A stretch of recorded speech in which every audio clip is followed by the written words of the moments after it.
Good day, ladies and gentlemen. I am the Ephemeral One, and welcome back to more Warhammer 40k Rogue Trader. Last time, we were bouncing around. We did conquer our, or rather, reconquer our last of our 3 Protectorate planets. And then began bouncing around the galaxy, clearing up whatever other little quests we had available to us. Checking on our colonies. We still need to go to Vibo 6. Alright. I did clear out and do some messing with everyone's equipment. It wasn't anything special. Oh, right, because we had a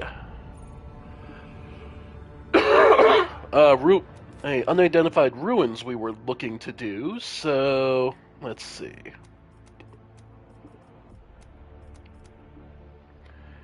And we'll do those 3 just so we have an excuse to level them up. Unidentified ruins. As we've been exploring the galaxy. And I've seen a lot of innocent people. I have yet to see someone remain so after an interrogation. Yeah. Devastating attack. Next attack, if it hits, will cause the target to make a toughness resistance. If it failed, the target will suffer a negative. Okay. Kick. Nah. Purge soul.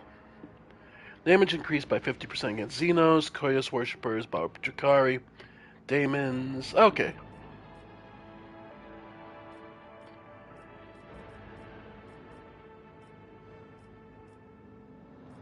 Shield of the Emperor. Okay. So his Sanctic powers are really pumping up now. So, yeah, Purge Soul or 5 to 8 direct damage. Yeah, Shield of the Emperor because it unlocks a bunch of other stuff. Alright. Argenta. Devastating attack.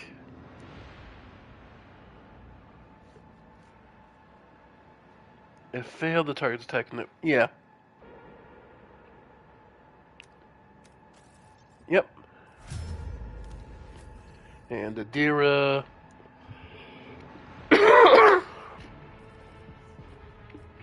Prescience gains intelligence, perception, willpower. Creates an area that lasts until the Psyker's next turn. All allies with it gain dodge.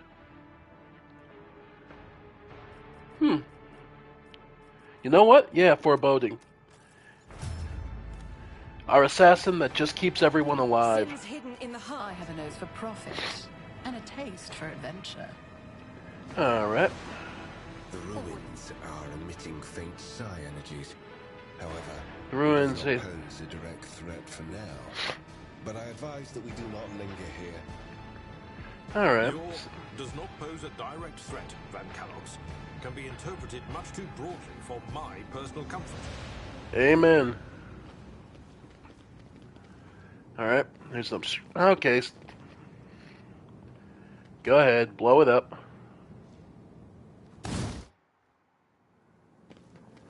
Alright. Uncover the pattern. Activate the pedestal. Don't like that. Sure. No, not a clue. Redirect the energy beam.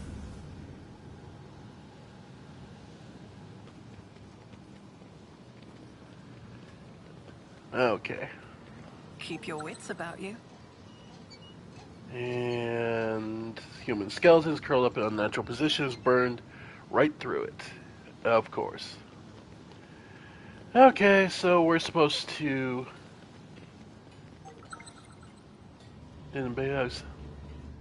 And this gets us to the other side. Okay, so this was just 2 ways of getting there. Okay, so it's just different ways of getting there. Athletics or blow it up. Okay. So there are two patterns. Yeah. Uh-huh. Sure. Redirect the beam. Alright. So we can either do the star or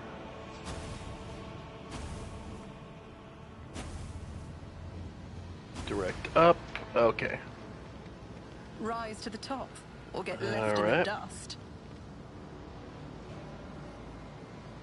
Okay. Sure, this will be worth a laugh.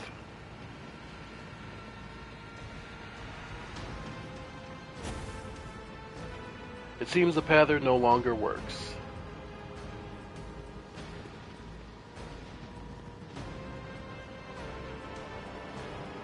Okay. Goods. And we got cracked Vox.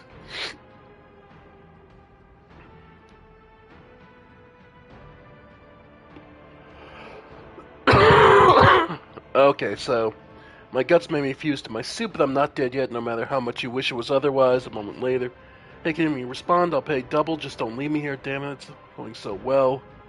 We even figured out how to open the first sphere thanks to the pattern on the floor. Yeah.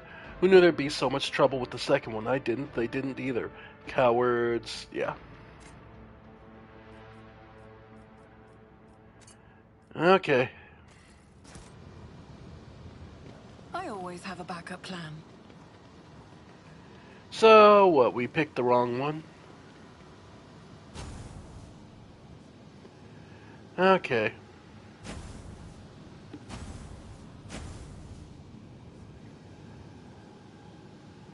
Alright. So, if we were to look at it from there, then this one would have to go here. That goes from there down to...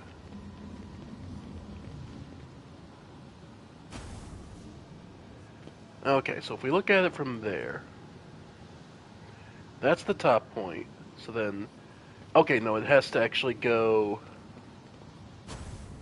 there. Then this one goes to that one, which would then go to I always across. keep my options open. Alright. Then this goes to the other point.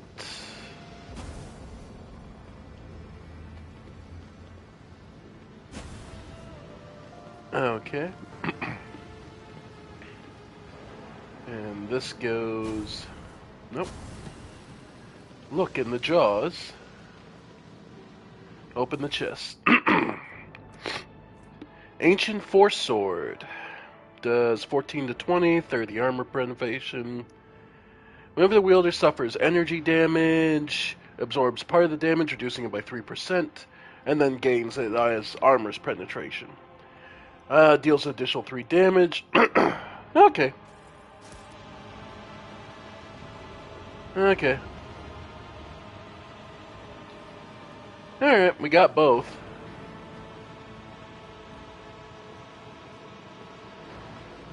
So, yeah, that's... Keep your eye on prize. So, this was just a random puzzle. Okay, nothing serious. Inventory that Force Sword. I mean, Henrik's is here. Let's see if it'd be any good for him comparatively. Soul Siphon, Ancient Force Sword. Technically speaking, it does have a higher damage cap. Same armor penetration. Sure.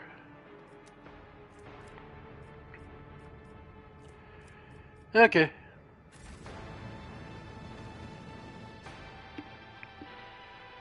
So that wasn't much of anything, just a simple puzzle. Alright, back to the Coronis Expanse. Let's see. Now where were we? Right, because that was the one system we hadn't gone to. I need to get to... Okay, Mortis Asses, I believe, is the... Let's see.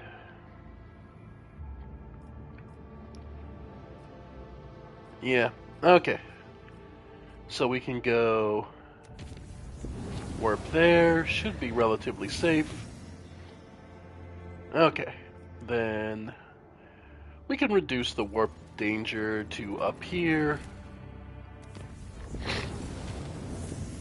5 profit factor gain, nice. Alright. Yeah, I got enough points I can actually get. Sure. And we're here to Vivos. Alright, let's see what this pirate raid's like.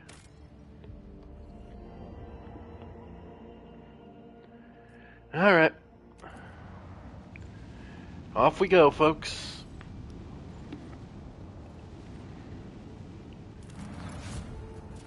Alright.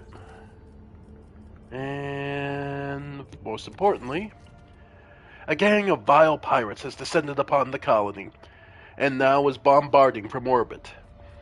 Pay a tribute, fight them off with the colony's own forces. Oh, fuck you, I'll do it my damn self. Hey, they made me fly the whole way here, so screw you, I'm taking it on myself. Let's see how bad it is.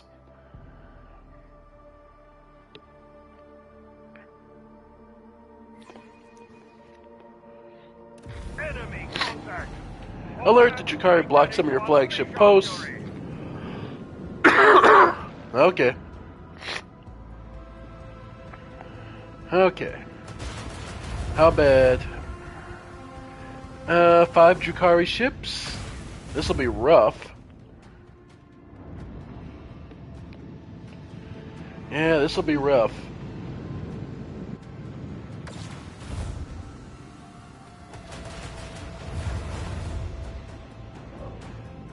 Because if I was going to send my people in to just blow it up themselves, I'd have just ordered it from far away.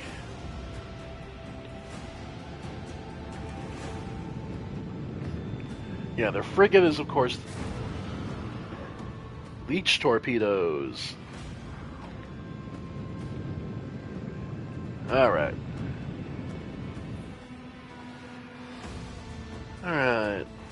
So... yeah, get rid of one of the destroyers. Land batteries. Falling. Nice. Alright. Pull up. Port side. And dorsal.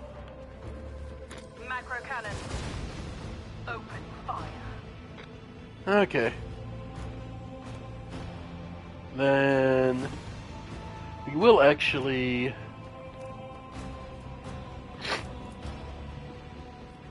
turn you. We take a little damage, but that gets rid of that. Then actually gonna put our torpedoes there. And starboard cannons. Yep. Let them taste our fury. And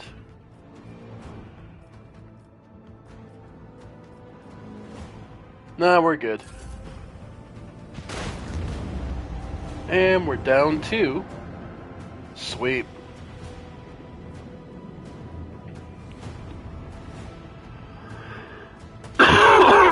Beautiful. Okay.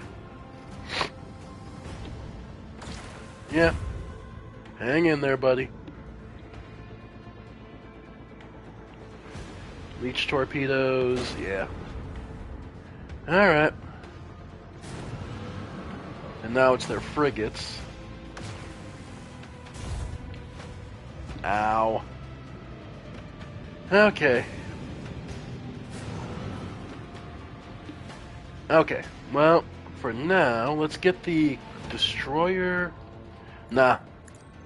Let's get their torpedoes and...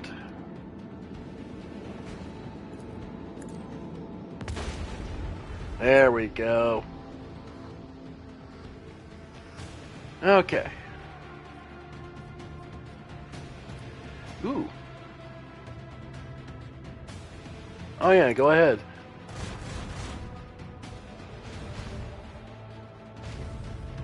Damn. Okay.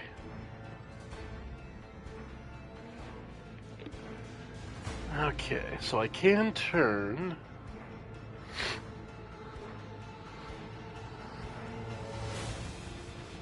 let's see. Go ahead and throw down some torpedoes. Then...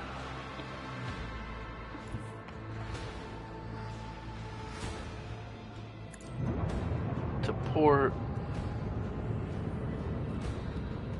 Then fire. Nice.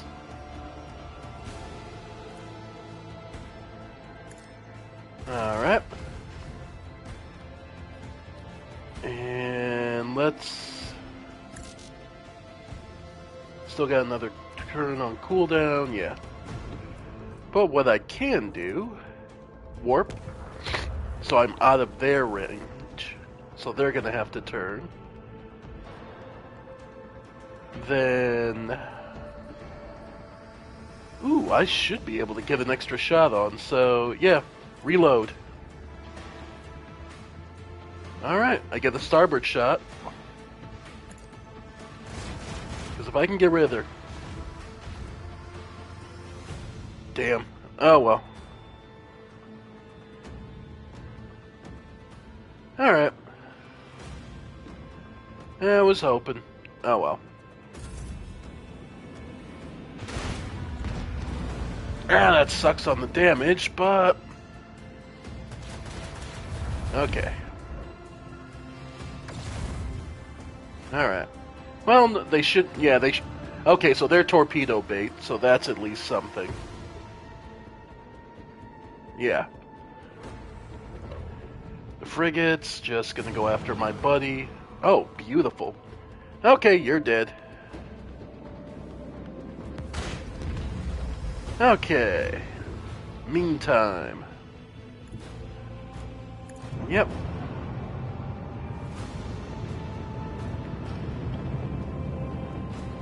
Alright. So, from here, I can spin them. Nice. Get some damage in. Can't get the... yeah. What I can do... Well, put the torpedoes out.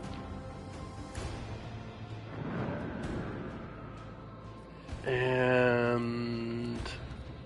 Okay, let's try it. If I get +2 range... Yeah, I didn't think so.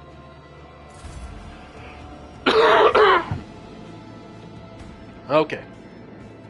Plasma torpedoes. Yeah. Alright, leeches. Looks like they're going to be missing. Yeah, no, they're not enough distance. Ooh, no, they did reach me. Ow. Okay. Alright. So this... Okay, but they did get out of our range of torpedoes.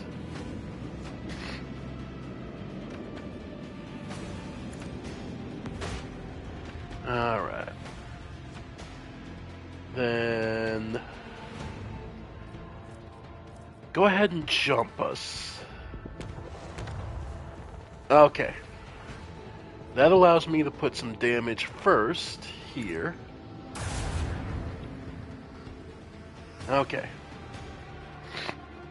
So, if I can go here. Helpman, take us in. Alright. Yep. Alright. Then go ahead and put down some torpedoes.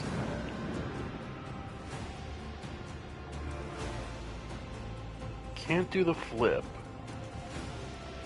Should be able to get some dorsal. Yeah, I was hoping to get rid of at least one of the torpedoes. Oh well.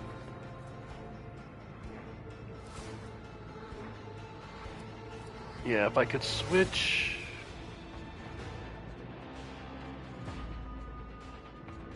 Yeah.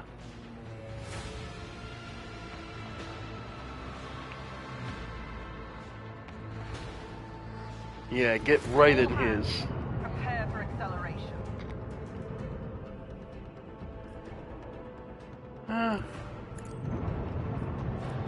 Reload. Well, try the dorsals, see if I get lucky.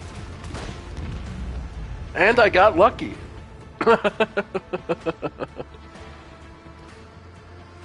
Alright.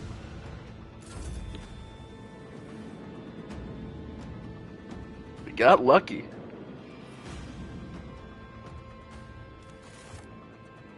Nice. So we got another rank. Let's get into the upgrades.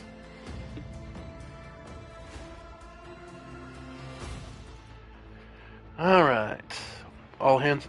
Torpedo tubes are loaded with 3 torpedo salvos. Oof. The flagship launch. Ooh. Internal fires, possibly causing cripple ship for 1 round. Can only be used once per round. Ooh. Supreme Commander's Persuasion? Oh, okay. We found our boarding party. And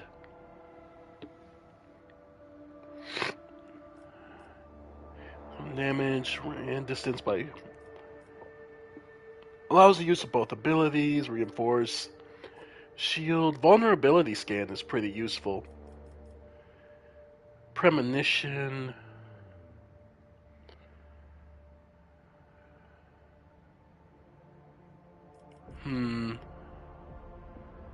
All damage dealt to a weak point. Yeah, let's get a vulnerability scan finally.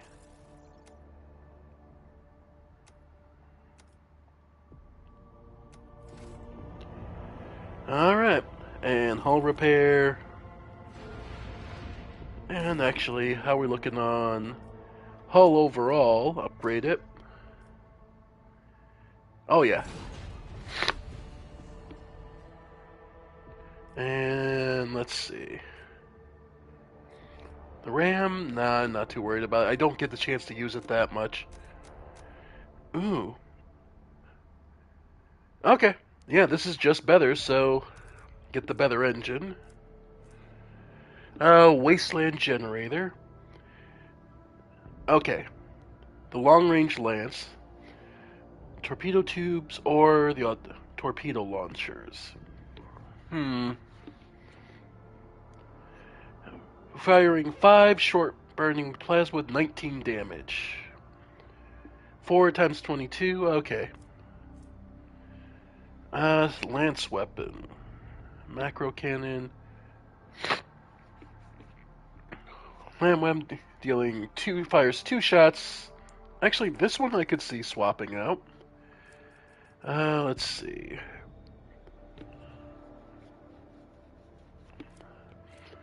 Starboard and port cannons. Dealing 2 shots, 21 per shot. 4 shots, yeah. These are just better. 3 shots. Okay. That's good. So we currently have the Mark 100, 80% hit chance with 15%. Okay, so that is just better. Okay. Alright, so that's Vibos sorted. Alright, was there anything else we could build in Vibos, or is it building? Nope, we're good. Okay. So, that's another fight down. Another issue sorted. So, we can either head back to... Yeah, we can either head... Secrets of the Cult, talk to Henrix. And right, go after the Eldari cache, which is out here. Alright. You know what? Chart the course for... Yeah. Alright. Took us 3. And hell, we'll make it safe even. Alright. Uncharted. Let's see what we find. New systems, new planets. Nothing, no major threats. Plasteel. I do have, I'm back up to 13 extractiums, so sure. I mean, that's a lot of plasteel.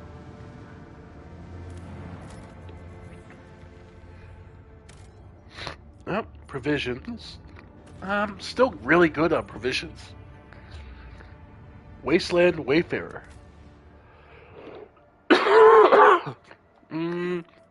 I'll take out Adira for J. Nah, Irliet, Argenta, Henrix. And take out Henrix for J.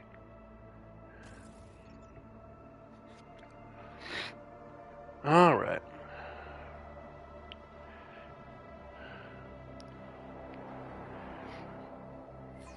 Alright, let's see it. New base to explore. Alright. Place ain't looking too good, but where is? Oh. Ah, the door sealed behind me. What do we have here? How quaint. The airlock is sealed. This isn't right. You distinctly remember never activating the seal on your way through. I know I am about to state the obvious, but I will state it anyway. There's something off about this. Very off. Pesco. And the control panel is being uncooperative. You know enough about machine spirit behavior to conclude that it is not malice making them refuse to comply, but a higher priority they're executing. After repeating command entry protocol 3 times with all the appropriate prayers, the tech priest says in a gloomy, raspy voice, "The machine spirit controlling this airlock is too simple and guileless to be tricked. It would be easier to deconstruct this airlock than to compel it to opening." This is the rogue trader speaking. We're having difficulties here. The white noise is all you hear in response. Either of the Voxmaster cannot reply, or she is brazenly ignoring you. Or the comms are being jammed. None of these possibilities bode well. Alright. And we don't have what we need to... Well, technically I do. I have a ton of Melta charges. But I'm not going to waste them on this. Okay, folks. Let's get into it. Awareness. Hear a strange sound that reminds you of dripping water, or the clattering of something sharp, metal against sharp. Awareness test succeeded. Okay. Alright. Sure. Open the door.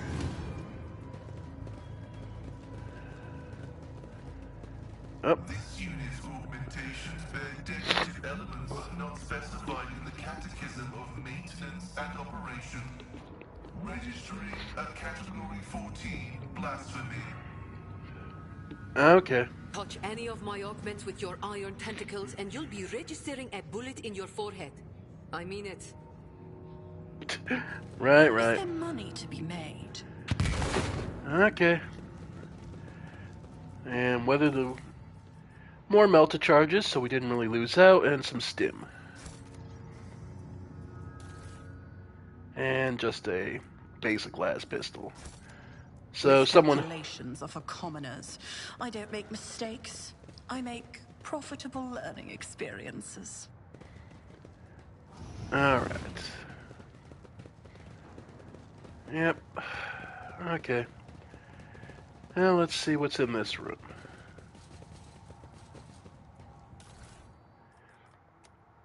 Unknown Captain's Diary, a thick diary filled with written in neat, precise handwriting. Its author was documenting the events of his life with thoroughness bordering on obsession. After browsing through its pages, the following entries. Exodus, Watch 1. Oh, Jesus. Never thought the day would come. I'm addressed as Master Captain once more. How many times did I swear never to venture into the void again? During those 2 Terran years I spent among the mangled ruins of the unheralded Reckoning's Bridge. Unfortunately, life in a gravity well didn't bring me peace. Reverend Hieronymus promised me that performing a selfless feat of devotion would bring me serenity. Maybe he's right, but I'm still writing in this journal during the long nights to keep my sanity, just like I did for 2 years there and 7 years after that here. We'll see if I'll be able to live without the somewhere that is our wasteland wayfarer's destination. 2:37, the cruise reports hearing strange noises.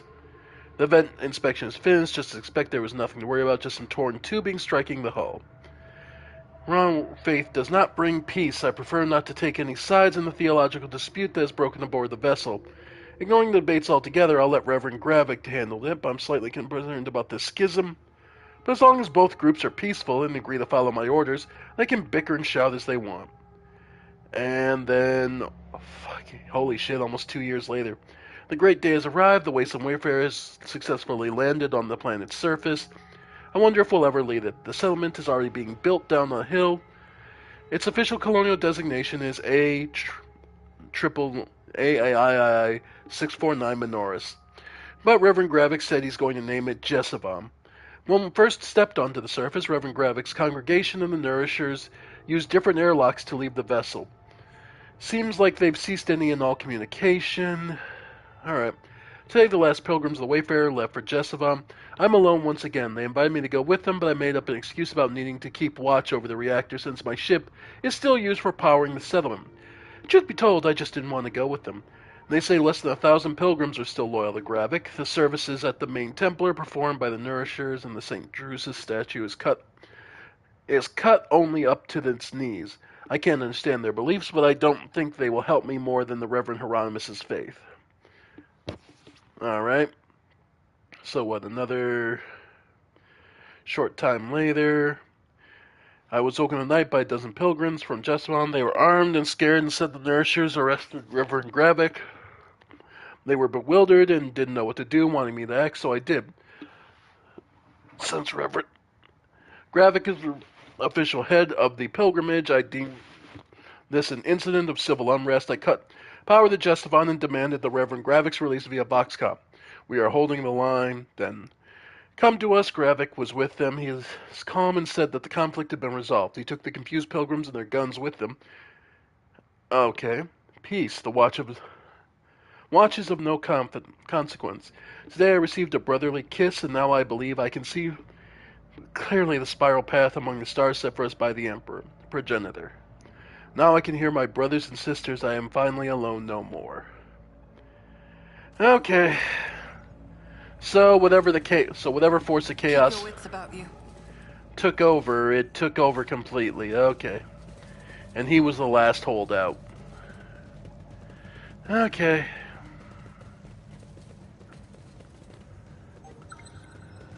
Alright. Mailbox was brutally forced open. Why would the ship's owners break in if they could simply turn the key? Okay, but what's actually in it? Okay. Let's not waste time with pleasantries. Alright. Hunched over the Voxcaster, the hooded man mutters monotonously but emphatically into the machine as he rocks slightly to and fro. In the light of the distant stars, our Emperor Progenitor wanders wearily. With thoughts and visions of us, he sends us particles of his light. Though his body suffers, his mind lingers on us. Let us therefore nourish him with the light of our souls, with our prayers and our faith.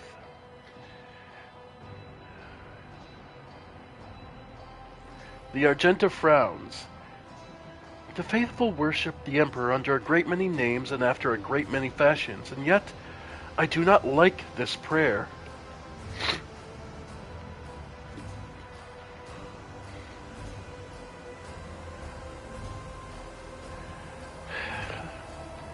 Put your hands up, take off the hood, and don't make any sudden movements, or else you'll be dead before we're properly acquainted. The man falls silent, a satisfied chuckle without a hint of fear. He comes from under his hood. As long as our father progenitor thinks of me, I am eternal. With a pale hand, he throws back the hood. You see an ugly face with a flat, wide nose, disproportionately large brow ridges, irisless eyes with enormous pupils, and a wide, toad-like mouth, and skin that transitions from purple scales at the cheekbones. Standing before you is an abominable subhuman, a mutant. Welcome to the abode of the nourishers.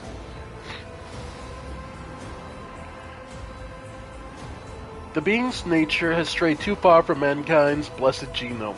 The Creed sees no humanity in deviations like this, and so it commands that such creature be exterminated without mercy.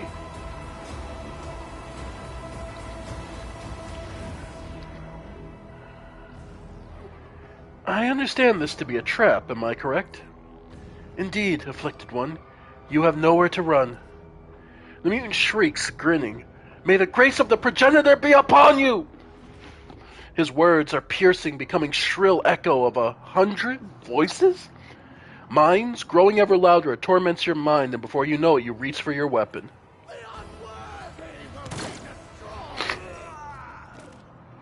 You hear a clanging echo growing louder in empty modules, like 100 clawed limbs striking bulkheads and grabbing onto bars. Whoever is advancing upon you, there are a lot of you. You ought to run for your life before they trap you in this crammed vox cabin. Argenta's expression brightens. Countless foes and a cumbersome position. O Emperor, I thank thee for giving us another chance to taste the sweetness of battle and the solemn joy of courageous deeds. Sister, I fear we are about to partake in something quite different. Or, more likely, someone is about to partake of us.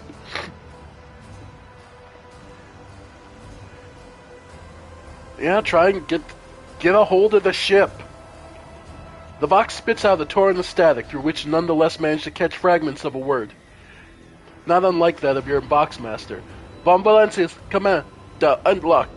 The signal is lost before you manage to say anything.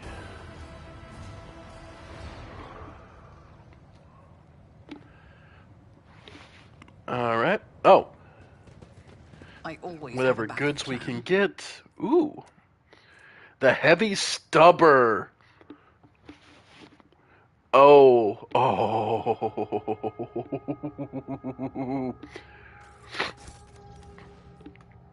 Okay, real quick. Abelard's the only one who could theoretically hold that bastard, but... Okay, how does that compare? Okay.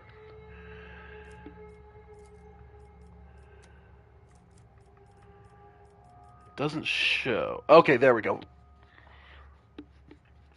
Okay, here we go. For those curious, heavy stubber does only 4 to 7 damage. Nothing that great. However, take a look at its rate of fire. 4 to 7 damage times 10 on a burst fire with a range of 9. Whereas 21 to 28, so yes, the high damage potential on the multi-melta, but a multi-melta also hits area. So I'm gonna... Gods, it's hard to pick. Alright, we'll give him the stubber for right now for this fight. Alright.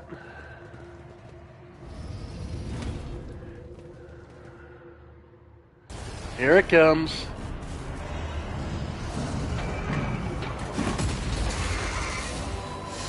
Nasty. The pilgrim are to be trapped the route through. Okay. Oh, it's a gene stealer. Oh, we're being introduced to the worst of them. Ladies and gentlemen, allow me to introduce the Tyrannid threat. The Tyrannids are a threat of everything they can consume will become part of the Tyrannids. Everything will be biomass. They will consume and destroy you. Oh, this is going to be good. Okay. As things stand, J up here. I'll take cover here. Pascal. Alright. Up in the front.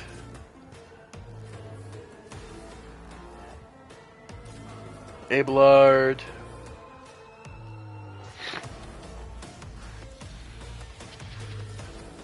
Argenta. And Irliet.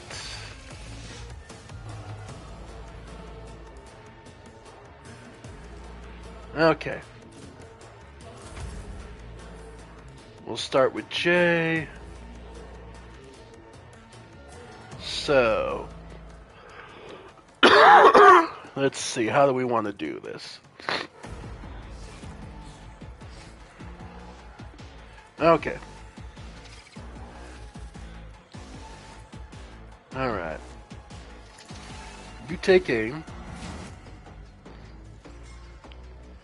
Then move on Pascal.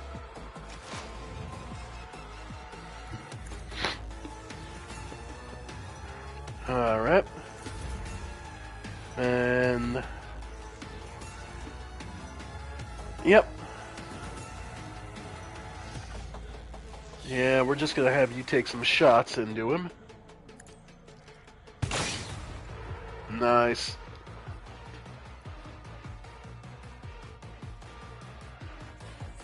Alright. Then switch to the pistols. And Inspire. Yeah, Inspire Pascal. And Linchpin. Okay. She buffed. Oof! Yeah. That is rough. Alright. So, death. Yep.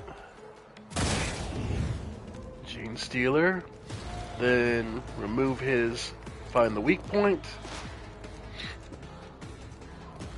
Accurate. And go for the shot. 99. Love to see it. And just have her be ignored. And analyze. Alright. Pascal. Expose weakness. Then mark as his prey. Alright.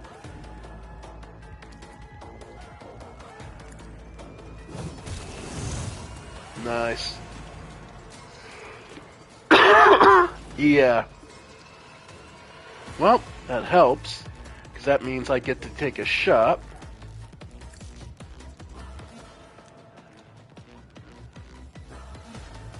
Yeah. Go ahead. Okay. Nice. Argenta. Alright. Can she get a shot?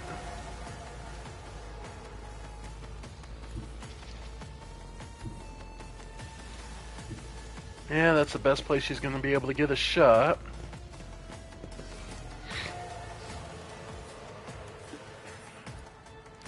Nope, still can't. Okay. Then go ahead and move. Okay. Alright.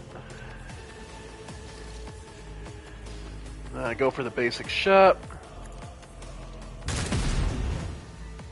Then switch.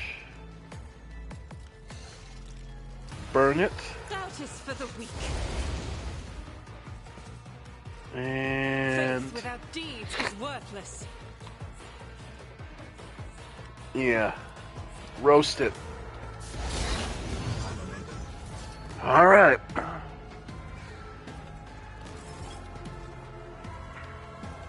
Alright, and there's another one. See, yeah, the Tyranid threat isn't... The problem with the Tyranid threat isn't that it's, you know, individually tough. They can be. No, the problem is how many of the bastards there are. Alright. Reload.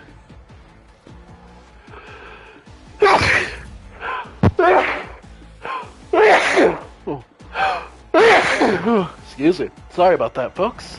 Alright. From here, going to head, next attack, and go ahead and go for the snipe.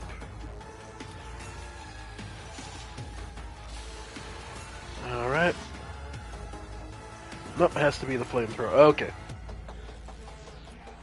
Yep, try and burn it. There, that should help get some additional damage. And dash back.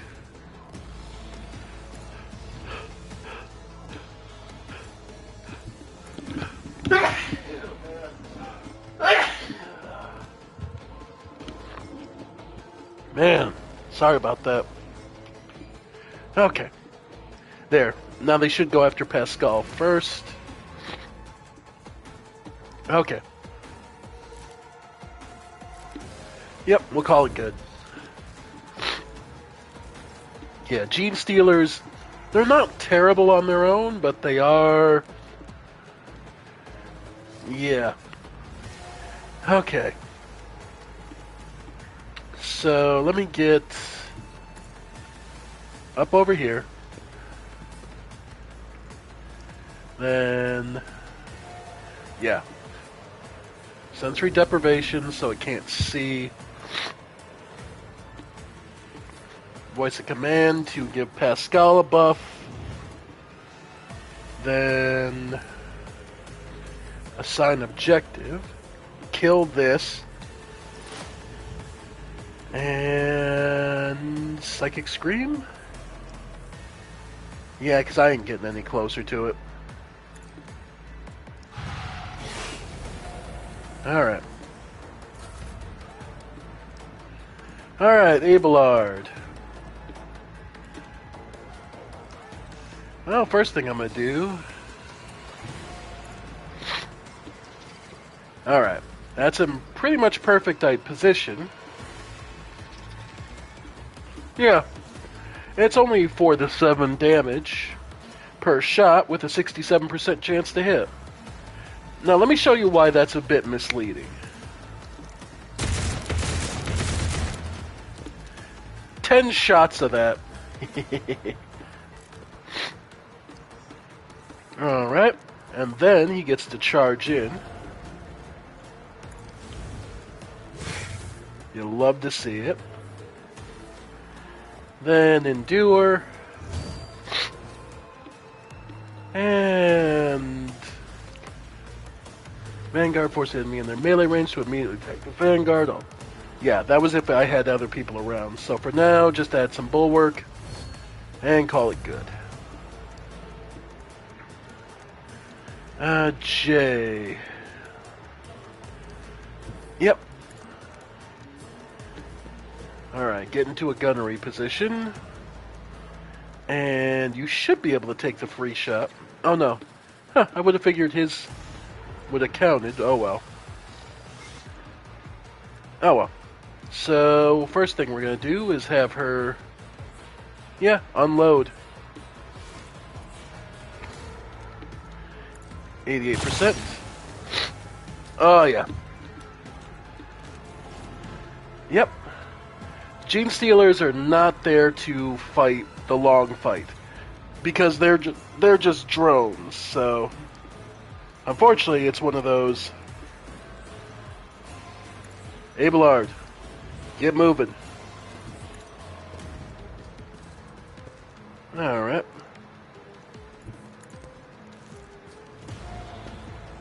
Alright. And does she have range to order? No. Okay. Alright.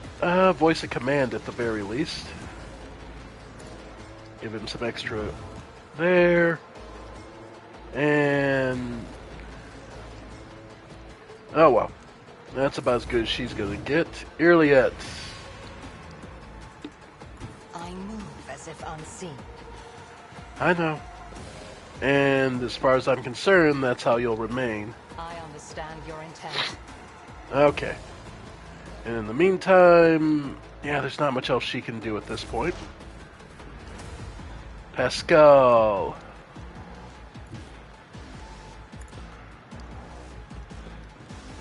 Well, I doubt it'll do much, but try. Yeah, got something. Buff thus. And analyze. And Marcus Prey.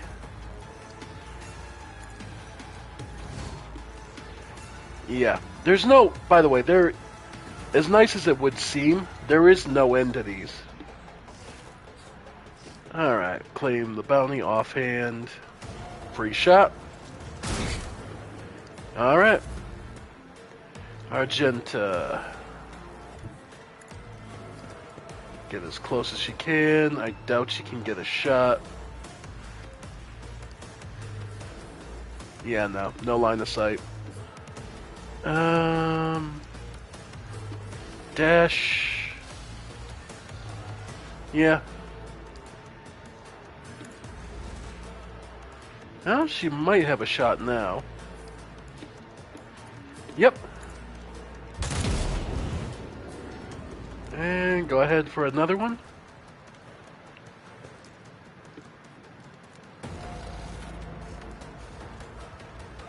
Alright. Nice. Okay. Pascal, just hold up to there. And, yeah, just call it good there. Good work, Argenta. Yeah. Alright.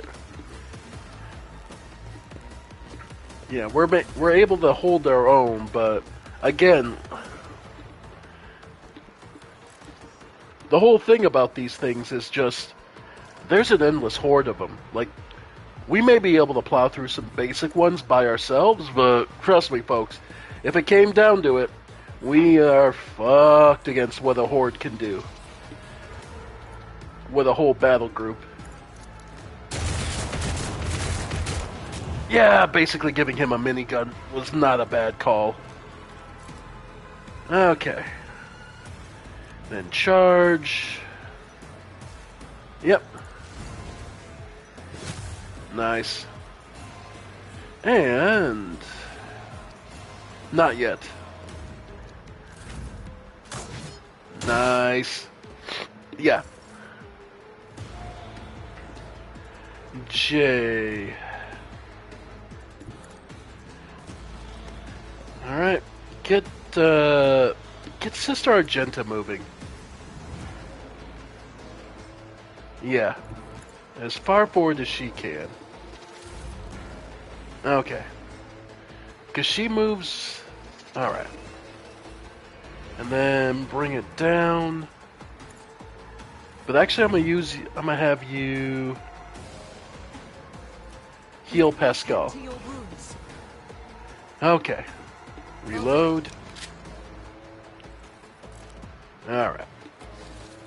And then she can dash. Okay. A good use of Jay's moves to make sure everyone else can move. Then Jay herself can move up. And voice a command. Okay, Jay puts us in a good position. Yep.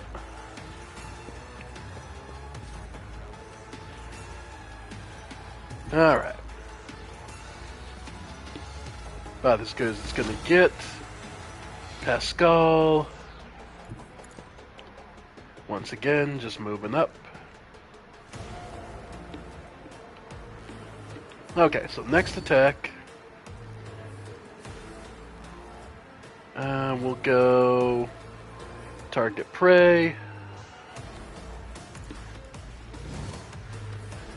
Analyze.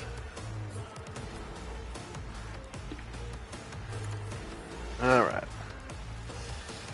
Then dismantling attack. Yep. It's desperately trying to flee from us, so that's at least something. Yep. Alright, Argenta. Alright. Revel in slaughter. Go ahead and dash as far forward as you can. Oh. Oh, they just... Aw, come on! I don't even get my last Gene Stiller kill. Aw. Alright.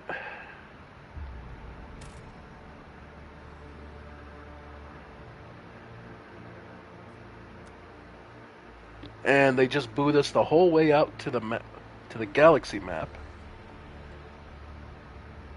Alright, Jessavon.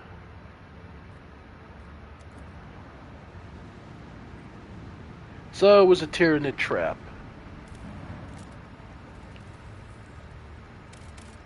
More plasteel, don't really care much for that.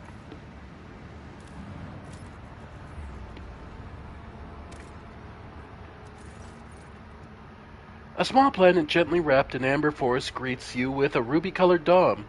Basil von dem Klerk, local governor, gives the rogue trader a warm welcome. After several glasses of Damascene, the sweltering ruler asks if Rephilim von Valancius would like to keep him company during upcoming hunt.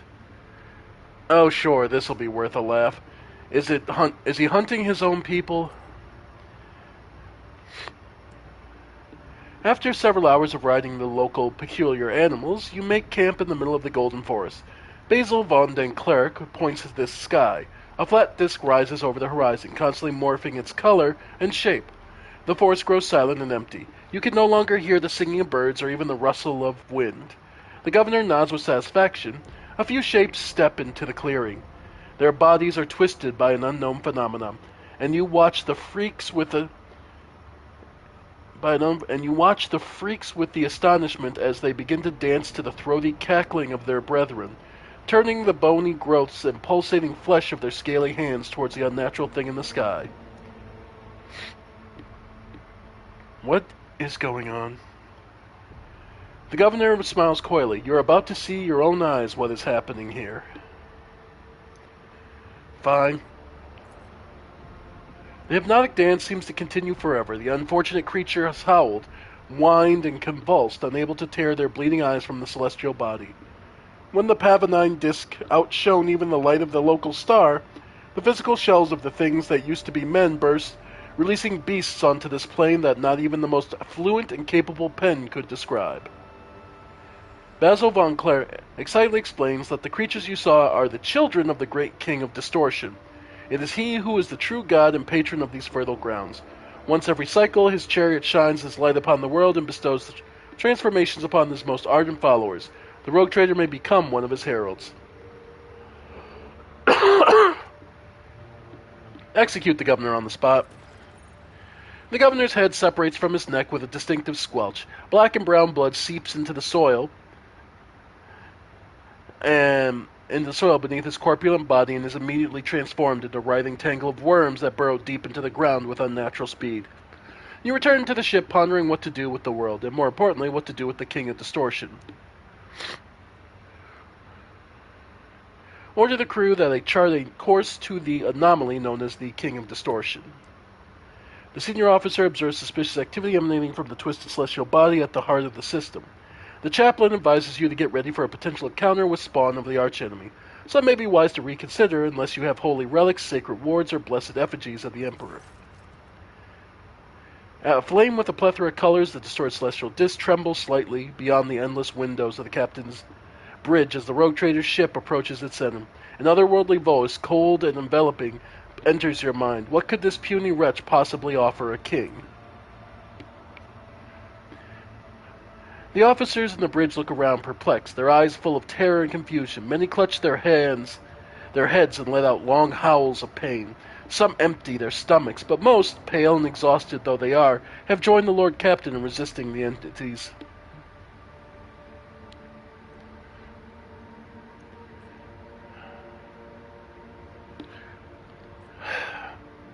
Who am I talking to? An endless flow of images fill your consciousness. You see horrifying scenes of millions of tortured souls. Their screams rend your mind, their pain pierces. With 1,000 red-hot needles. King, ruler, the one who is obeyed. That's all you can make sense of, though you see much more. And if you would just release them? The king's shipwide 1,000-voice prayer. I don't have any holy gifts. Alright. Well, attack it with every cannon on board? Yeah. Alright. I sold all of it, so... Alright. Heavenly Chariot. Okay, so nothing we can do to it at the moment. Alright.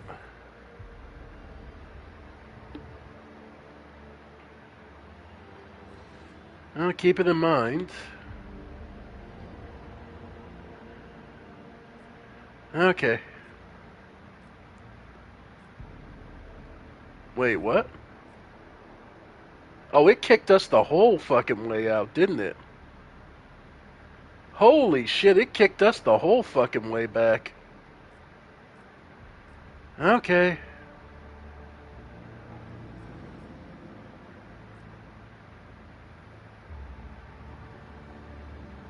Wow. Wow, it kicked us the whole fucking way the end of the map. Alright.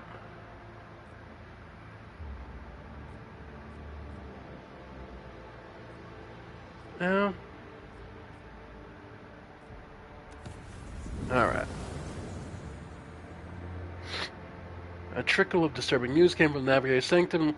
Allegedly, there's a vast shadow falling through the depths of the Sea of Souls mere hours before emerging into real space. An unidentified Leviathan emerged from the roiling warp, wrapped its tongue around it, started squeezing, trying to catch.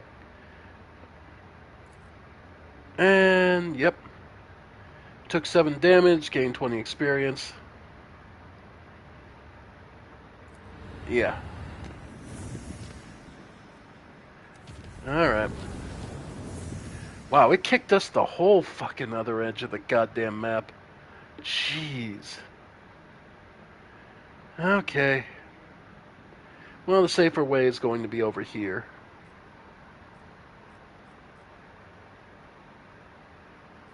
Okay.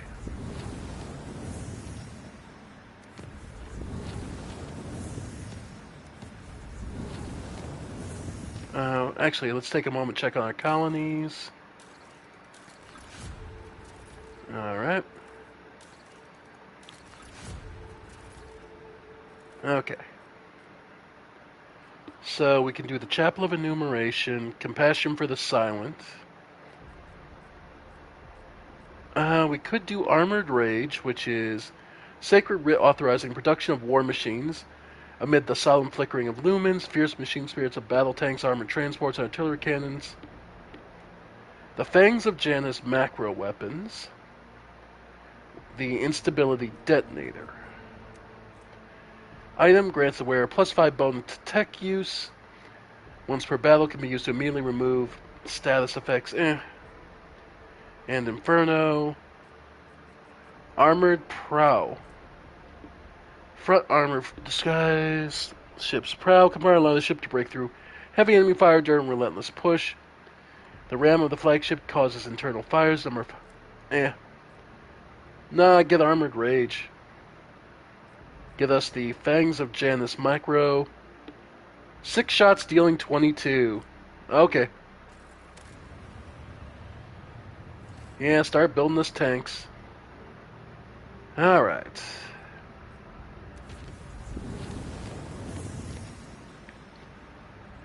Okay.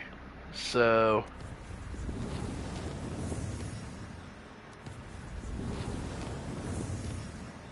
in just a personal and heartfelt fuck you to the...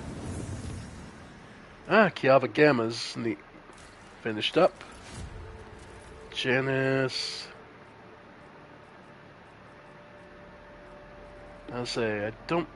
yeah, the only thing I'm missing is I need more relationship with Casablanca. Okay. Lord Captain, a strange anomaly has been detected on Kiava Gamma. A series of orders, defined as Procedure 0C, has forced itself into production algorithms. The servants of the Omnissiah defined its execution status as most sacred, and therefore followed its instructions to the letter. In just one cycle, cells were erected in all the manufactorums connected by cogitators, or more precisely, their computing channels. This network forms a pattern similar to those applied to the digital cells of machine spirits. The 0C procedure commands Magi with an above-average psi receptivity index to enter the cells. Those test priests who take their seats in the cells fall into blissful data dream and begin to sing Biharic hymns very similar to those periodically whirred from the warp box of Cubus Defim. The performance of the Manufactorum has dropped. Many of the machine god's servants have abandoned their posts and are pleading for the privilege of fulfilling the Procedure 0C, but the enforcers have taken custody of the cells and ward these volunteers away from them. What do we know about this procedure? Do we know? Is it going to be part of Delphin's legacy? We cannot trace the source of the signal that has activated the procedure or identify its purpose. The tech priests oppose the idea of studying the procedure as it violates the sacrament. Supposedly, the minds of the Magi immersed in the cells are involved in some grand-scaled computation. The servants of the Omnissiah have tested the plant's cogitatal network 7 times with purifying algorithms of varying degrees of severity, proclaiming it clean. Perhaps my advisors have a few words to share? You say these cells need to be filled with high-size sensitivity tech priests. Sure, but why use our own servants? Just check out a few remote stations and outposts, look for cogs who were banished as unfit, and you'll find 3 times as many more suitable candidates than in the manufactorums. Psi receptivity rarely goes hand in hand with high rationality, and such tech priests often end their careers in some backwater. They are singing. It is surprising that your race was able to achieve such a harmonious form of interaction with crafted tools. My kinsmen, too, use psychoacoustic harmonics to guide our creations. I am not a bone singer myself, but I might be able to tell your servants of certain principles that define the sound of the universe. I find the sacrilegious suggestion to be in breach of Data Unity Protocol. A signal seemingly from nowhere is the highest execution priority, a perfect weapon for capturing the planet. It should be anathemized, and I am ready to summon a cadre of competent tech sources from the Inquisition. Okay, so if we tech priests fulfill the procedure, we would get the armor of refraction. It's a heavy armor, 55%.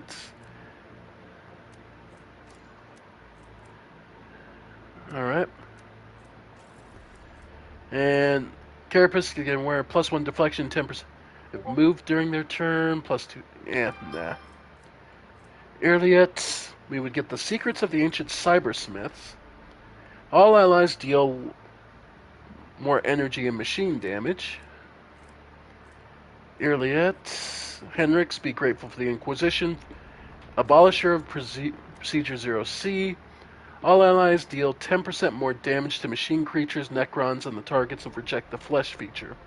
Even the Omnissiah's metal spirits do not dare to force their will upon the rogue trader.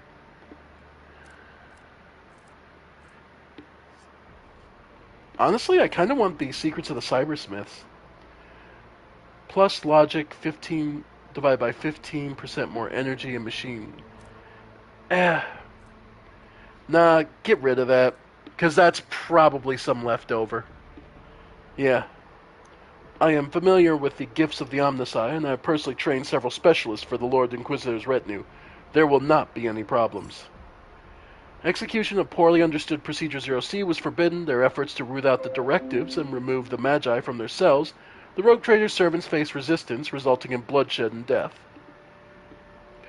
However, the tech sources of the Inquisition who arrived on the planet tempered the anger of the Omnisci's servants by confirming the legitimacy of Lord Captain's action. Alright. And that's still working on. And Armored Rage. And Decree on Diligence. 2 people for more goods, or Compassion for the Silent. Yeah. Okay. And Void Ship Management. Those new cannons. 4 shots, the 3 shot, right? 6 shot, yeah. So which one's the 6 shot? Okay, here we go. Alright, so our starboard is now better. Chart new courses. There we go. Okay.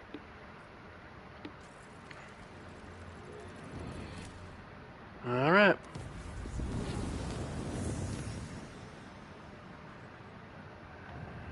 Alright. Okay. Well, we'll check this new system, see what we get.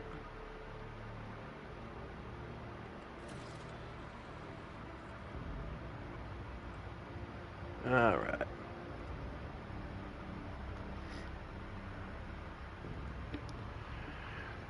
An unidentified object has been located in the system. The artifact reacts to our transmissions by releasing unknown radiation.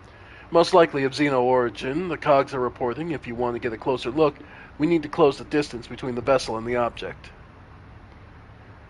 Alright, so I assume that's part of it. Quick save, let's see how it goes.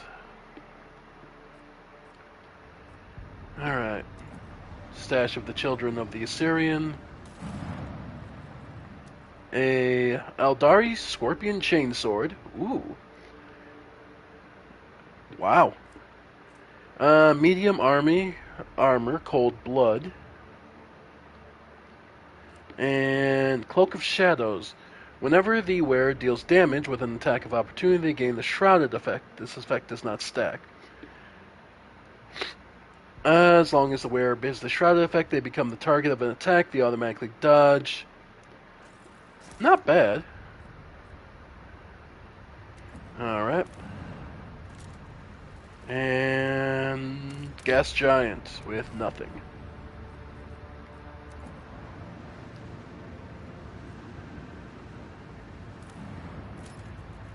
Looks like a dead world. Ash, yeah. And over here.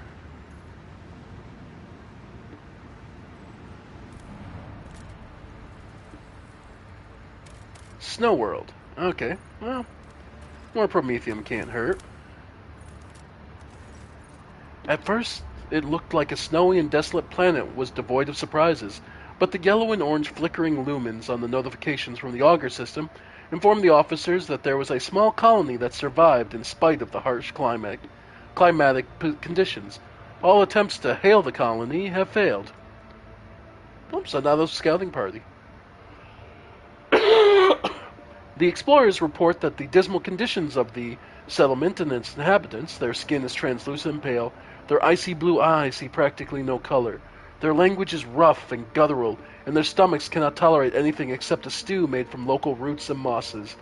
And yet, they are subjects of the Imperium, still loyal to the Emperor. They have mistaken your people for his emissaries. What happened? The local elders woefully reminisce about times long gone. Most of them were still sheltered in their mothers' wombs when snow first settled on the verdant fields. Hail ruined crops and the frost hardened the soil. Plants and large beasts could not sustain themselves were the first to go. They were soon followed by birds and other small animals. Most people in large cities perished, unable to warm themselves and their family.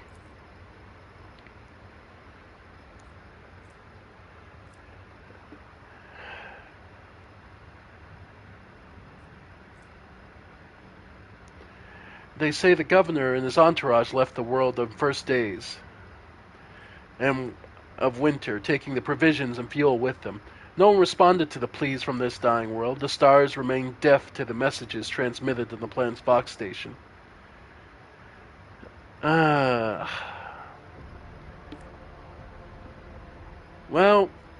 I literally am just mining it, and I can't just give them fuel.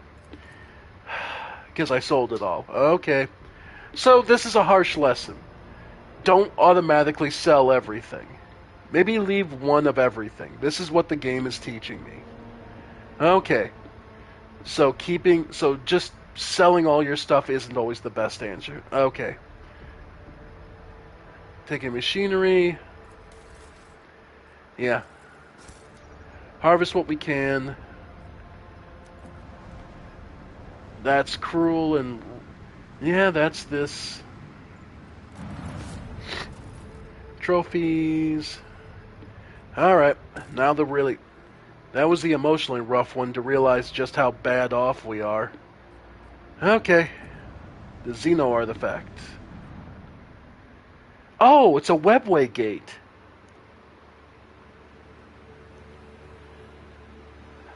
Look out. Look out. Bridge has we have an unknown object dead ahead. Not an asteroid, clearly artificial in nature, but it's larger than Footfall Station. Bridge, copy that. Report relayed to officer on duty and pilots. Expect visuals soon. Bridge, we have visual. What the? Look out. Look out. This is the Vox Master. I'm adding the pilots, senior officers, and their late Lord Captain to this channel. Her ladyship wishes to assume personal command. Lord Captain, we have requested intel on the object from the augury array, a module. We got the Lord Xenos success, so yeah. Lord Captain, on the line. No need to engage the augurs, I know what it is. It's called a webway gate. Von Calyx here. What we see before us is a webway gate, an artifact of the Xenos used to get to their sorceress realm, so to speak. It allows the Andari to get around the sector quickly and serves as a hideout for their most unpleasant tribe, the Drukari, whom we have already met. Iliatir, this gate is just like the one you saw in Lilithane. The children of Assyrium wander the void through such constructs, erected in ancient times. Any ship that passes through such a portal will enter a tangle of paths fathomable to none but my kin. And the augur report, yep.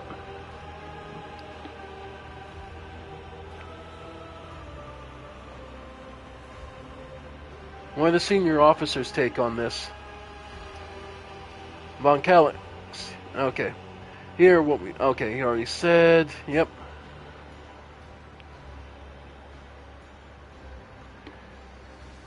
Can we activate the device? Requesting response from Enginarium. Apologies, Lord Captain. The tech priests have refused to even consider such a possibility. It would be a violation of the Omniscience tenets and an extremely dangerous undertaking. Perhaps a certain companion of yours? Even if I knew the secret of the gate, I would never surrender it to the Monkey. The webway is our kin's sacred refuge, and a deadly trap to those such as you, Aeontak.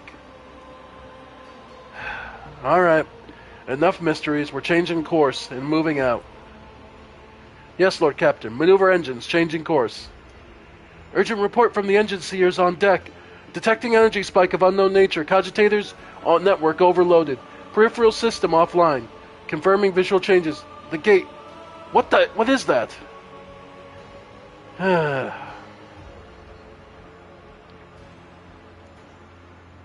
So we can either go to battle stations. Nah. Fire at them while they're still coming out.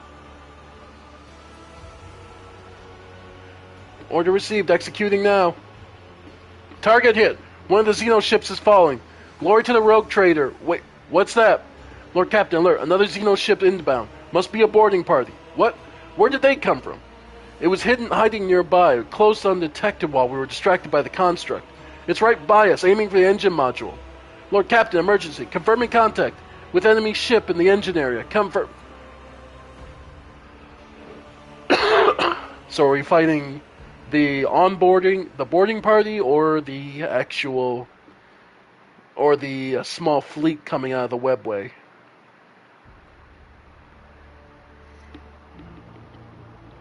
That's the question. Okay, it's the fleet out of the webway. Okay.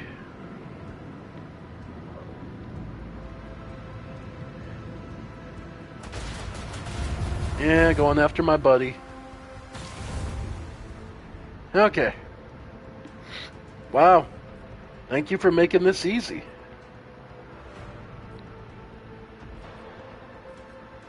Okay, well, first things first. Yeah, go for the augury. Starboard. Love all those shots. And at the dorsal damage. Oh, that is so good. Love seeing that.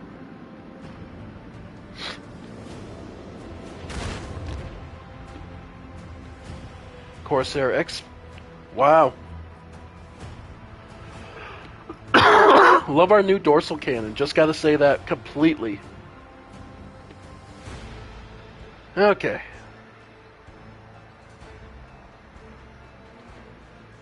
Alright. Get us moving. Go ahead and throw out the torpedoes. Then... Yep. Start with the beam. And second beam.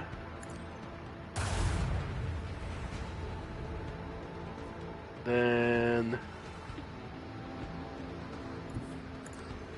Starboard. Yep.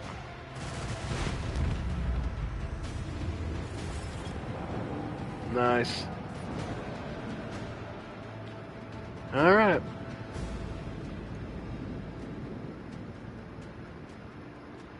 Yeah. Because if we can keep blowing them up as soon as they come out of the warp... Wow, I can get them from here.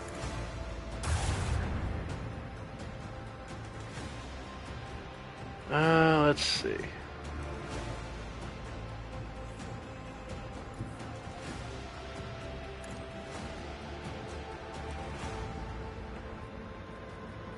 Starboard. Okay, literally one more forward. Yep.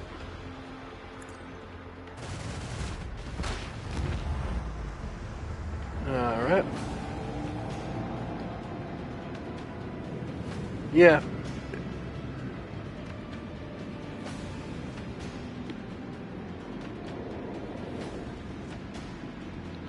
Last Hadron to frigate.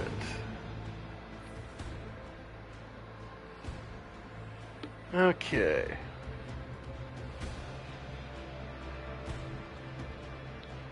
Let's go for a warp jump. Okay. That gets us in range.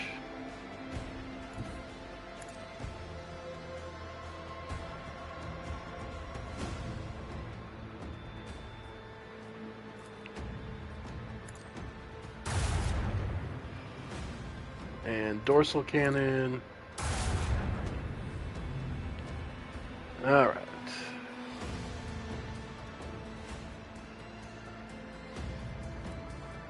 Boarding party.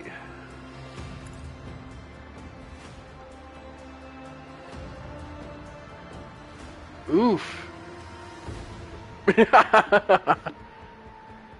I love seeing that. And vulnerability? Nah, not even necessary. The torpedoes, actually, finally. Yeah, they've been idling so long.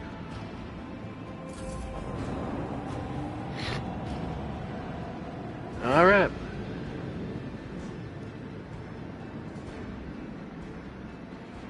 Oh, they made it. Turn to ashes. Beautiful. Yep.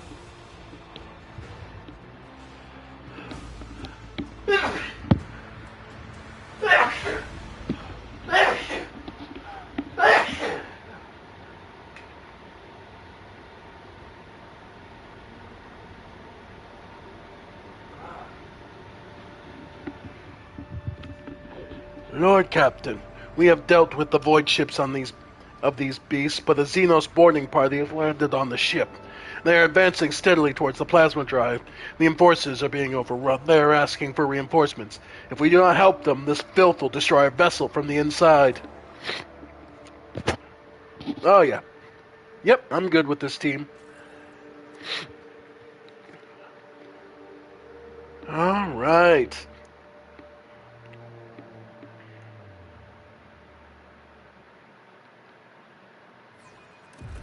Your species is aware of mutilated forms of the omnicide's wisdom. Does anamorphic Ursat's veneration of the Deus Mechanicus exist? Alright.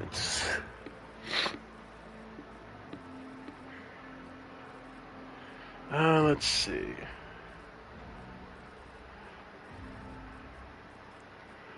Extremist, but nah. That's not till level 34, so... Hmm.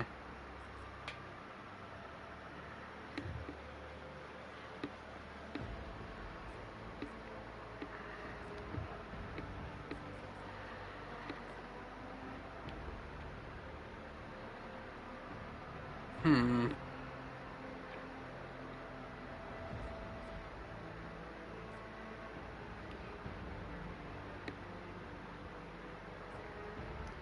Line with a message that heals an ally. Cost effective. Grenades and medkits cheaper.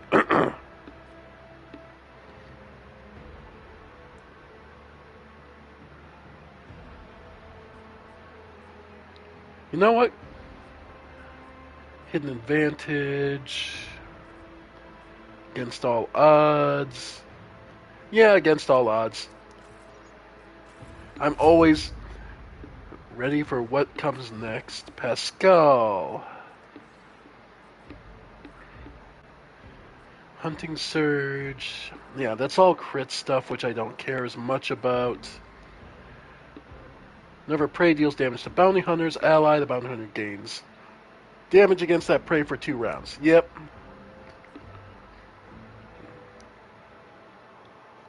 You know what? Hot on the Trail actually reducing their armor and has unlimited range, so he always knows. Formidable Distraction. All enemies.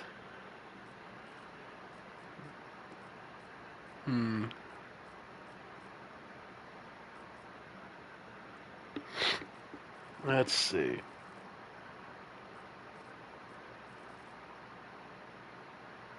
Evasive maneuvers. I'm just trying to think, is there anything else specific, but nah. Parry against the consider the Vanguard a priority target. Yeah, because that basically, anytime he taunts, he gets more parry against you. Argenta.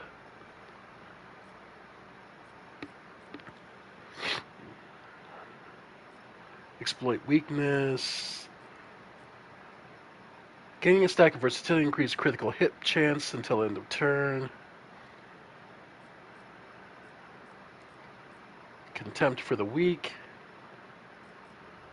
You know what? Yeah, contempt for the weak. If she can knock you over, she hates you, and she's just gonna get more damage on you. Penetrating sight.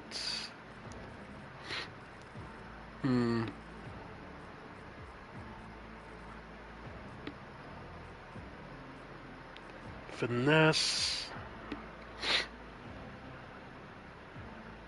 Oh, melee weapons. Oh, okay.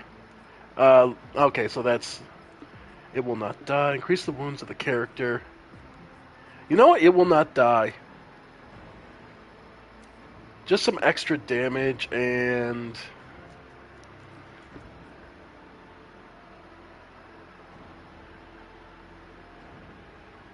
more damage, disarray.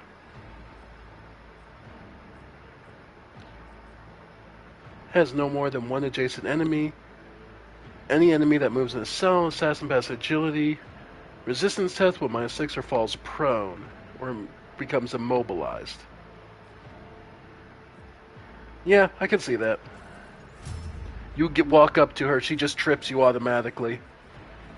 J. Hit by the master technician, have a 10% higher of hitting. Okay, all enemies hit by the master. A 10% chance of hitting cover when shooting the master technician allies. Okay, basically you're less likely to hit if she gets a shot on you. Yeah, the suppressive fire.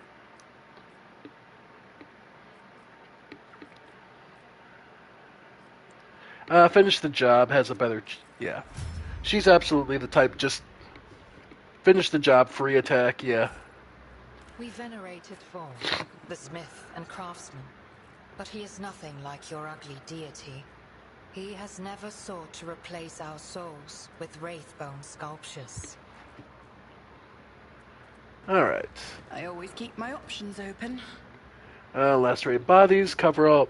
Bearing initials of Void Ship Dynasty serves this section. Alright. More monkey? Look, my kin, they can't wait to die. Yeah. Alright. It's taking so long with the engine. The monkey are already here. Yep. Do not rush me or we will perish alongside them. Okay. Scum! You don't belong in this galaxy! Okay. Prepare for battle, get your characters into position. Okay. Nope, they're starting as is, so... Argenta. Okay. Yeah. Get into cover. Then go ahead and start flaming this one.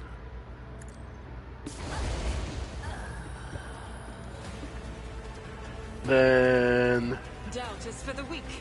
move and go for the snipe.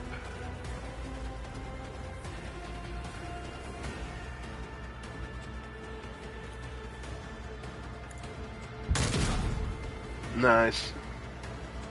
Then we'll go flip. One more attack. And go back to the flamer. Hopefully getting this one down. Nice. Okay.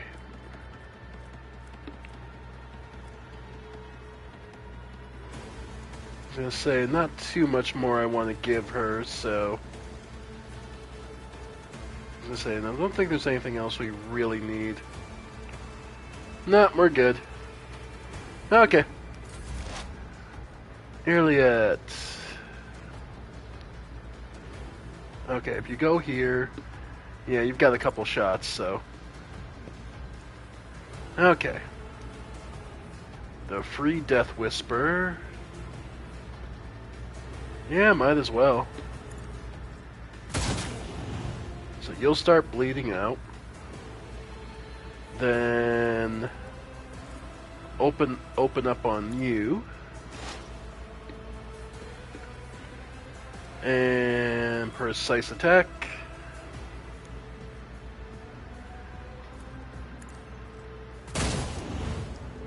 Nice. And perfect spot. If it serves your cause, And if I must. elusive shadow. Okay, so she's fine. My blood sings in anticipation. Good work. Blade Master moving in. Alright, Jay. We'll move you up. Alright. Start with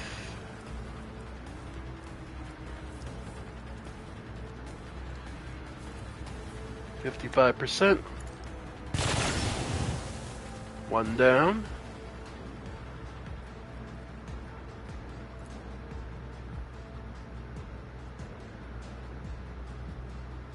Too far. Okay.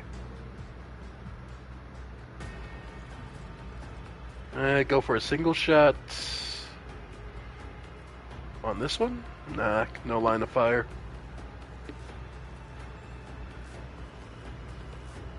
Yeah, nah, they're all out of line of fire. Okay. In which case, buff You've got a problem. Argenta. The price. And yeah, go ahead.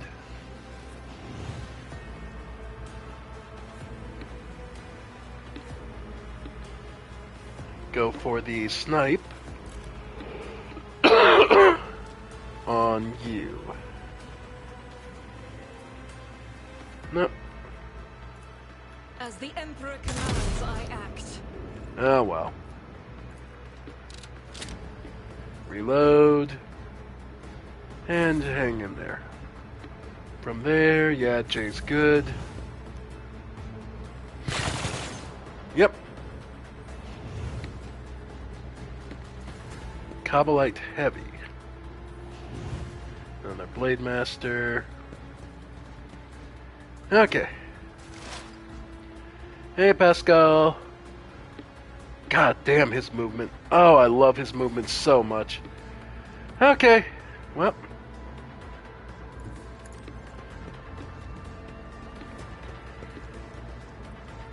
So, starting off, Intimidate. Pray 1. Pray 2. And pray 3. Then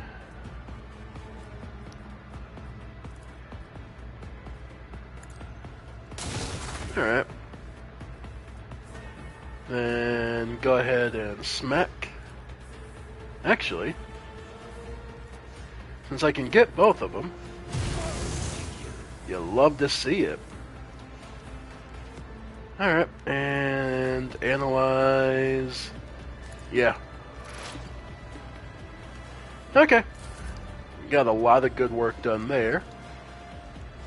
And yeah.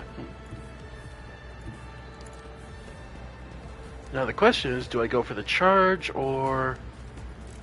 Let's see, if I go for the stubber and say try to end this one. 3 to 5. Yeah, nah. It's only a 25% chance to hit. So you know what? Go back to the blade. Go for the charge hit upstairs.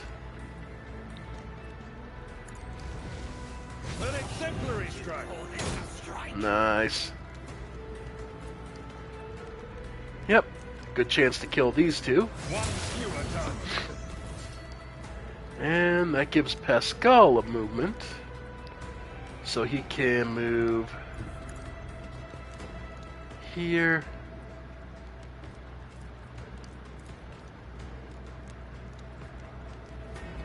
I'll try. Go ahead and get another strike on the Cobalite. And analyze it. Okay, we're not looking bad.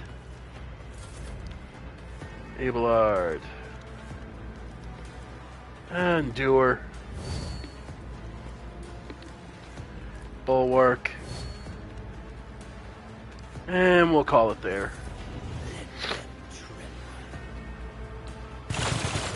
Yeah, that's fine.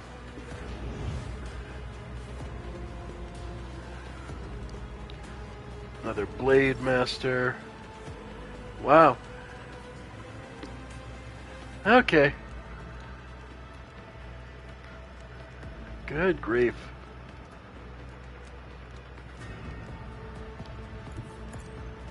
Okay. I can see one, so might as well take my shot on that.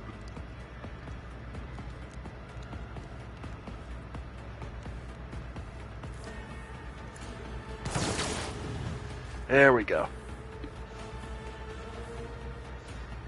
And that allows Pascal to keep moving up.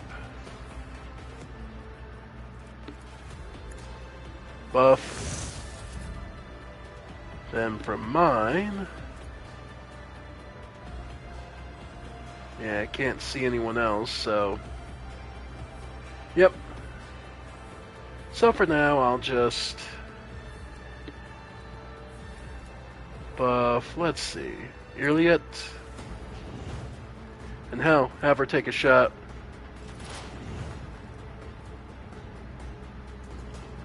Free shot on. Yeah.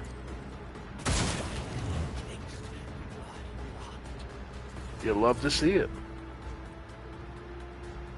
And yeah, that's about it.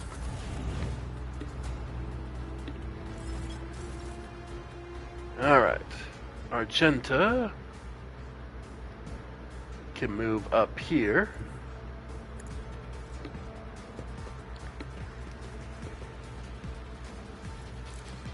Oh no. We'll start with Firearm Mastery. So she gets her free shots. I'll do it. Alright, Pascal, you get...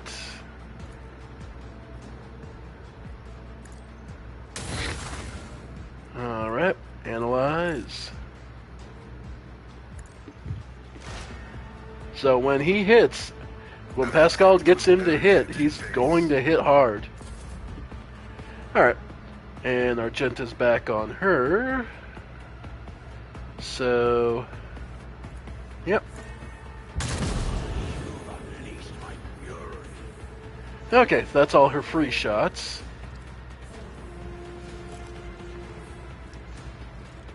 Get the flamethrower. They should be in range for that. Yep. Revel in Slaughter. And...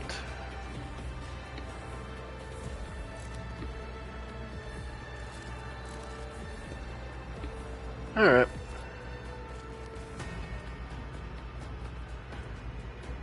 As the Move Emperor and commands, shoots. I act.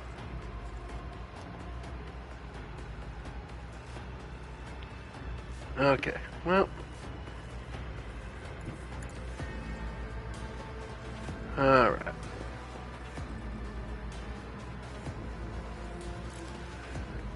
Snipe.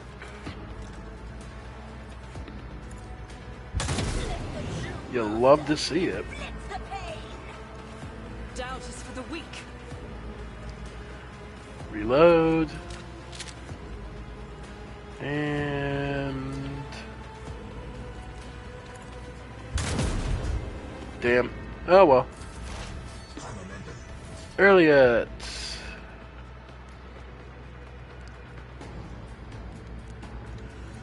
She can see them. She can see... Can't see you. The Blade Master she can't. And the Sapper she can't. Okay. So she can't see, but... Oh, but she can move the whole fucking... Jesus. Okay.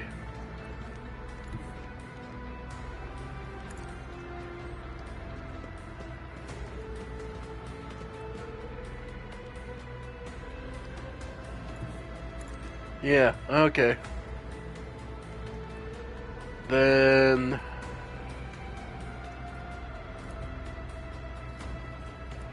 go ahead and open you up.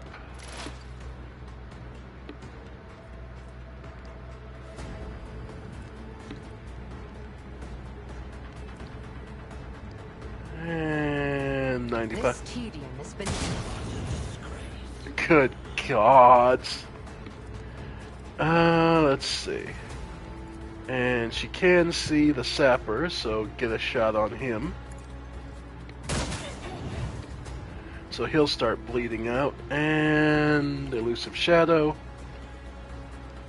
Followed by in my sights. Alright. J.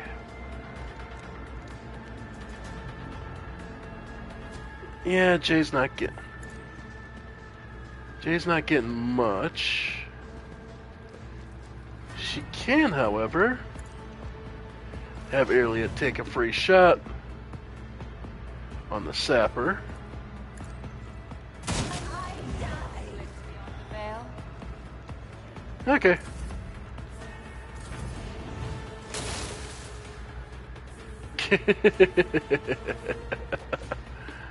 Okay. Pascal, go ahead and intimidate.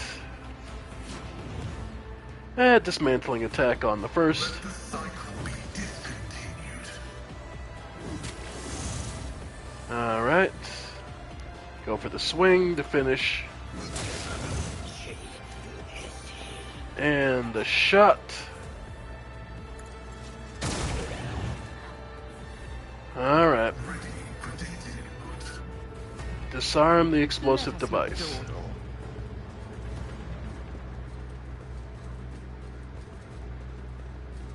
Alright. A man in an officer's uniform is kneeling and scrabbling around in the mess of blood and dirt on the floor. As soon as you draw near, you hear his fervorous muttering, "No, no, no, where is he? Where's my son?" The lower half of the officer's face is grimy with some strange substance, too pale and lumpy to be blood. The officer pays you no attention. His eyes are fixed on the floor. Wait, he's an operational officer from Deck 67-3, not one of the local clans, which is why I remember him. He helped me bring up the new recruits from the planet. What is he doing here?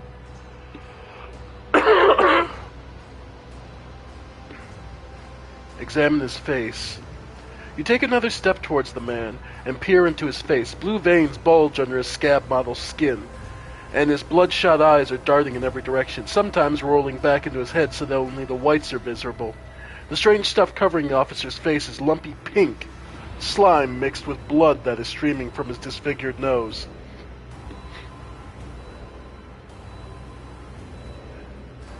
Your crew's not stationed in this section. Explain yourself. Something shifts in the officer's expression, and feverish gleam in his eyes goes out. Tacitus, my boy. Swamp devils dragged him off. I'm where I'm supposed to be. I'm looking for my son. The Emperor's valiant guards came to save my boy. I showed them where the swamp devils dragged Tacitus. I led them right here, like they asked.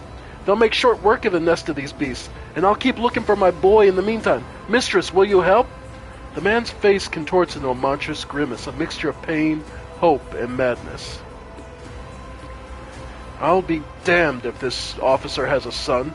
Perhaps he did once, but he embarked without any family in tow. Abelard sighs heavily. He's cracked, the poor wretch. I believe the Monkey is not here by chance. He has been in the clutches of the Dark Ones. His current state may be bitter fruit of time spent alongside those masters of torment and madness.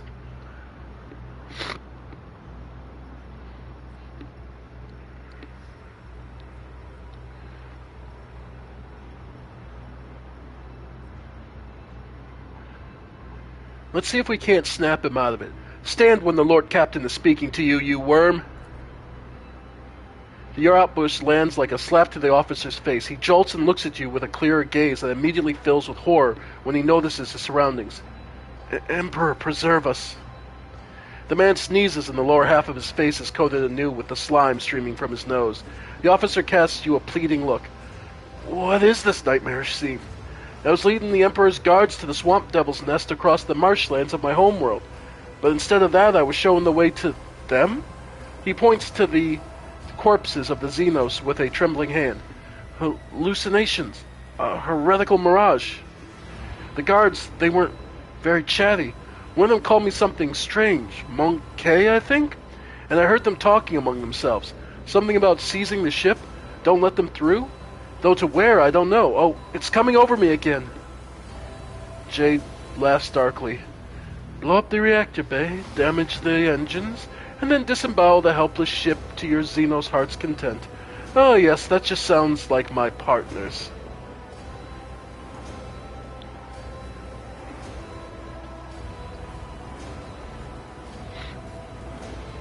It seems you were not in your right mind. I think you're right, your ladyship. Reason has fled me. I can't hold out. Even now I can see the marsh where Tacitus vanished just now behind you. The man's face twists in a mask of pain and grief, and a powerful spasm racks his body. Whatever they did to him, Shireen, there is no way back for him now. If it were up to me, I would let him slip back into the illusion, where there is still hope of finding Tacitus. Let him go at peace with himself, and not as a traitor. Leave the officer between two worlds. Execute the traitor in the name of the Emperor. Death to all heretics. Let the officer slip into the hallucination. I think I hear your son calling you. What? Tacitus? The man laughs weakly, and his eyes are now fully clouded with madness. Tacitus, my boy, I'm coming. The officer's body slides to the floor and convulses for a time before going still.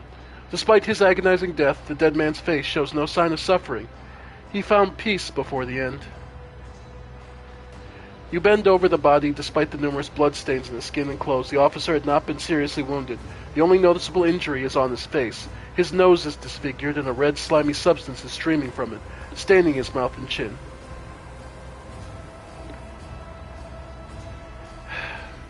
Take the body to the infirmary and try to identify the cause of his madness.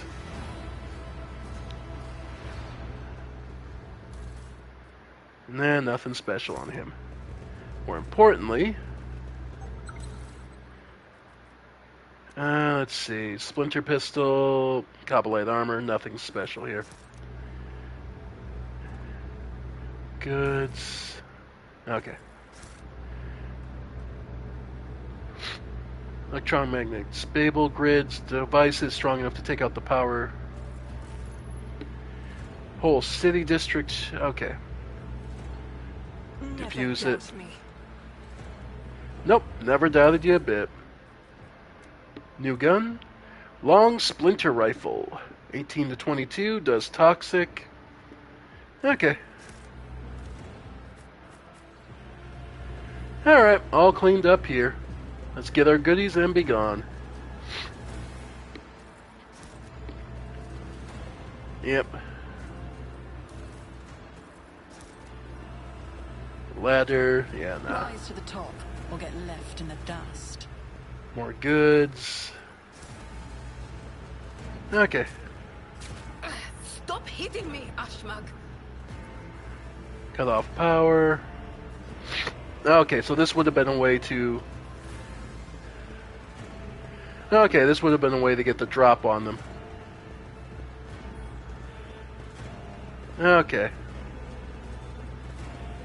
Not that it would have mattered much. This hit squad was... I mean, they were desperate, so no surprise it was wasn't their best. Yep, and the engine's still humming. Didn't even have to interrupt the power system or anything. Yep.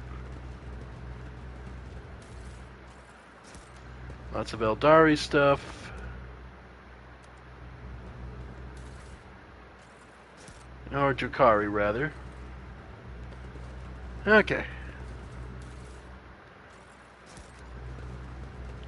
Always Sweet. keep your eye on the prize. And yeah, just more random batteries and such. Okay. Void Ship Bridge. Yep, we got everything done.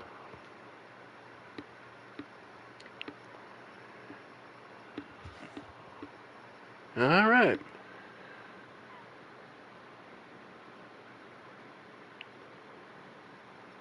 And with that, we're pretty much set. We can head back home and probably be announced as the Von Valancius actual heir. Inheritor, and then, well, we pick up where the story goes from there. Oh, while we're here, hey Henrix. To what do I owe this visit?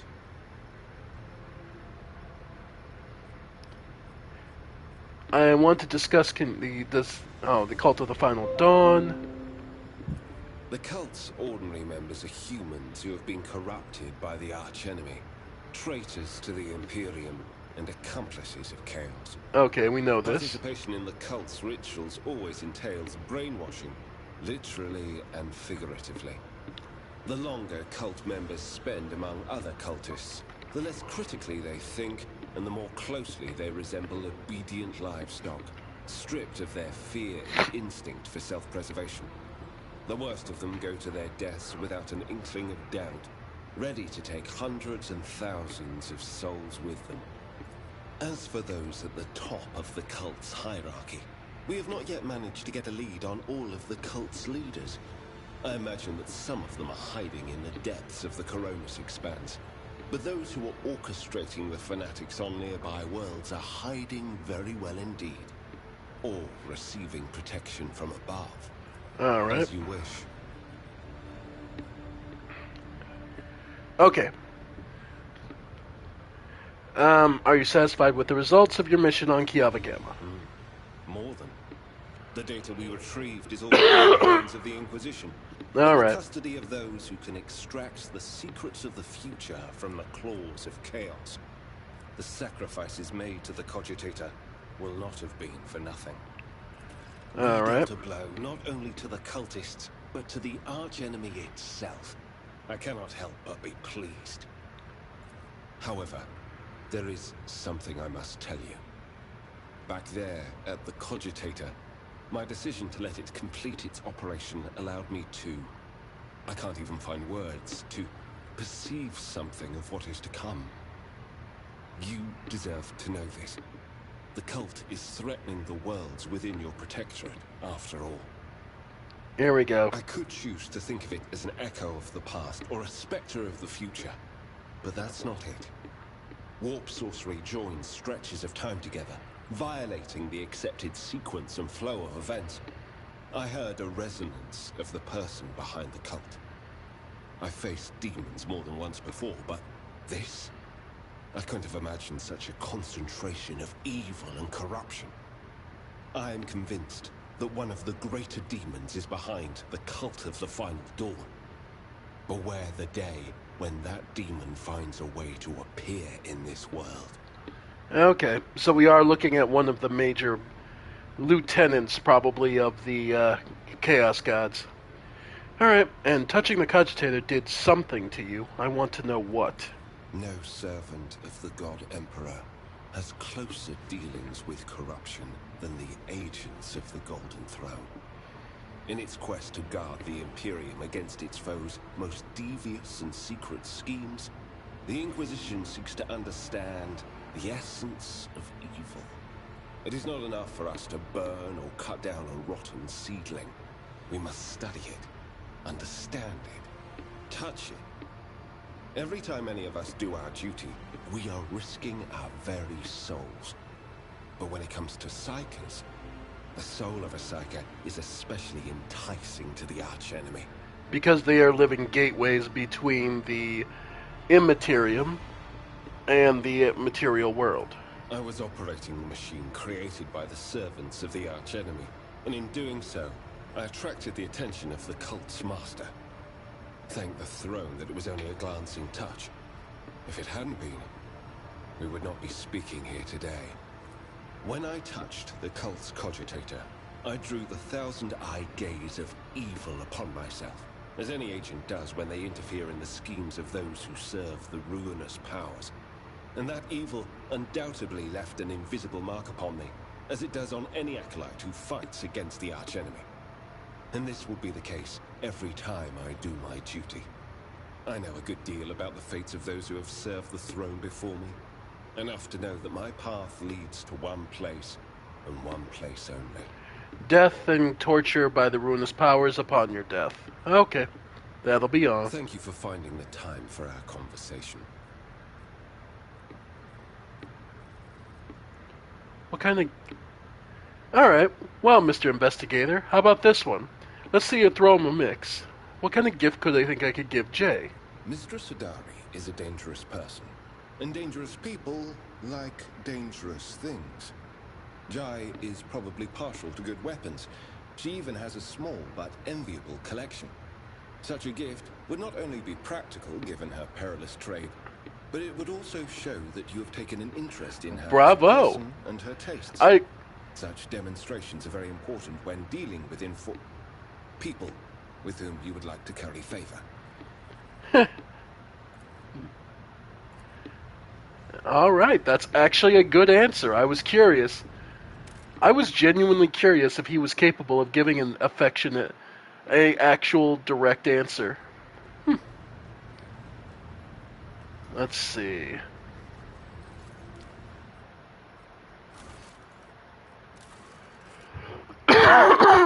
Alright, so it's a gift for Jay Hadari.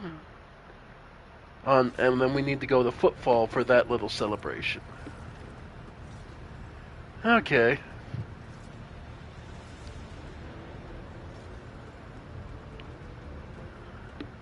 Let's see. Who else could we ask? Who else might be kind of interesting?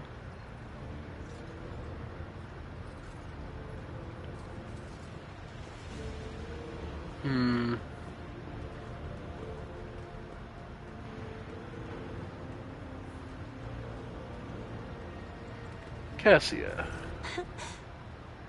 Words cannot describe how boring the bridge is without our stimulating conversations. What kind of gift do you think would please Jay? I know very little about how ordinary couples come together. The books I have read always skirted around that side of life, keeping silent on the matter. A heartfelt poem, perhaps? I'm not sure Jai enjoys poetry, though. I have enjoyed... Okay, I was just curious. Because she is so socially awkward, but Cassia is extremely sincere, I guess is the best way to put it.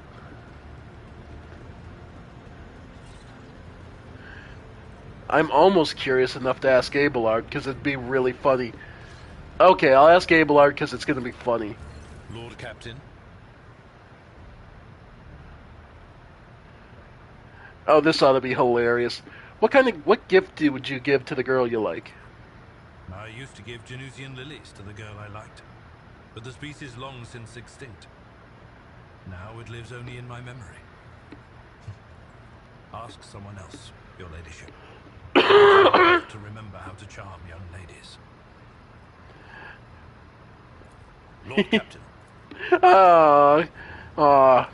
So somber. So that tells us exactly the kind of person he is, where he was a very big romantic once upon a time. Alright.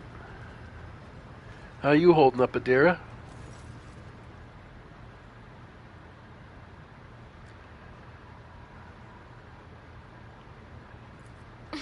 Well, it would have to be something that screams, look how much the rogue trader loves me, in the faces of everyone she meets. Like a fabulous gown beyond anything that even the noble women of Dargonus can acquire. A princess of smugglers would love the opportunity to rub the nobility's noses in her newfound privileges.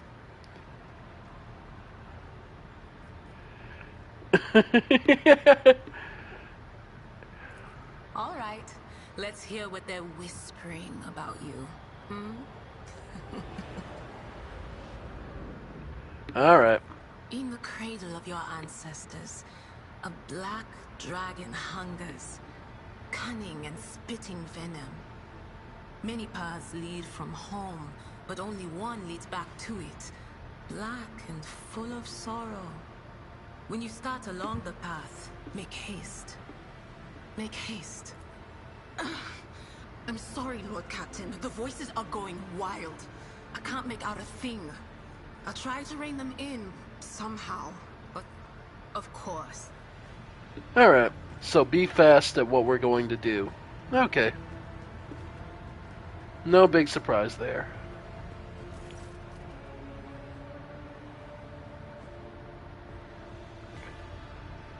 It stands out. Okay.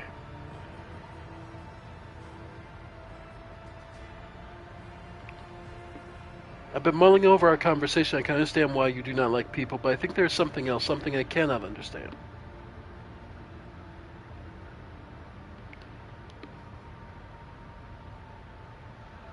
I've been mulling over our conversation. I can understand. What do I see? Yeah. Your words ring with the desire to know the soul of another. But will you be able to comprehend my answer? You and I, Elantak, look at this world in very different ways. Okay. And I see many more facets, and deeper meanings, and brighter colors in it. But to capture the full truth of this world in the miserly language familiar to your ears will take time. I will come to you with an answer later. Okay. I look forward to it.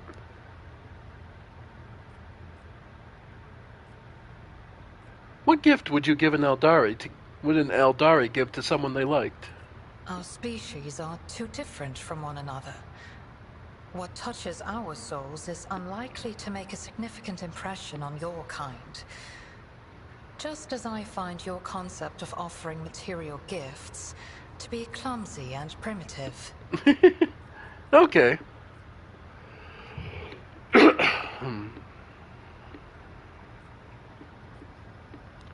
Alright. I was just curious what she would say regarding that. So the Eldari are far more likely to give an experience, something unique to it unique to the person. Okay. Pascal. My apologies. 19% of my processing power is engaged in the analysis of my tech comrade's memory. My response time may be longer than usual. Are you not surprised that Armanot's words had such an effect on Opticon 22? I was not knowledgeable as to how popular Blessed Armanot's teaching was in explorator circles. The Cognizance fleet is massive. His ideas might have found a larger following on its periphery than in the Mother Squadron. Have you found anything out? The data is scarce.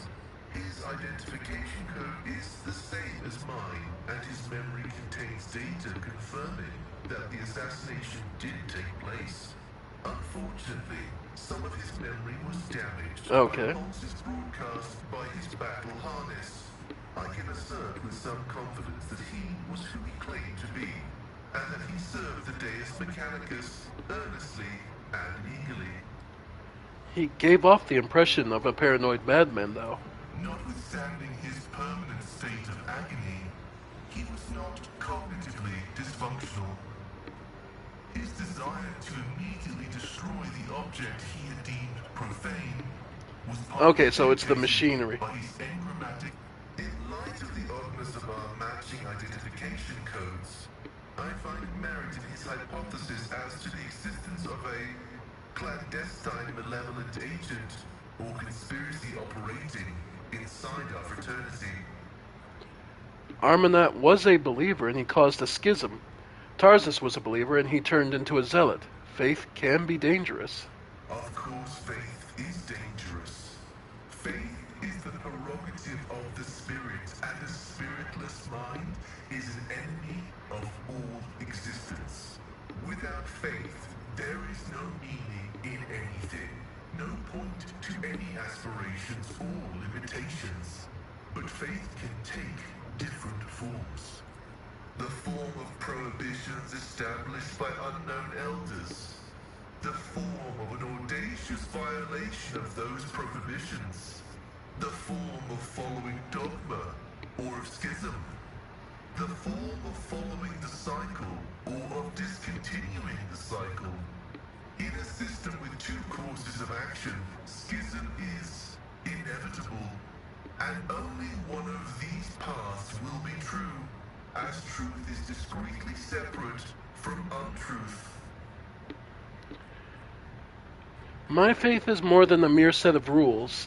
It consists of ideals, which sometimes come into conflict with dogma, and I have been given the gift of will to set the dogma straight. The Omnissiah has bestowed upon us the supreme mission, the quest for knowledge. The fact of its existence confirms that reason is yet to comprehend and quantify the universe in its entirety. This precludes the existence of any prohibition that could be considered universally relevant. All limitations need their exceptions, yet exceptions belie the inviolability of prohibitions. Pascal's voice takes on a thoughtful tone, and this otherworldly might peters out. Perhaps you'll be able to find out more. I will continue my research into the Blessed Martyr's memory with all due reverence. Have you studied Demences in that neural augmetic yet? I have destroyed it. A slight telltale rattle in the voice makes him sound unconvincing. You're lying. This statement is true. I am yet to settle into a definitive course of action. I am running a spot diagnostic on the memory of the heretic Demens. Even though purity protocols stipulate that his blasphemous knowledge must be eradicated, I am not drawn toward forbidden information, but only to data concerning the Blessed Amanats. Well, continue your research. Response affirmative.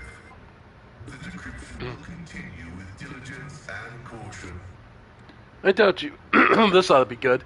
I doubt you have any expertise in this, but what gift do you think I should give Jay? Given the high status of the unit von Valancius and her services rendered to the Adeptus Mechanicus, perhaps a request for special leniency for the unit Jai Hidari. Sentence of oblivion without servitorization that is stipulated for her crimes may instead be commuted to immediate redemptive servitude.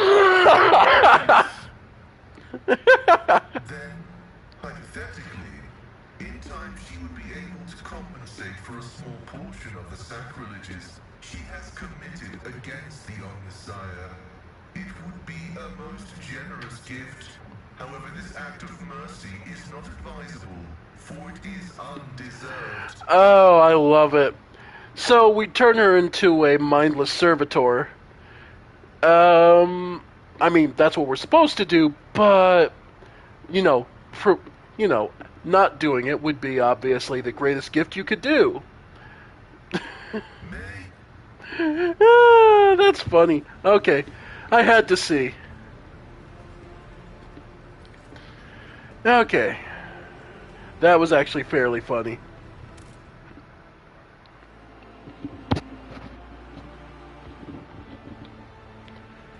All right.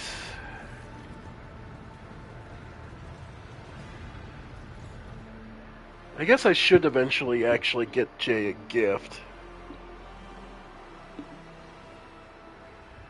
All right.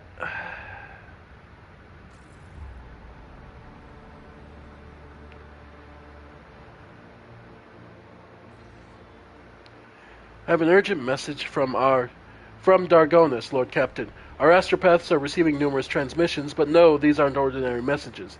Each and every one is a plea for help. Dargonis is reporting a massive Xenos raid. Okay. The astropathic choir master is struggling to determine when exactly invasion began, but also has pointed shortly after departure for the... Okay. So we need to get to Dargonis now. Alright. And I don't have the points to get there. Okay.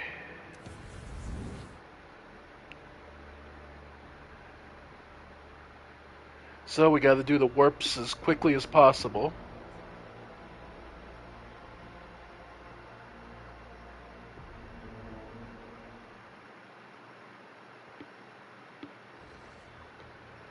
Okay.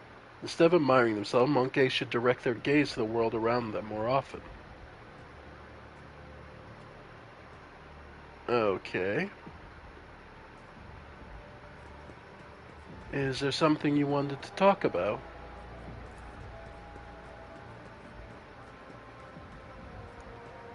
Iliad, what's up? Taking careful steps, almost without a sound, Iliad examines the interior and raises her brows in surprise and muttering something to herself in the Eldari tongue.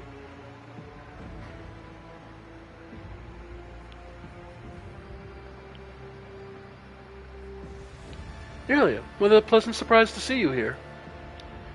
I had no idea this was your dwelling until I entered it. The Eldari turns her emerald gaze on you. It seems as if she's completely unfazed by your sudden appearance. On my craft world, we all held to simple custom. You may set your foot wherever you path requires. Sacred ground was the only exception to this rule. Is there something sacred in this room, Ayantak? I do not think so.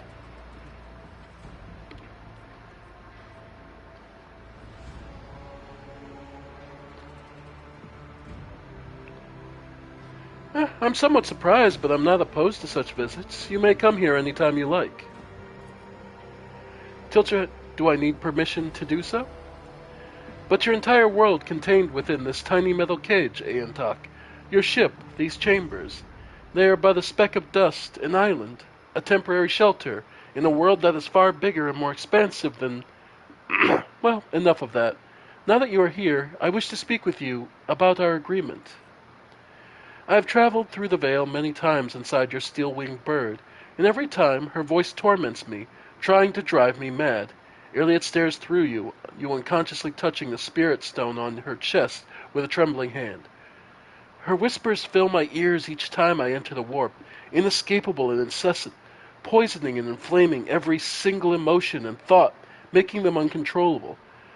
I have learned to shut myself off as best I can, just so that I might have a chance to search for what I have lost. We found everyone we could, Ayantak, and all of them were dead. Hopelessness and despair gleam in Iliad's eyes, and her voice breaks treacherously. But the thread of fate is broken, and I no longer know how to help my people. I failed to save anyone, and I failed to learn the truth about the Krudark's demise. I have lost my way, and I thought you were the only person on this entire ship who might understand. I was not wrong to think so, was I? For a moment a sad smile flickers on Iliad's face, and her voice rings with an agonizing doubt. No matter what, you tried to keep your promise, even if your species loves to stamp out any life form they find undesirable. Do not give up. You will find what you are looking for. What is this, Ayantak? Consolation. What do you... Iliad's words are interrupted by a strange sound, similar to a stifled sigh. Her gaze trained upon something past you. Turning around, you see what has caught her attention. An odd, unsightly shard of porous material mounted on the wall like a trophy. An entire kaleidoscope of emotions plays across her face, changing too quickly to catch. She sighs once more, and then her feelings are concealed behind an impenetrable, impersonal mask. What is this, Monkey? Iliad's voice sounds unusually cold.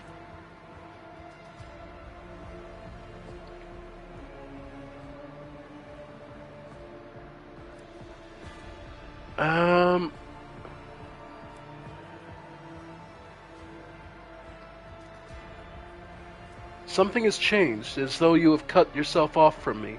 Iliad, what is going on? Iliad looks at you, her eyes devoid of every emotion, every shred of life and warmth that you previously beheld them.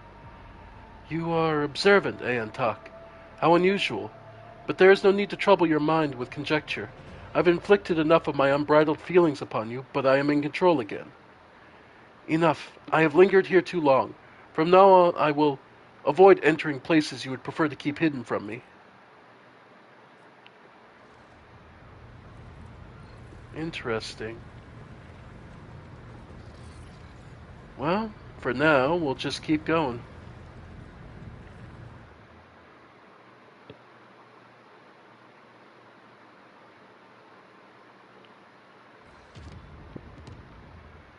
Alright. We don't... Well, we could make this jump. Alright, make it as safe as possible.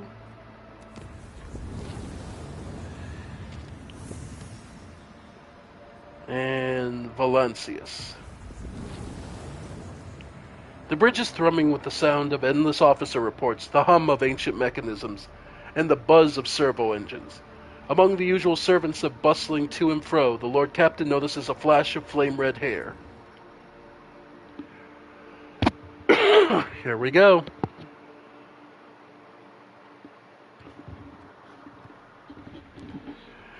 Alright. How bad is it?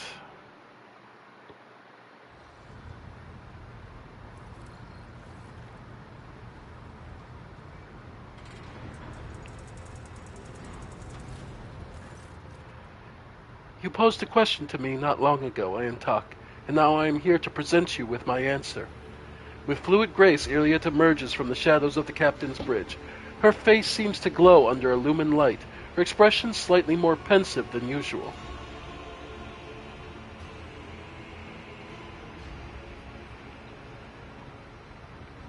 You have my complete attention. Then listen closely to my answer, Ayantak. You may struggle to comprehend what is to be said, being accustomed to reveling in your own might and skewing the word to suit yourself. Pitch your understanding not towards my words, but the sense that lies hidden in the shade of the sounds. Iliad half closes her eyes, and her words unfurling slowly and melodically. You try to split the world into pieces, to fragment it into light and dark, truth and lies, self and other. But I see the world as a single whole, and in it lies the simplicity and complexity. It is not enough simply to see the world and hear its voices. You must understand it. Think of Lilithane, the world on which our paths crossed. What is it truly? What is its essence? The Lilithane magnificence comes not from the green of its vast forest, or from the depths of its waters. Its beauty lies in the word, the way it dances on the tongue, and even you, Ayantak, can sense it. Try, say the word slowly, delicately, casting aside all stray thoughts. Feel, perhaps then you will see.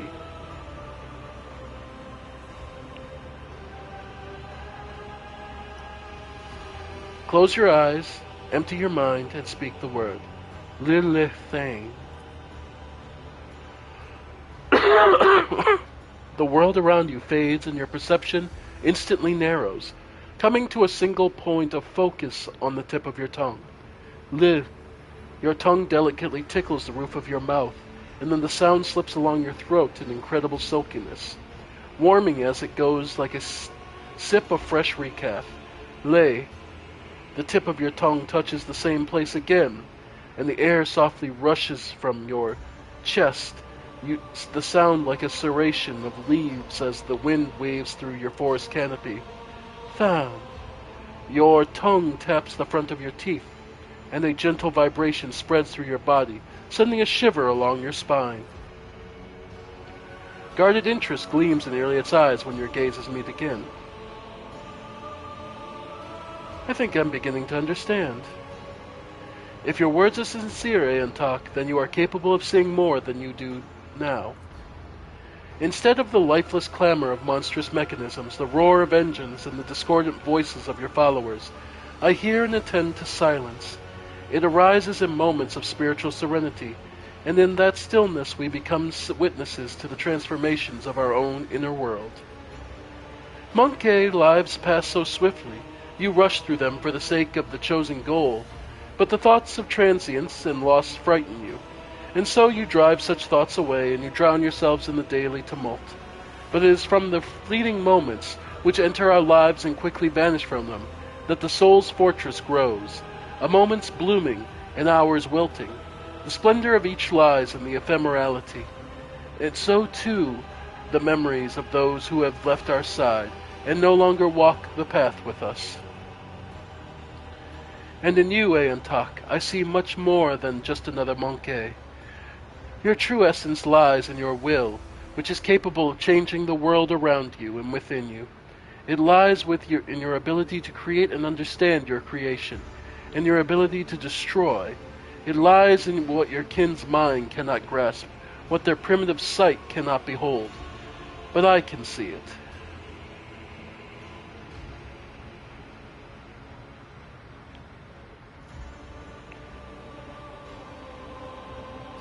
Thank you for telling me how you see the world. And what do you make of it, Aentok? How differently do you see the world?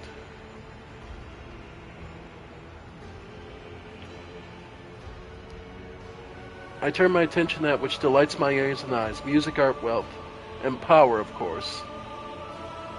No, I also see something greater in the world around me, something deeper than the outer guise of things. And what does that mean? I see the suffering of those around me, and it compels me to act. I find I am especially drawn to imperfection and destruction. I see the uniqueness in every creature, every thing, and it pleases me. I see the uniqueness in every creature, every thing, and it pleases me. I can follow your line of thoughts, Aentok. Every form, color, creature, and being possesses its own charm and capacity to stir our emotions.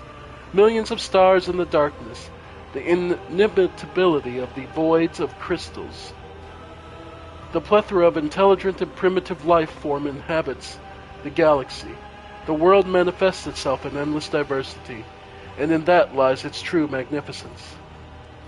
Elliot says nothing for a time, silently watching you from under her half-lowered lids. Now that we have each shared our truth about this world, I would like to know if your thoughts about me align with those of your kin, Aentok, or if you see me differently.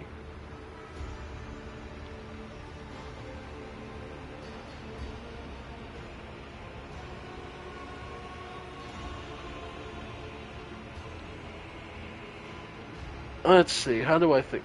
I try not to think about you at all, and I will order my crew to do the same. Do not worry. I'm not attracted to you in any sense of the words. You are beautiful and alluring. I like you. Your appeal is unusual. It springs from within, evoking disquiet and a craving to know what is hidden from my eyes. Highly dangerous being, an ally at present. To me, you are a foreign and yet beguiling world. I hope to one day come to know you, and then on that day, my own world will become that much deeper. Elliot goes still and silent, looks at you intently as if seeing you for the first time. It seems there are many facets of your soul that I have not considered, Aentok. Interesting. I accept your answer and thank you for speaking with me. This is our first conversation on board this vessel that has truly brought serenity and joy to my soul. Alright. So, yeah, no. Again, she is surrounded by a species that does not respect, like, or identify with her. But she continues because because she sees there's a potential to do greater good. And yes, of course, I'm pretty sure she's the type, if you go... I have no interest in her romantically, but we'll see. Alright. The steady rhythm on board the vessel... What? No, I was...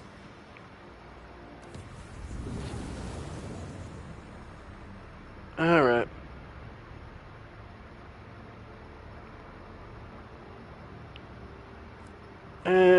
Coercion. Alright. I was looking to visit this system.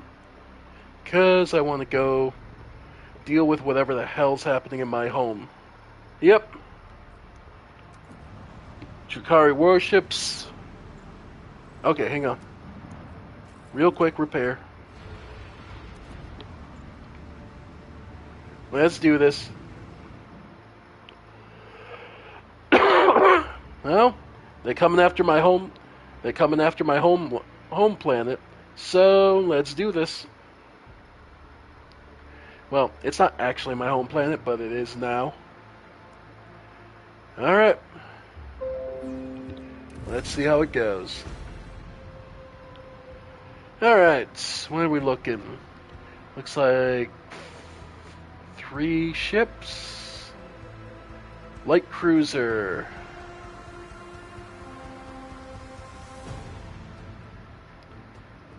Okay, looks like that's the only one. What's this one? Whenever enters the Nautilus zone, its shields are fully restored and strength increased. Disabled until the end of round. Yeah, so let's just head.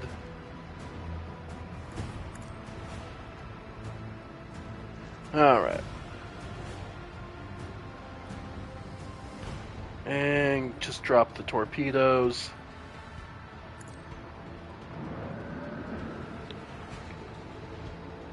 And go ahead and warp jump forward. Okay. Strengthen my shields.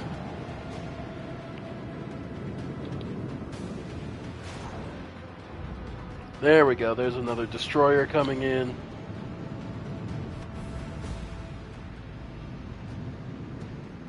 Yeah, their weapon was disabled.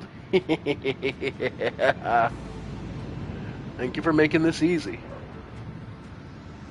Oh boy, the light cruiser, that's going to be rough.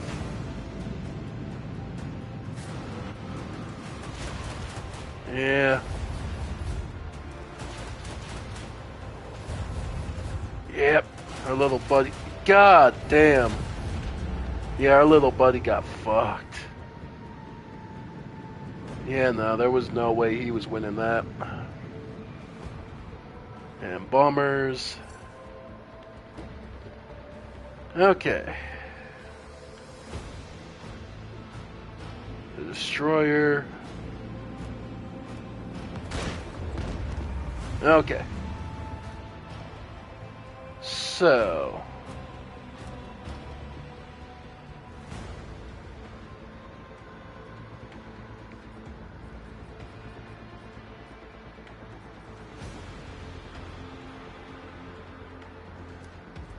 Boarding party, yeah, nope. So what we'll do is move to new heading and come out of the system.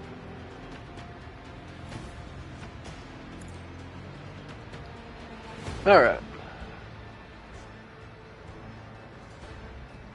And we can just try and blow it the hell up.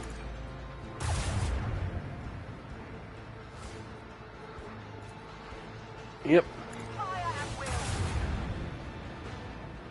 And torpedoes.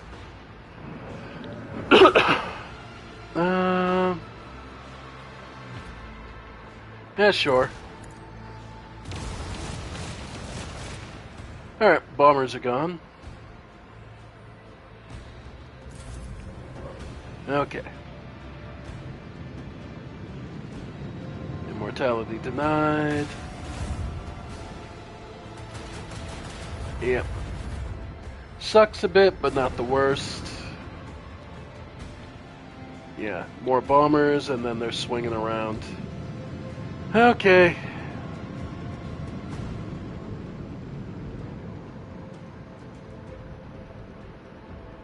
Alright.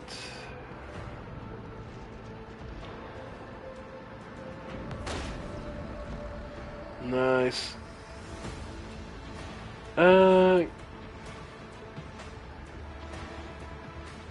Honestly,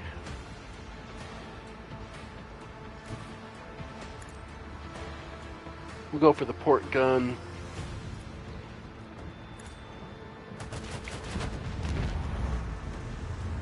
Alright. Then from there, move up.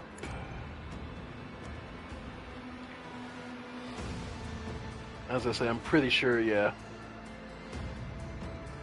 So,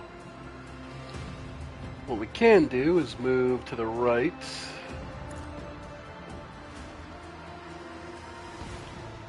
Readjust, try and get what damage. Volley. Yeah, just short. Okay. Can I see there? Yeah. Start getting damage on that. Expose weaknesses. Okay. Light cruiser. Moving in.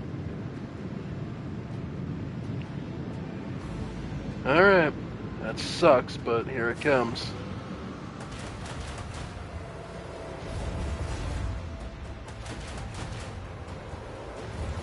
Hurts. Yep. The bombers. Yeah. Okay. So what we can do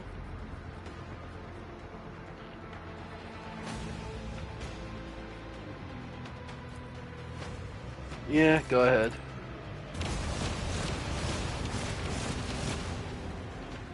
Empyrean Storm. Then Dorsal Cannon.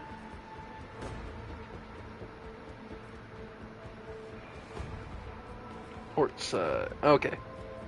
Etheric. Port side cannons. Go ahead.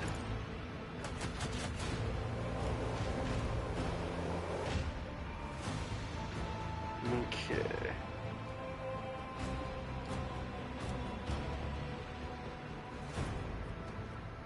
With the force of a supernova. Yep, not bad.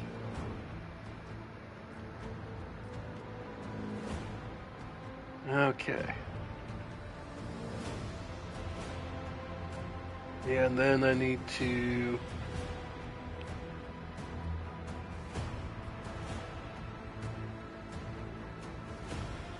Let's get out of its range of fire. Or at least try to. And then... Yeah, go ahead and go for a warp shallow jump. Okay.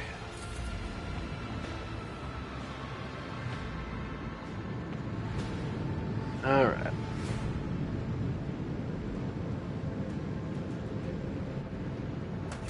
Alright. At least it's going to be hitting our back shield. Okay. And I should be able to drop a... Right. Not yet. One more round. Not able to do that. Okay, swing run. Let's see. Go ahead and turn the ship. There's some damage to it. Nice. Okay, then from there, go ahead and do a swing run.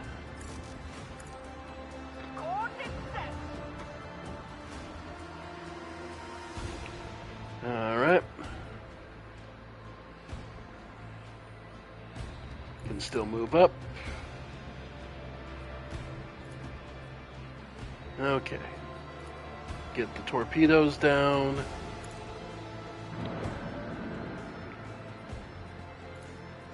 Yep.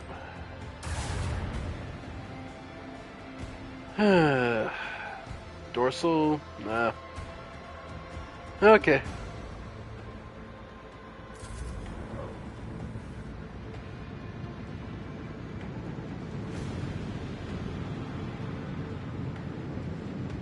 Alright.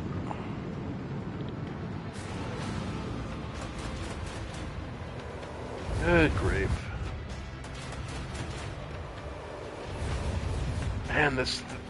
Okay, whatever it is, the Drukhari ability to just fucking negate damage for every... after every hit is getting real fucking old, I can say that. Alright.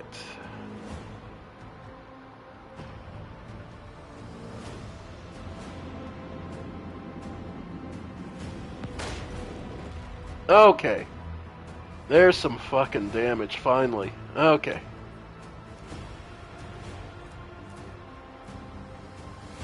Get more... Okay. So then...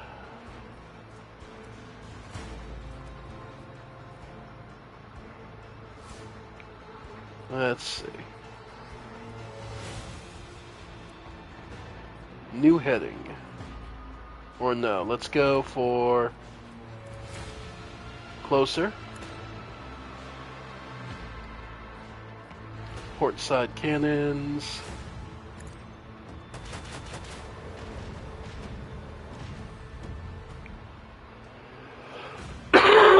Fuck you, Shadowfield. Okay, just saying.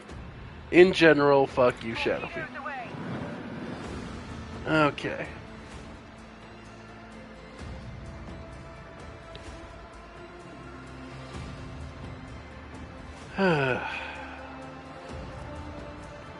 Yeah, go ahead and shallow jump. Yeah, if I can get right behind him, it's potential damage.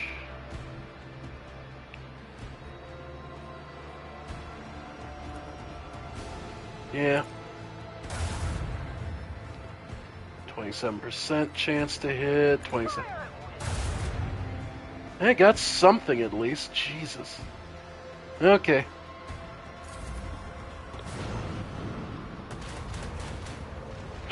Okay. So they have to waste it on the torpedoes, which is fantastic. Alright. Throwing out the bombers again.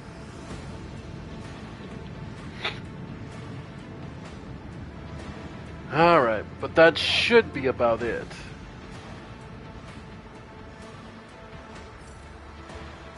Okay.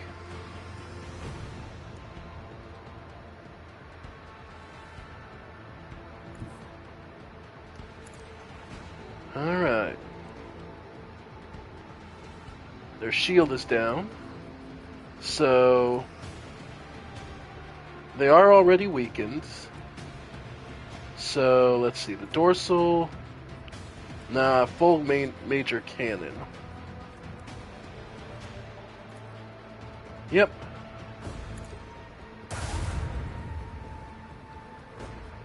Really? Okay.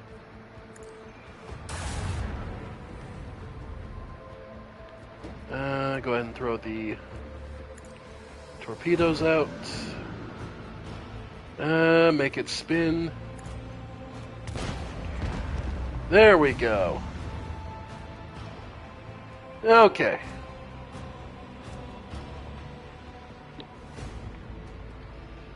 Okay, so then it's just the Void Ravens. Okay. The bombers. Turn around.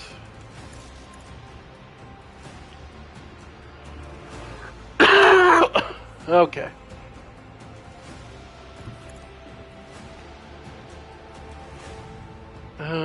Don't... Okay. Go ahead and go for the jump. Then... Aetheric extra range. Perfect.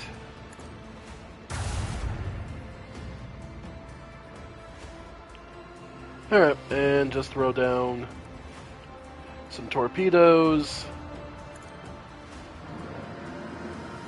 Alright.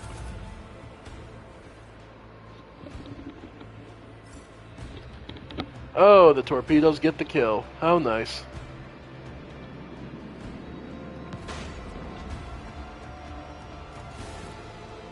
And another level up.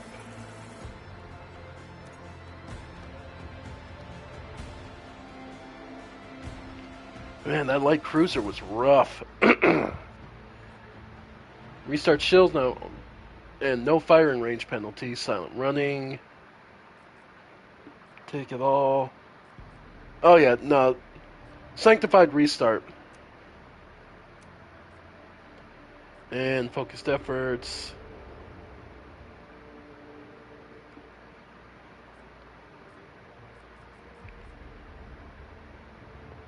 Most counted, larger enemy friggins, large X surprise. Yep. Silent running when we can. Okay. Components. Definitely do hull repair.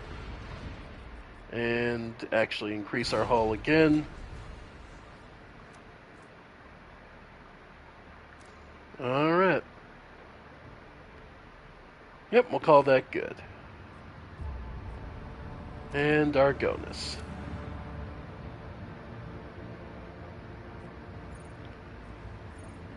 Alright. Let's get home. Yep, I'm good with this. Heretics and even minions of the archenemy. Exterminating them is a duty of every righteous servant of the God Emperor. Assuming it's not profitable in the long term. Nah, I honestly... Most of the Chaos Forces are pretty much puppy kickers, so... Alright. Oh, yay. This is going to go well.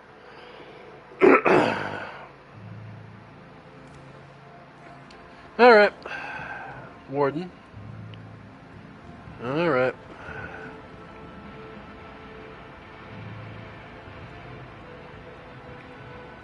Wow. They did a number.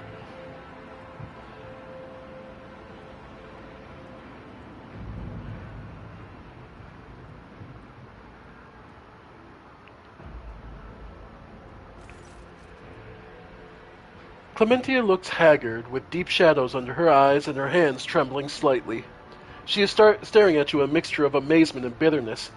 Your ladyship, is it really you? We'd lost all hope of seeing you again. I made it too late. Dargonis has been hit by a mass Xenos attack. The fleet's resistance was broken in mere hours. Then the invaders commenced a planetary raid. The planetary defense forces were able to hold the inner parameters of the city. Perimeters of the city. Two of the attacks were stifled to the approaches to the settlements, but flights continued. Here as well, in Van Valancia's palace. The Drakari are after living victims above all else. Why would they waste their forces assaulting the palace when they could be storming another city? Alas, I don't know the answer, your ladyship. When the Xenos attacked the palace, they sent a force so great that increased warden presence in the defense perimeter were wiped out in minutes. By the throne, whatever they're looking for in there, they've spared no troops to get their hands on it.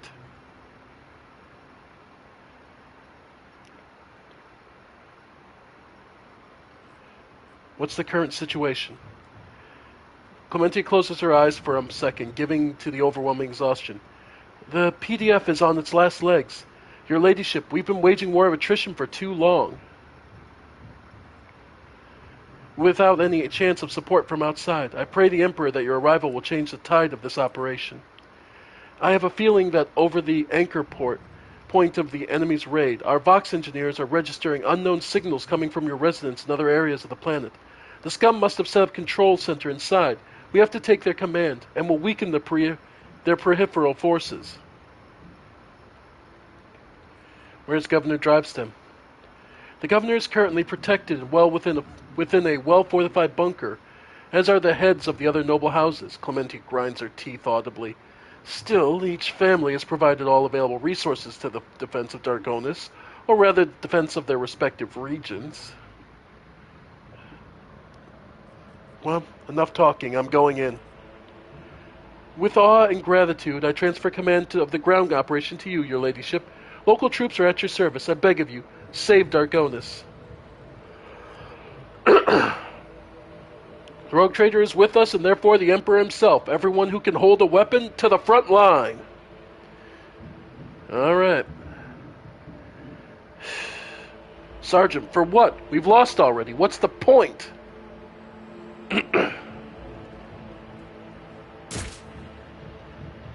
Well, any more cowards here? To the line! Yes, sir.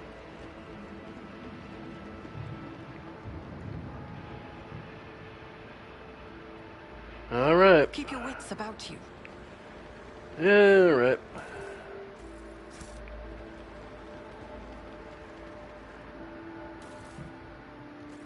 All right. Hang in there.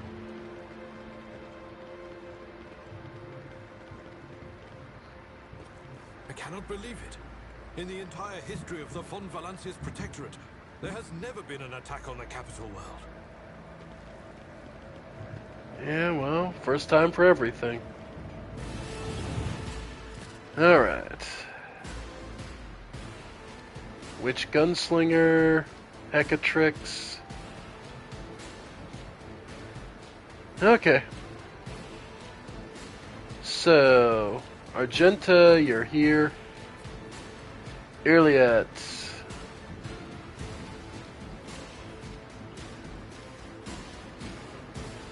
Yeah, we'll just have you here.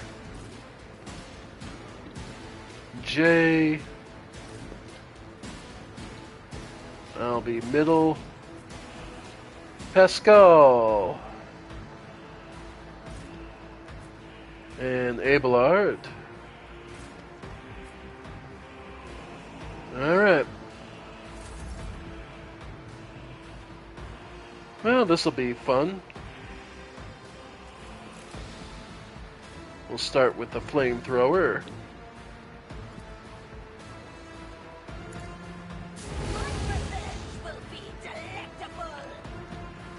Oh, I'm sure you'll love it. And snipe.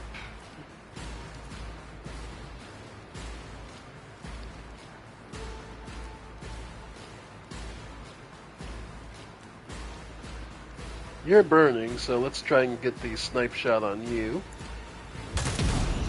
You pay for this in blood. Oh, I'm sure you'll try and make me. And then devastating attack.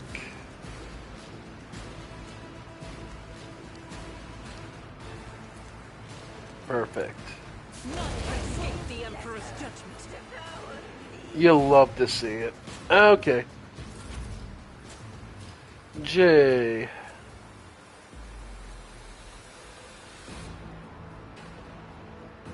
%55 chance.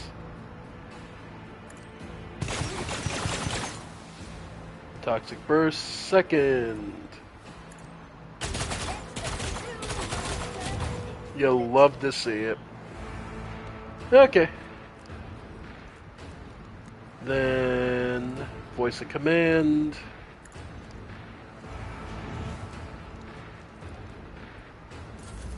All right. Yep.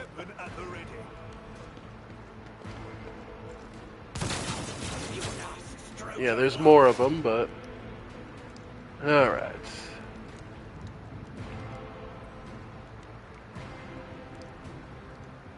Yeah, let's see.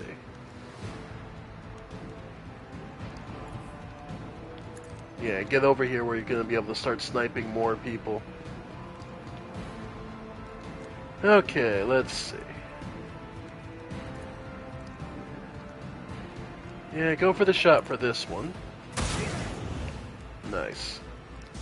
Then opening.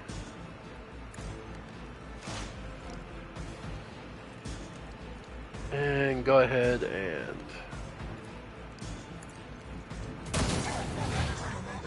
that one's gone. Then yeah, if you're still in my line of sight by the time of her next turn, you die.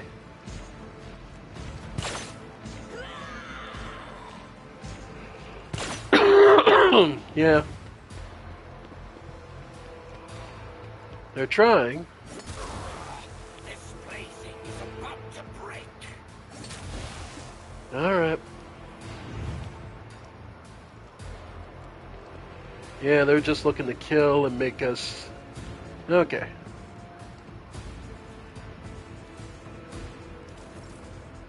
Okay.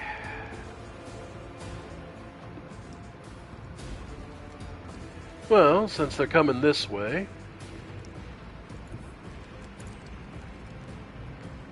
Alright.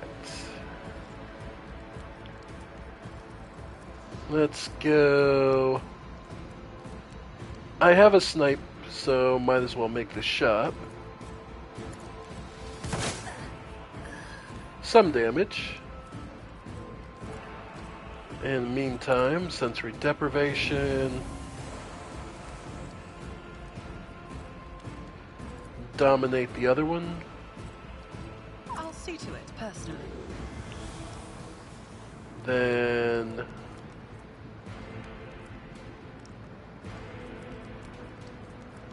have them sign objective. Go ahead and... this one dies. Okay.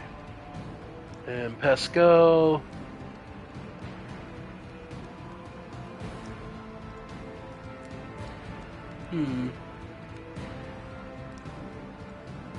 Yeah, we'll just move you up over this way. Alright. And... dismantling attack with his... yeah, they're too far. Oh, no, they aren't. Okay. Nice. There we go. And go ahead and buff. And... analyze.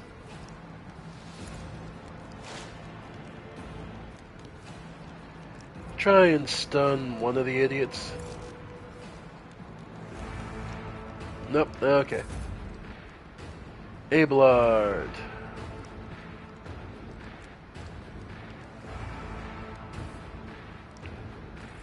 And since he won't be able to... he's got a line of fire on him.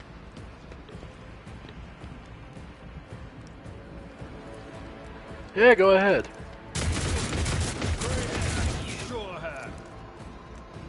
You'll love to see it. Switch back to the shield and charge.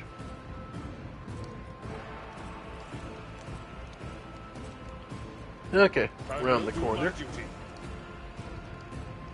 And just endure. Okay.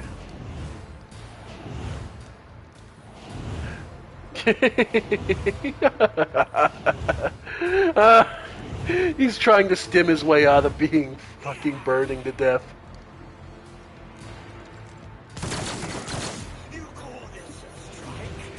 Oh.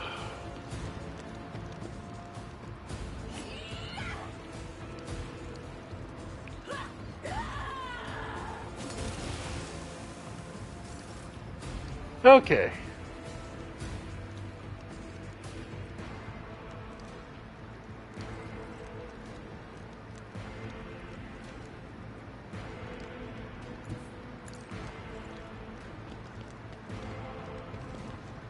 Alright. Well, roast him.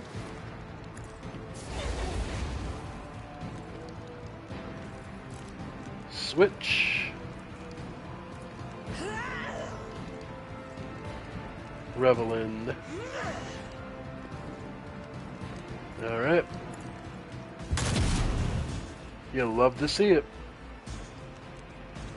Then running gun. So she acts.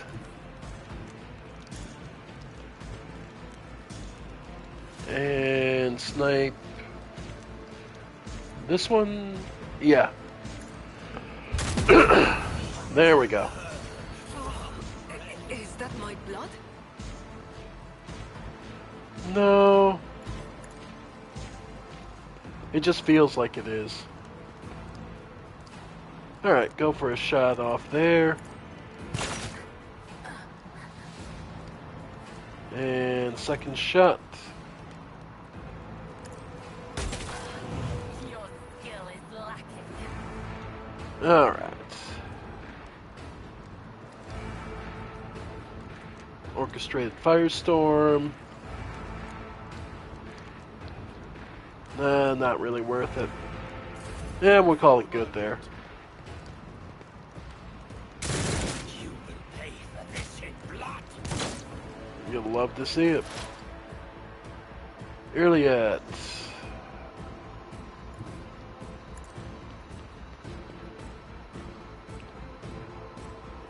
Yep, try and finish this one off. Opening.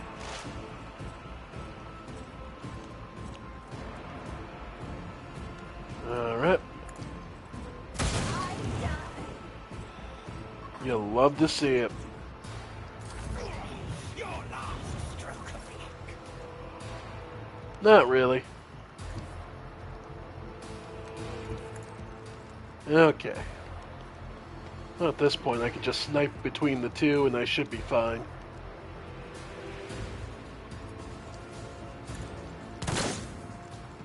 Missed completely, goddamn. Well, blind this one. And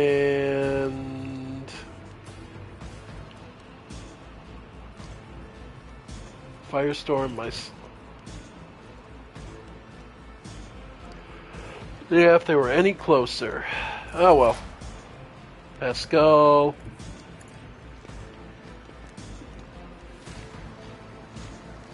Finish it off. And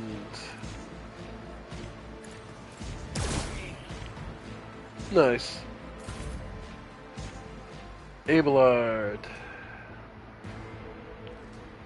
Yeah, only one left is over there.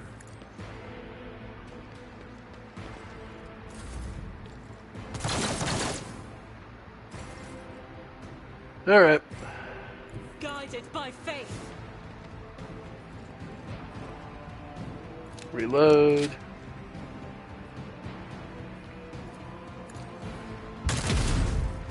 Okay. I always keep my options open. Okay. At this point, we're just looking to clean out everything. Yeah.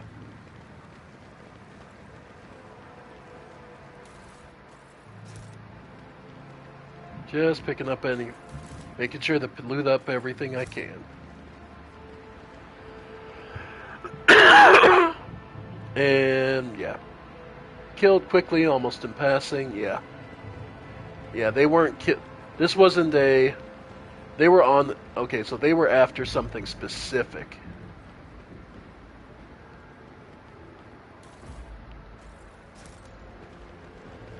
And next they're going to tell me that they got bored waiting, and they just came to my world to kill me. Trap, go ahead and disarm. Half a chance it was set by my own people. Let us not dawdle. So the extra experience is always nice. Okay. Oh, they brought their bikes with them too. Alright, let's see it.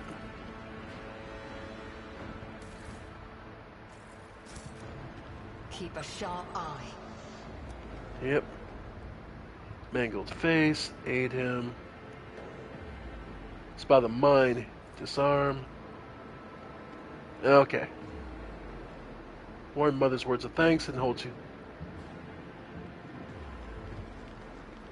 Alright. So they set a mine under an injured man. Yeah, they're Drukhari are that kind of bastards. Searching. Too hard for a simple. And damn. Who would have thought that the lowly Jai Hedari would become part of the rogue trader's retinue? The Exalted One is truly generous. Here we go. Disgusting presence out of existence! When Tazara notices you, her face contorts into a mask of rage. Takari's lips stretch into a predatory grin, and she bears no trace of her former haughtiness, only the promise of pain. You malformed monkey! Putrid vermin! You will pay for every moment I have spent on this pitiful planet! This is it, the true face of the Dark Ones. Her anger at you is so great she has shed her mask, and revealed the beast beneath.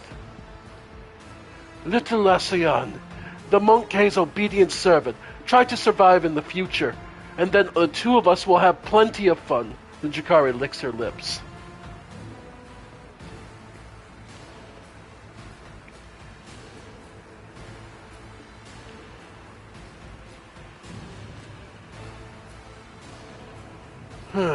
Aren't you glad to see me, Tazara?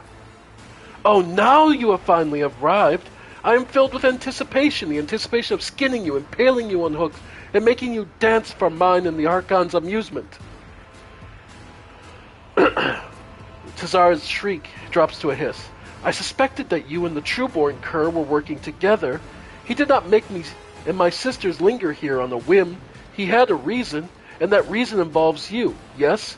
Is that it? Tell me. Just nod, so I can stand before the Archon and accuse him of treachery and compromising the raid.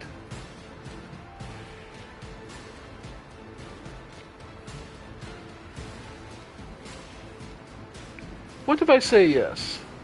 Then I will say I have had enough of the others' games. Sisters, praise the muses. Interesting. Alright. So, Thrall Master, Thralled Marauders. Okay. They've got the advantage of position for the moment. Okay. So, I'll hold the line here. Pascal, I'm actually going to send you up over here. Yeah. You're going to take that. Abelard. Alright. Abelard, you're going to be up front. Argenta. Good as cover as any. Iliette is fine where she is. And Jay... Good position. No, over here. Okay. Alright.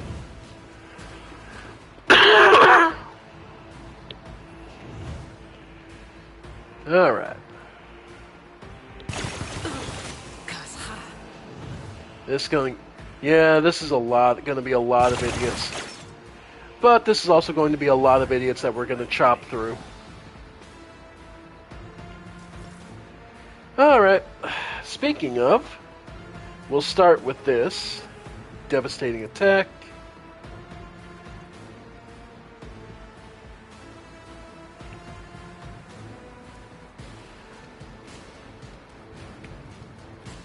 Activate the turrets. Ah, okay. We'll come back to that. Meantime, let's go... Snipe shot.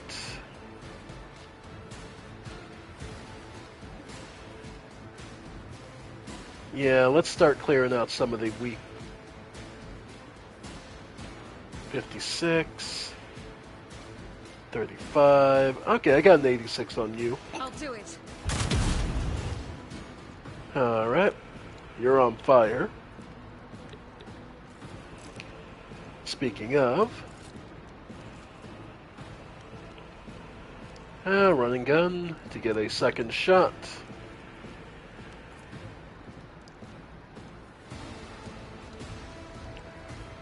Oh, I can get to both of you. Okay. Woe to you. Didn't set either of them on fire, though. Oh well.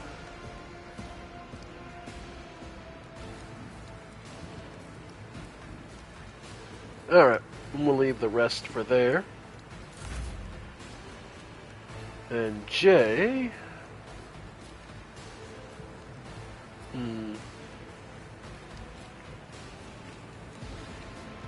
Much as I would like to move her up, I don't think that's going to be smart, so I'm just going to... Yeah. Yeah, go ahead and just... Yeah, I didn't think so. Oh well, go for the second round.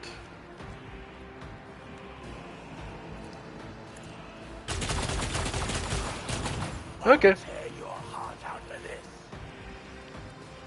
And Inspire, Abelard. Okay. And we're fine for it. Alright. Tazara. Okay. Here we go. Abelard holding, yep. Holding my trust in him. Yep. Thank you for fucking over Tazara. Alright.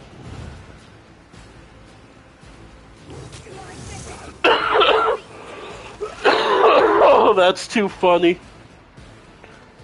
Alright. Earliet. Okay. Thank you. That is too goddamn funny, though. Fucked over his own people. Okay. Let's start with Death Whisper on Tazara. So she starts bleeding out. Then... Let's see. Just the basic shot. Okay. Nice. Then... If you're still in her line of sight... Yeah, this witch. Alright. Kabbalite warriors. Hang in there, Argenta. Okay.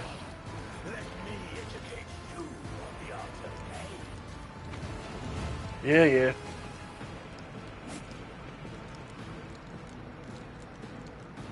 Alright.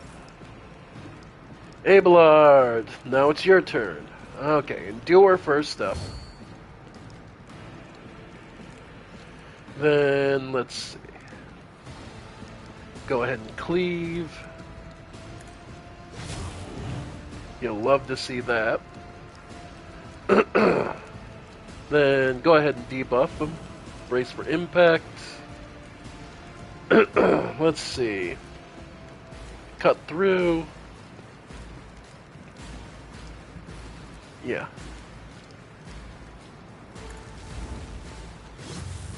Okay. That's still fine. And taunt.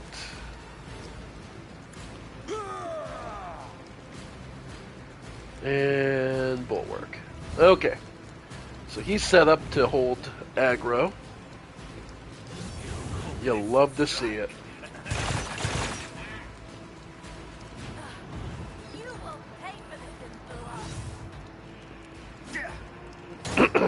Oh yeah. Abelard is just being able to hold his own.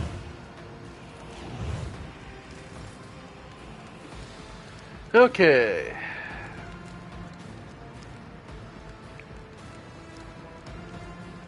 Okay, so I can move up. Let's see. That's my laser shotgun.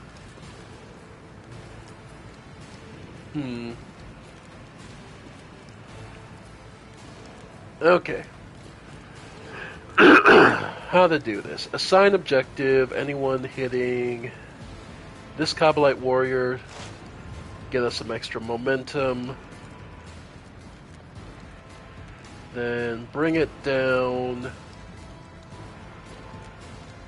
Yeah, only person I can really do that, give that to is Jay. And she can basically just...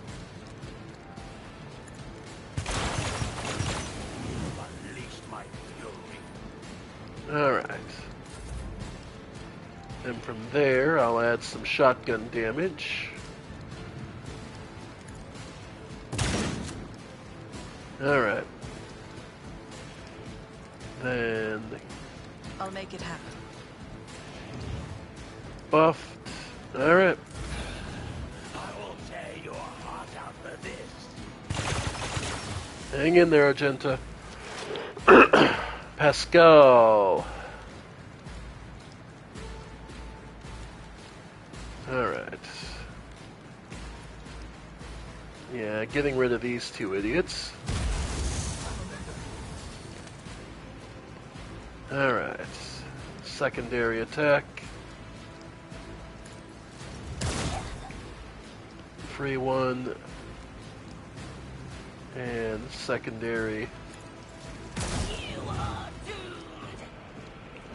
Yeah. And dismantling attack. Activating force mode sacrament.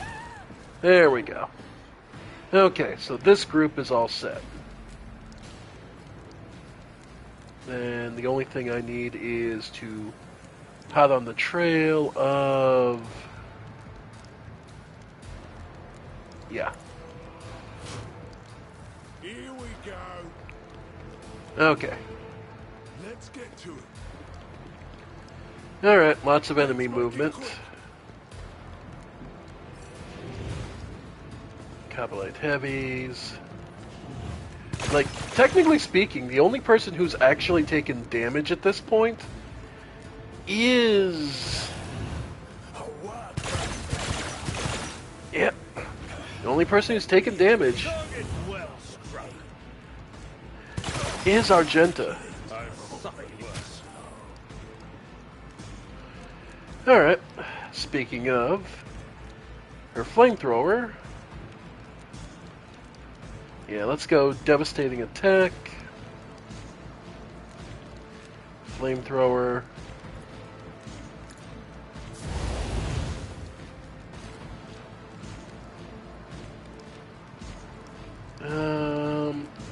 Kick.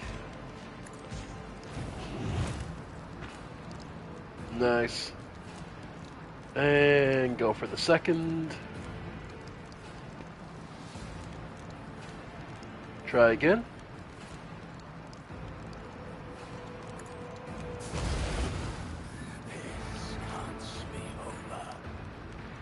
Alright. Furious Recital. Oh, right, I forgot that does that damage. Alright, and then switch over the Sniper for Firearm Mastery. Yep.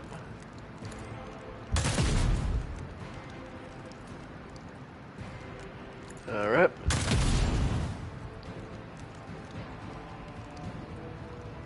Alright. Then J.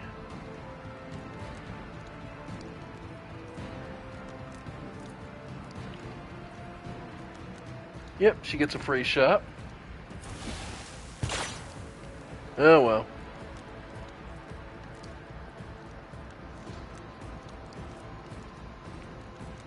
Let's see. Press the advantage. Don't get too cocky. Because this is just whoever the hell she can hit. And second round.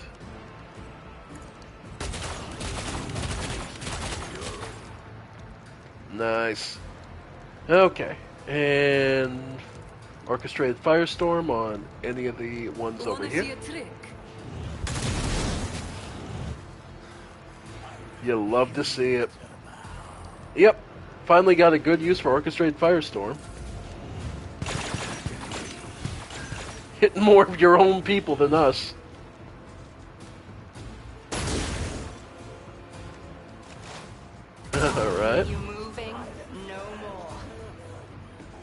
You'll love to see it. By the way, what the hell happened to Zara? I kind of lost her in all this.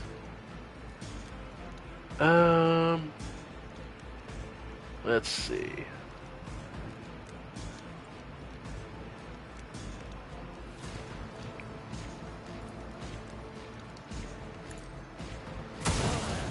Down goes the witch. And...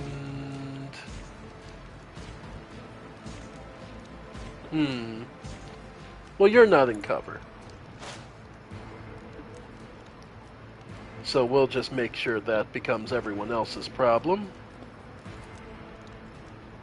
Alright. Buff up.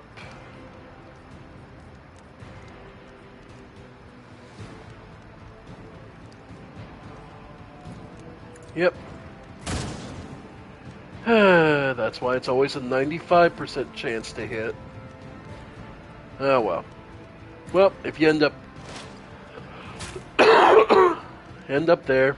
Okay. Meantime, Abelard. Charge in.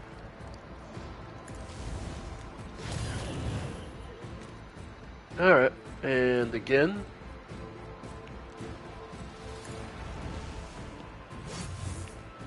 Yeah, if he can hit, he'll get it, but...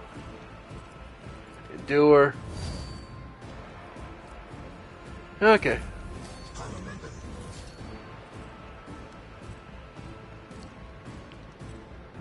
Let's see. Well, Jay can...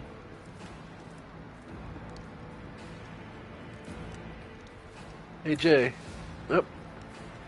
Okay, in which case... Bring it down. Alright. There we go.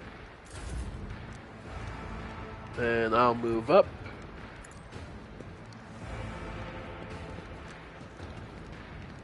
And shotgun. Only a 12% chance to hit, but hey.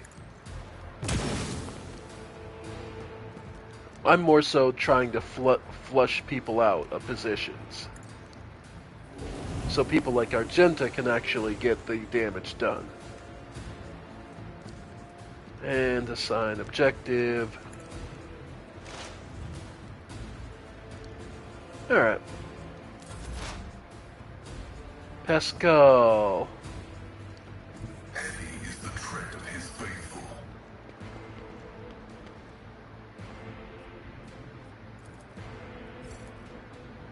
Move closer.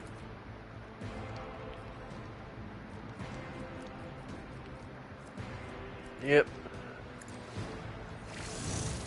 Okay. Oh wow, I'm amazed they survived.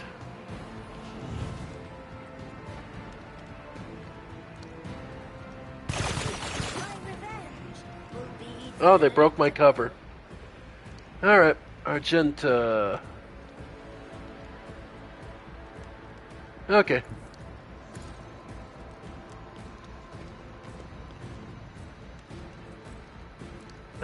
Revel and Slaughter.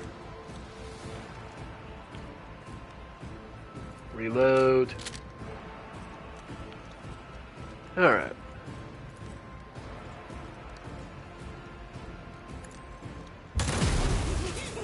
Nice. And move and shoot. When in all truth, I'm just mostly going to take another shot. Nice. And I can go again.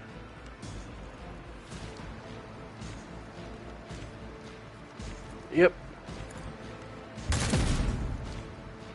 Okay. Yeah, just move over here. Alright, Jay. Yeah, we're just gonna have her unload. Reload. Reload. Then...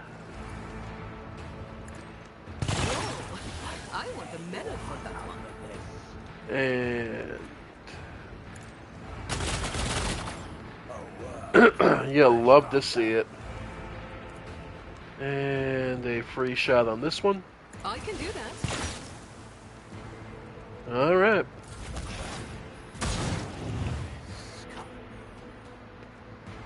So what's left?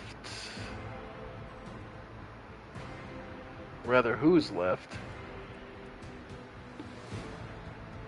Is it just the one?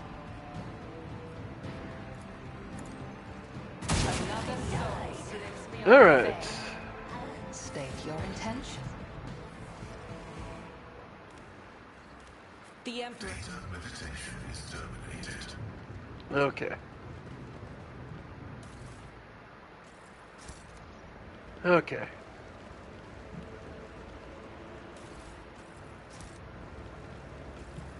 Alright. I always have a backup plan. And their precious bikes. Well, at least I'll have plenty of Xenotech to trade off.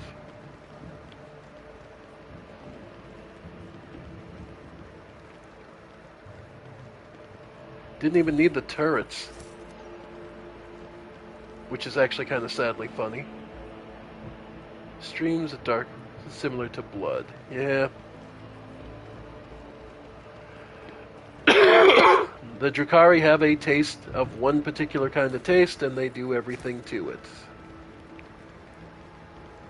Alright.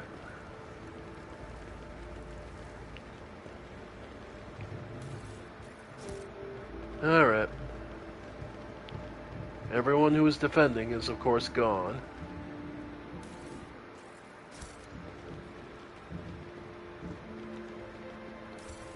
Alright. How bad is it?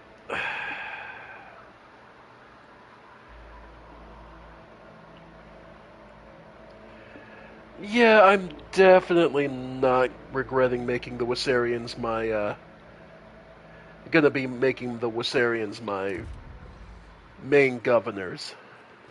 Rise to the top, or get left in the dust. Servitor. Yeah, well, they're lobotomized, mostly machines. The Servitor was never going to worry about this.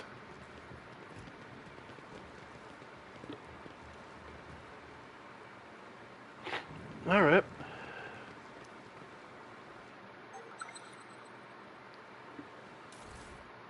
Alright, melt a charge.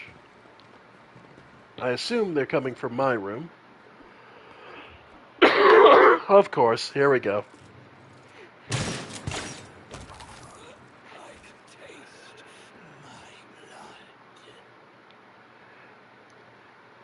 Covered in Drukhari blood and his own, Achilles Scalander looks around with a haunted expression on his face. He finally manages to focus his gaze on you and lets out a barely audible gasp. God, Emperor, preserve me. Could it be?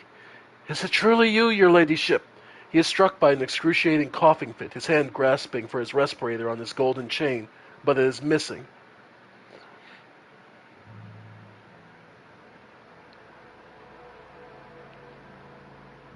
Are you all right, Achilles? You are too kind to me, your ladyship. We have more important matters to consider than a few broken ribs. Please do not trouble yourself about it.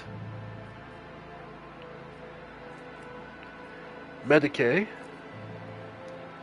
Achilles' body is covered in an unthinkable number of wounds, cuts, and injuries. The Drukhari put great effort into filling his every moment with searing pain. However, none of his wounds are life-threatening. Your fast efforts pay off. Your knowledge of Medicae allows you to stop the bleeding in several areas and somewhat ease his pain. You shouldn't have wasted your time on me, your ladyship. Were you able to glean anything? Were you able to glean anything from our attackers? His burnt lips twist into a smile. Funnily enough, I was, your ladyship. The Drukhari have no idea that a mere Adeptus Administratum secretary could understand their alien speech. Over the course of my torture, I came to understand that the Xenos have been receiving help from humans all this time. Renegades or pirates or something of that sort. It will take time to identify these traitors to humanity. I give you my word they will pay for what happened to Dargonis. That's enough talking, Achilles.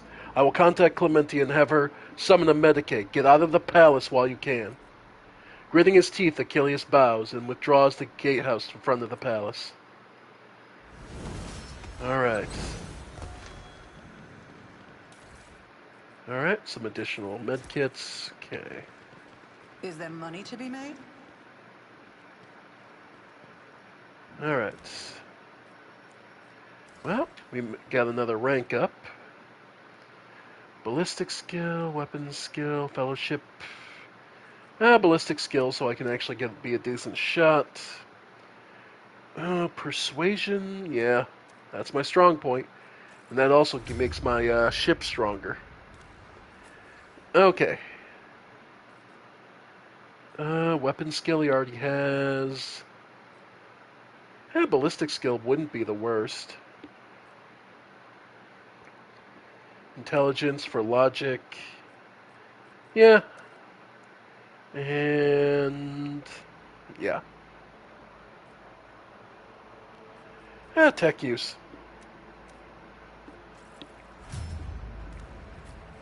Abelard. Toughness and strength. And carouse. Coercion. And Medicaid. Argenta. Ballistic, agility are maxed out.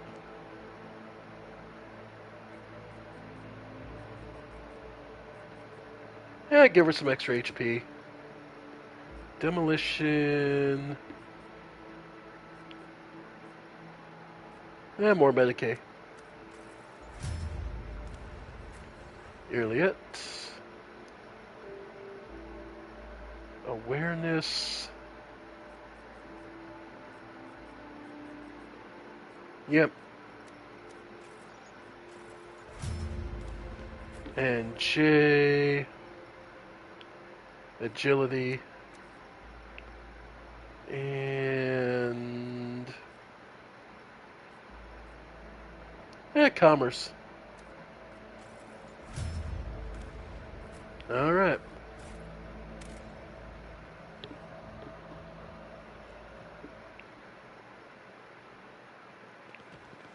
Cobblite warrior. Okay. Broken bloodstained. Okay. Can we get him? Skilled torture, non-enraged fighters. Yeah. And my bed's gone.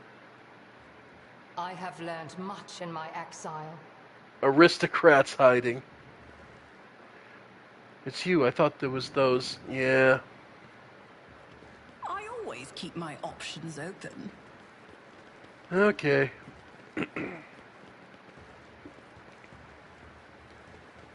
All right.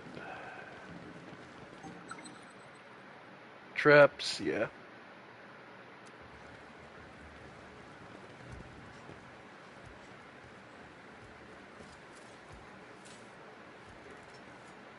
Yep. Go ahead and keep disarming the trap. They're inside already. We could not stop them. May the Emperor have mercy on our souls. And we've actually made it this far in all that fighting. We haven't gotten any wounds. Come to think of it, we are doing pretty well. Alright, my throne room. Marzal casually gestures with his hand, either welcoming you or inviting you to admire the brutalized hall. At last! I was beginning to think that your lumbering bucket had perished on the way back. Such a resolution would have satisfied neither you nor me, would it? The sight of the Xenos lounging on the dynastic throne makes Abelard's face turn crimson. What? How did... You will cease defiling a relic of the Imperium with your presence, Xeno scum! What? This abomination? The Drukhari taps a finger along the armrest. Oh, with pleasure. But first I will finish my conversation with your master, Monkey. The Drukhari freezes for a moment. Oh, I can feel your anger, your rage, and your pain from witnessing the state of your halls. I trusted that you would appreciate our efforts here. I could have long vanished into the tangles of the webway without awaiting your arrival, Monkey. But I could not refuse myself the small pleasure of savoring your torment at the sight of what I have done to your home. You are still with her, cousin. Morizal's voice is dripping with saccharine mockery. How fares your search for your lost family? Or is being at a Monkey's beck and call occupying all your thoughts and time? You will be silent, Dark One, or I will silence you myself.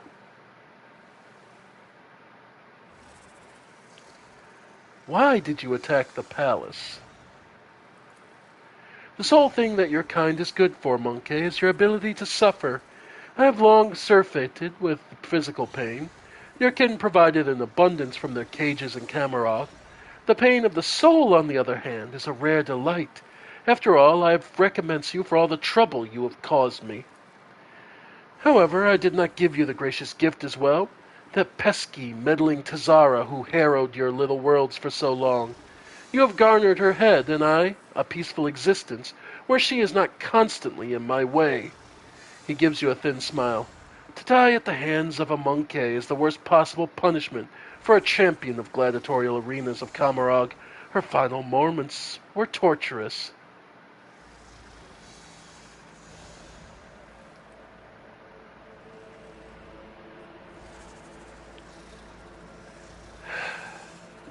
Tazara was under the impression that we were working together. What nonsense did you put into her head? That pompous waste of skin thought that I would associate with Monkey? I wish I did not leave her death to you and instead cut out her heart myself. Still, to take note of my interest in your person was quite perceptive, even more so for a brainless arena witch. Now that our meeting has taken place, my business here is done. I have spent enough time in real space, and it is time to bid you goodbye.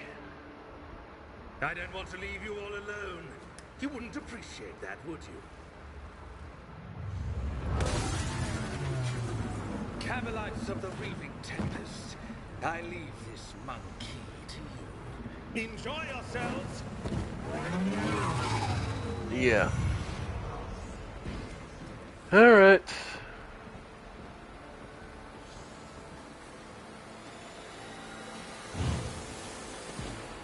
Alright. Huh. Oh, this'll be at least a fun fight.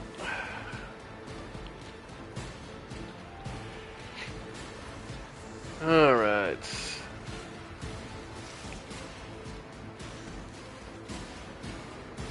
I'll take here. Pascal. I'll have you stand center stage. Abelard, you got the beasts. Argenta. This is good. Iliot. And Jay, you're good here. Okay. Argenta, let's see. Yeah, let's start with the flamethrower.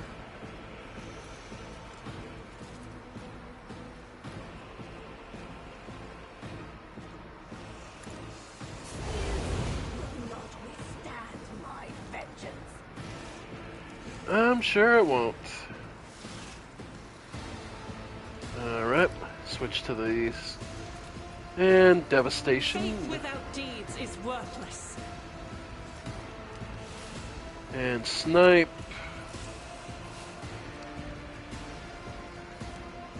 Yeah, go for the Cabalite Heavy. You pay for this in blood. Oh, yeah, that's nice. Okay.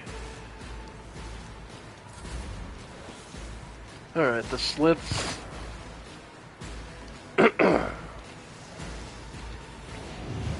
Alright. Hey, they actually managed to hurt Abelard. Beastmaster.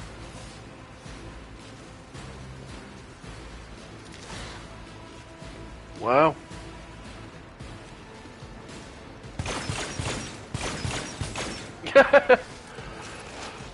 And Argenta just quietly and calmly just fucking dodges it. Okay. Let's see.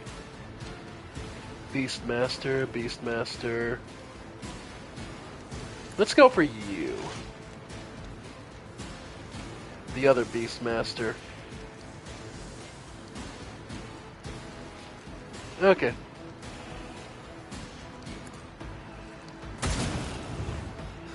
Down he goes. Alright. Then, in the meantime... It better be ineptitude, not malice.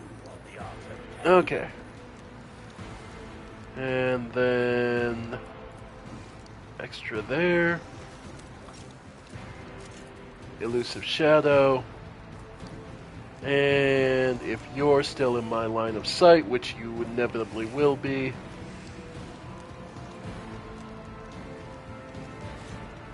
yeah, get one of the beasts going. Ow. Good work, Pascal. Alright. J.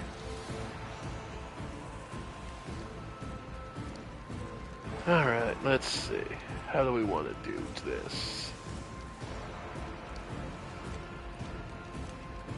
Like, the Chimeras suck, but they're not the biggest problems here.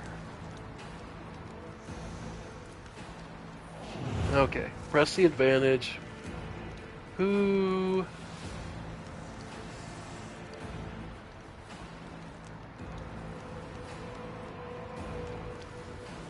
Who has been shot at?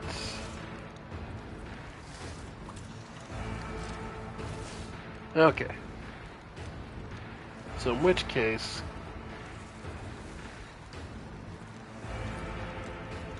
Okay, so...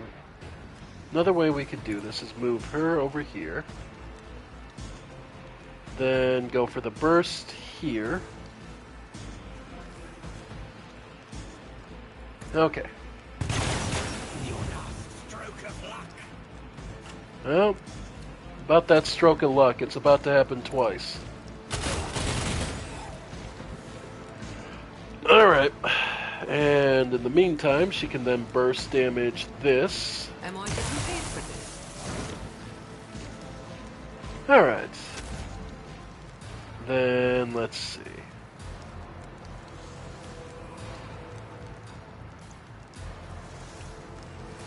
Alright.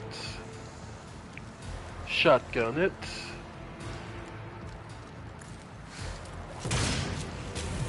There we go. First thing, get you the fuck off me. Then, let's see. Voice of command, Abelard. Pascal, fine. Then, bring it down. J. Alright.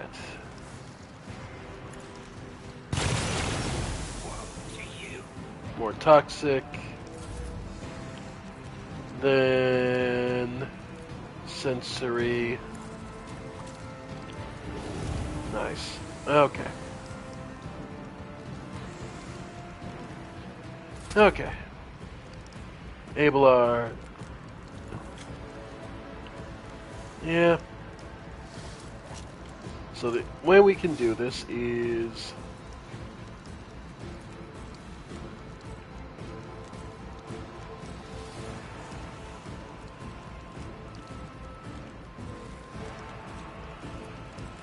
Yeah, go ahead. And charge.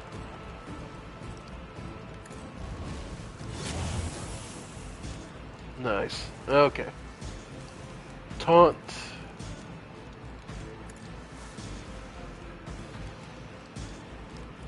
Wall of Rockcrete. Bulwark, and finally Endure. Okay. You call this a strike? There you go. Hang in there, Pascal. We're not doing terrible. Alright. Oh yeah, love to see it. Alright, Pascal. Okay, first things first. Prey options. Number 1. Prey option. Number 2. Prey option. Number 3. Then dismantling attack. Good chance of getting rid of you. Okay. And claim bounty.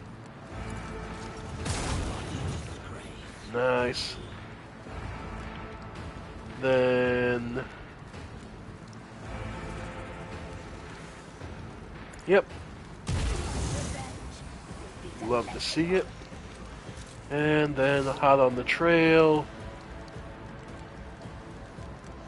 Who's going down soon? Sure, the beast. This Chimera.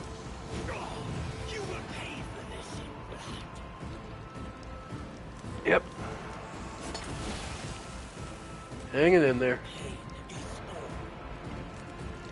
Honestly, this is about the most damage I personally have taken in this entire game, I think. Alright, switch over to the flamethrower.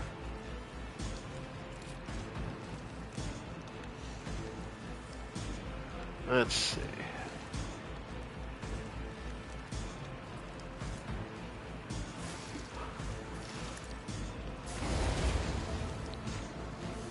Alright. And I'm just gonna make another quick blast to get rid of this.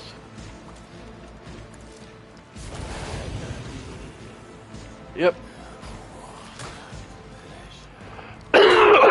Love it.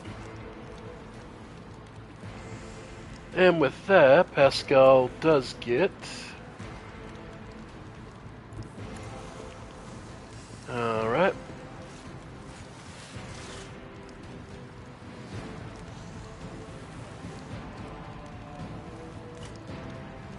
Go ahead and buff us. Alright. Argenta. Then...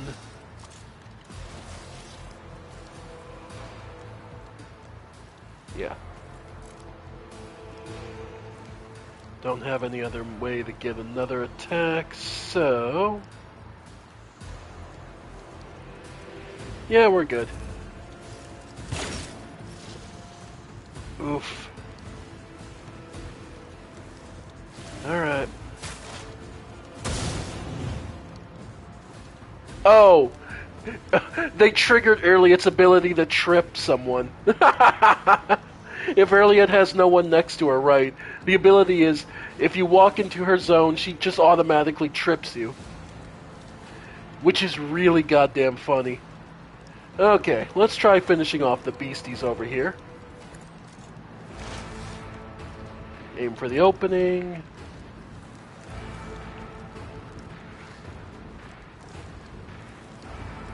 Okay, in my sights.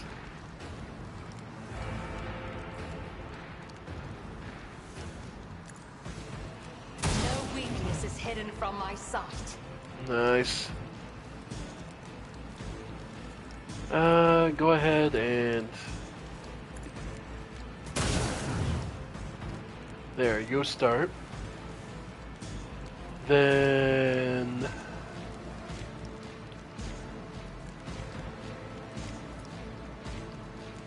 Elusive Shadow. And if you're still upright, you can take the damage. Yep. Abelard just doing his job. Another day, another hour behind the shield.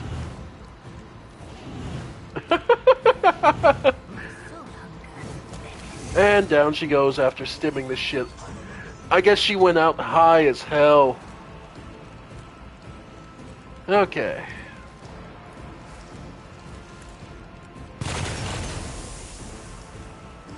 Alright.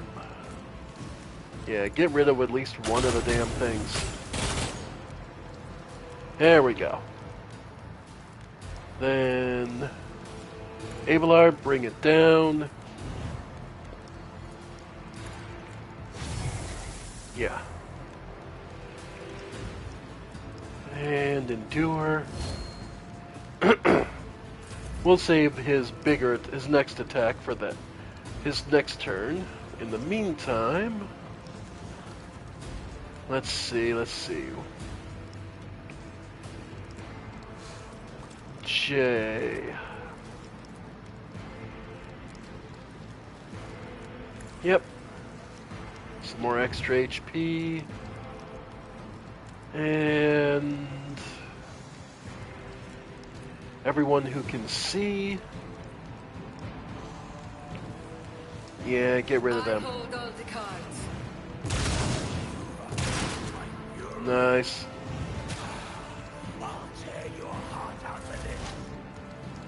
Alright, Pascal. Yep, we'll have you move over to here.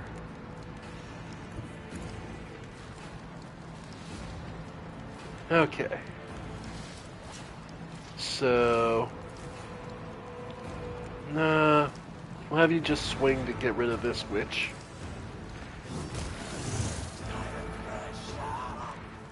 And... there's that. Alright. And now that I'm finally free of direct problems from that, I'll come over here. I've got a lot of build-up, so press my advantage and try to get rid of this. There we go. You'll love to see it. And deprive senses. And the beast. Okay. Abelard. Nice. Okay. You know what?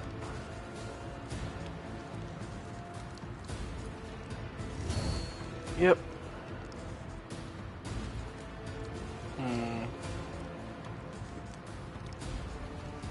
Yeah, I think we'll just leave it be.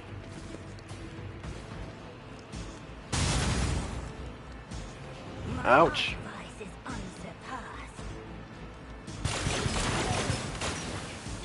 Argenta finally getting... Alright, now we're starting to take some hits. Alright.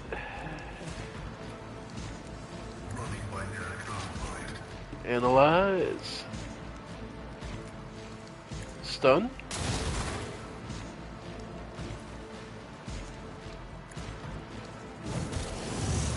Nice. Okay.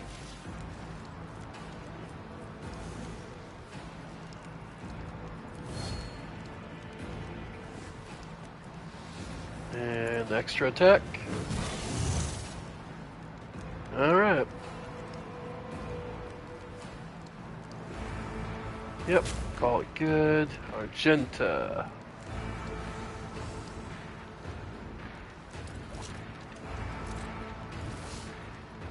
Alright, get over here. And...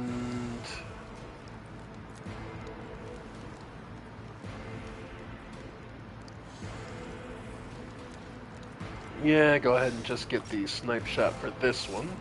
I'll do it. Alright. Run and gun. The enemies of the Emperor will be undone. Go for the kick. Ah, damn. I was hoping to get a crit on it. Oh well. Strike is a prayer. Alright. Rebel. And go ahead and charge. Dash. Yeah. That is not the Emperor's will. Okay, then from there, firearm mastery, some free hits.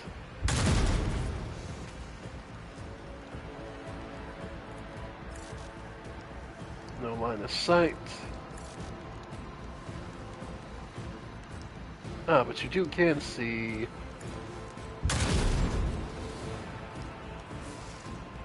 Alright. As the Emperor commands, I act. And an extra attack.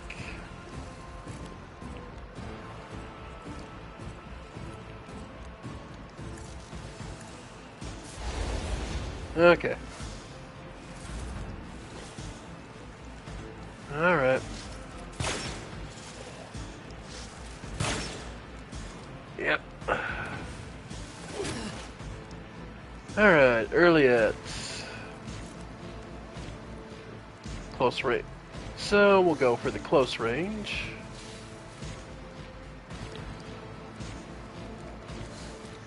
Aim for the opening.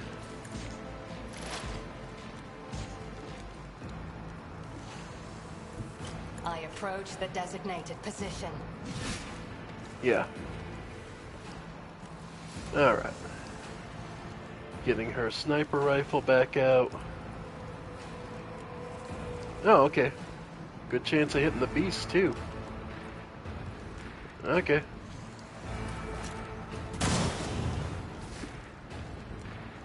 And...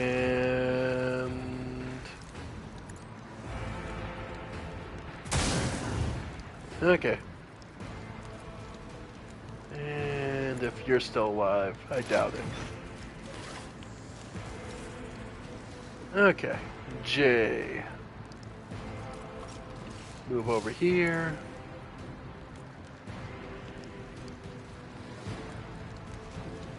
Went one too far. There we go.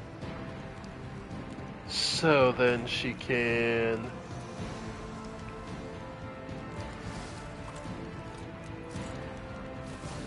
we'll go for the single shot.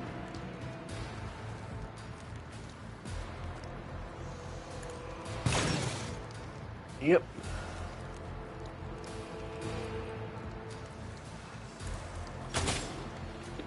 Alright. And opportunity? Nope. Okay.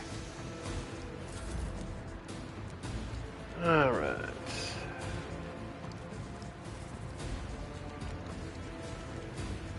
So let's see. Move up to the slith. Go ahead and sensory deprivation. Okay. Just psychic the damn thing. Of course, 0.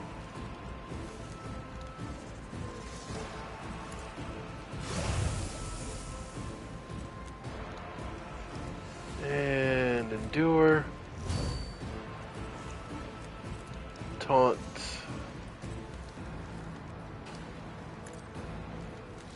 Okay. Pascal. Go for Call the Bold. Intimidate.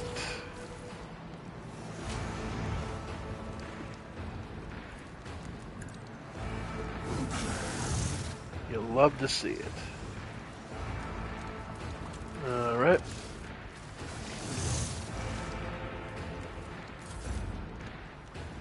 Alright. Argenta.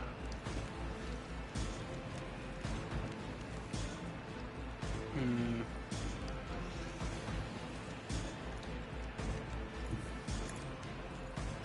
Alright. Go ahead and charge. Can I finally see this one?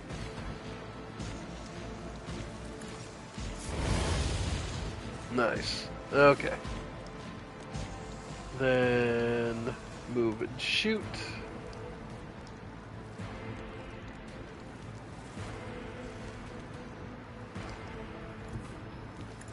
Okay. Devastating attack. Okay. And then just pump damage on it. Yep. Just trying to burn it. Every little bit I can do to fucking burn this thing. These things are so damn resilient. Oh well.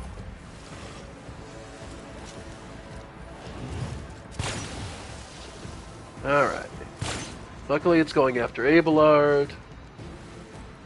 Yeah, luckily they have to go after Abelard. Okay. Okay.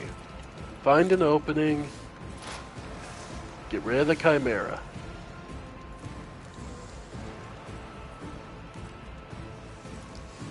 Alright. Perfect spot. Come on. Finally! Okay. And just Elusive Shadow. Okay, so she's good. From there, J.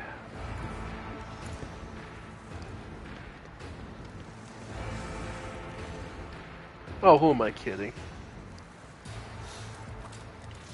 Pascal, go ahead. I can do that with the right incentive.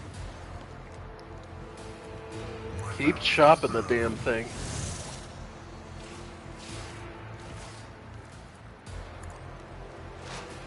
Alright.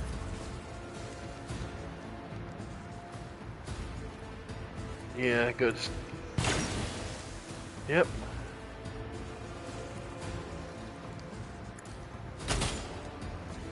Alright.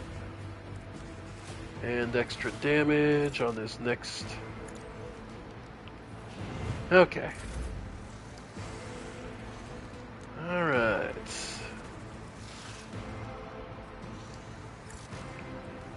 Okay, no line of target.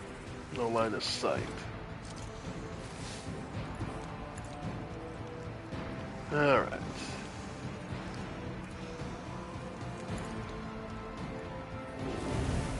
Alright, sensory deprivation. Press the attack.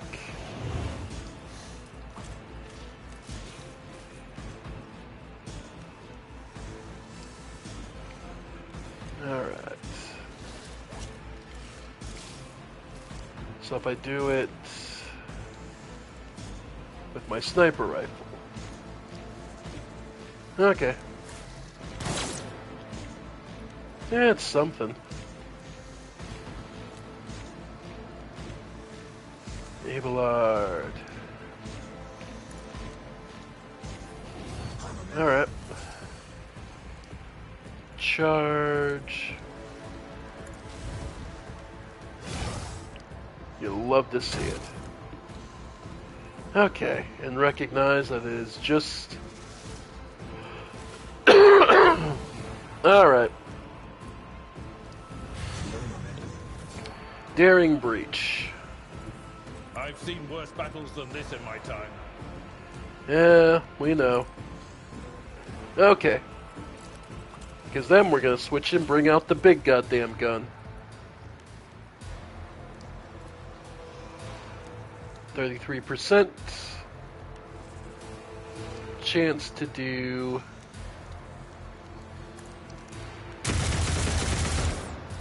almost nothing. Okay.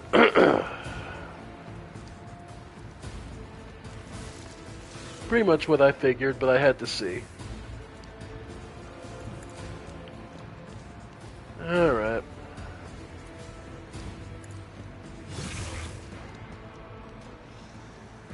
Yep, just keep swinging at them. Keep them locked down as much as possible. Oh boy. Assign objective.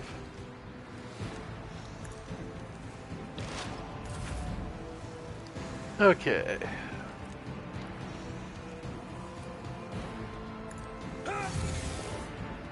Yep. Alright. And Pascal. Intimidate. Call the bold.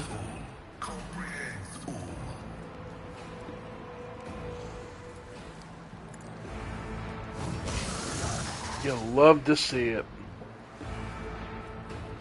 And... Alright. We're getting there.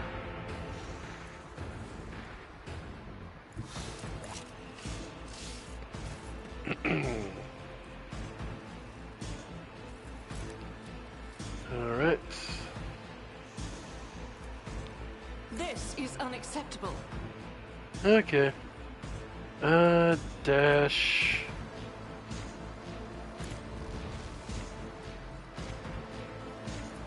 Alright.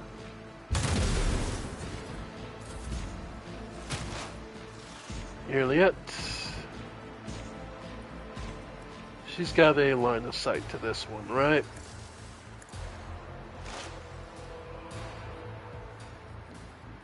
Reload. Yep.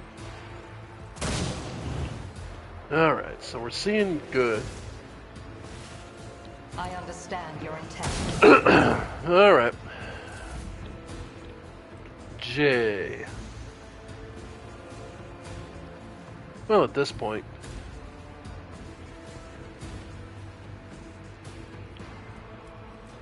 Press the advantage. Don't get too close. And of course.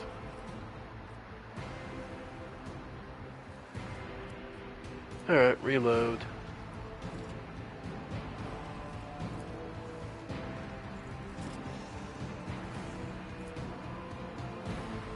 Yep. Okay. And I've got a punch, so... Okay, press the advantage. But I need to go for my shotgun.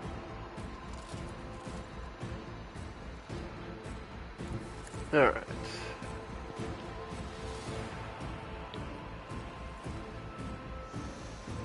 Yep.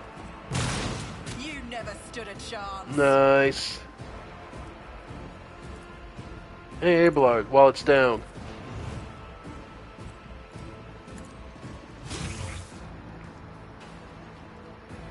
Endure. Okay. And sensory deprivation. I'll see to it personally. Okay.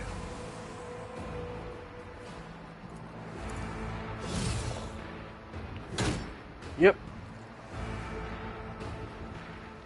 Okay. Get out of its way so we can shoot at it more. And Pascal.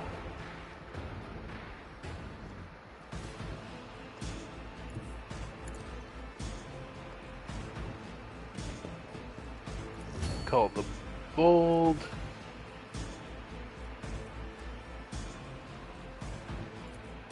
Yep.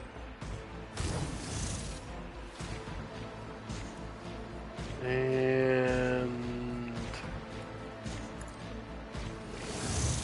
okay. And don't have enough AP. Need your aegis, O Emperor. Okay. I will bathe this battlefield in righteous fury. Oh, need to reload. Alright.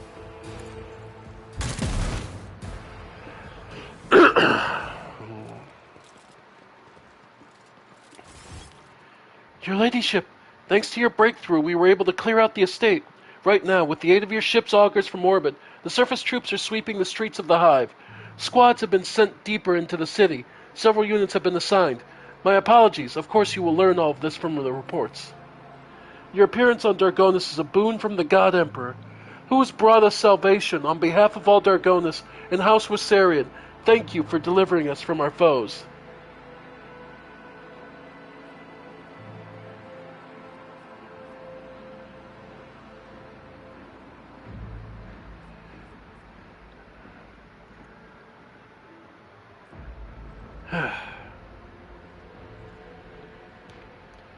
I was doing my duty, nothing more.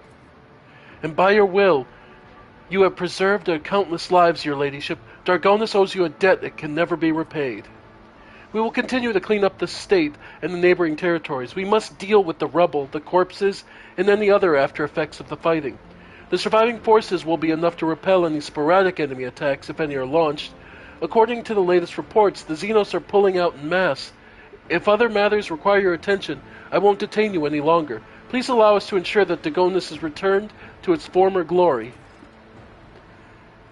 Mistress Toilman has sent a message requesting an audience. She has a critical report to deliver and will be awaiting for you on the ship's bridge.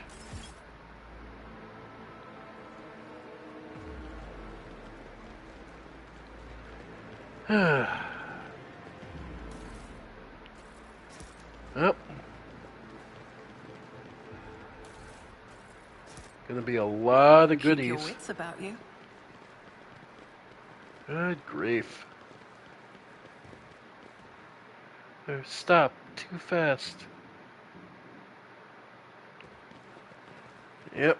Well, you survived.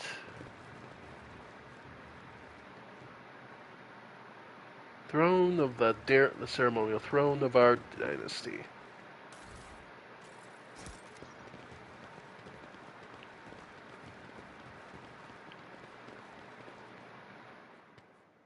Person is still breathing, but deep punctures and chest leave no chance that they will survive. Alright.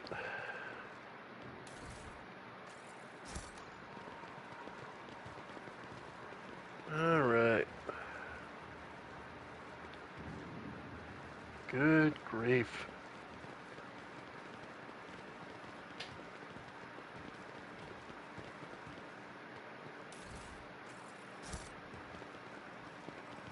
Alright.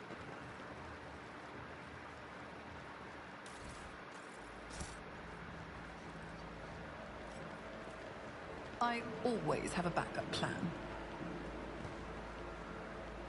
Suppose then, now we're back to having to figure out what we're going to do next. To outside and then to the void ship. Oy, oy, oy. So, we took too long getting back.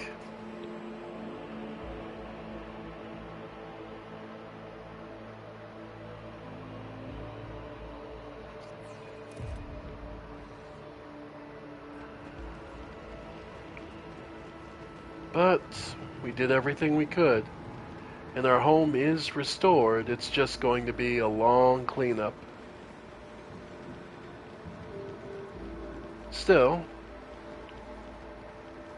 at least it'll be possible to recover from this.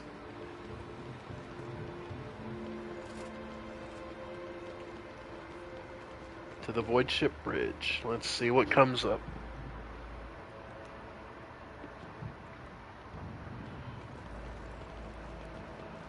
Alright.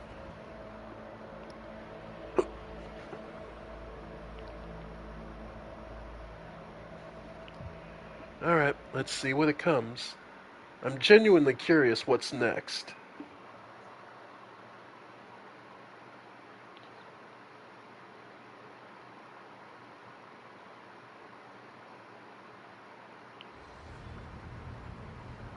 Alright.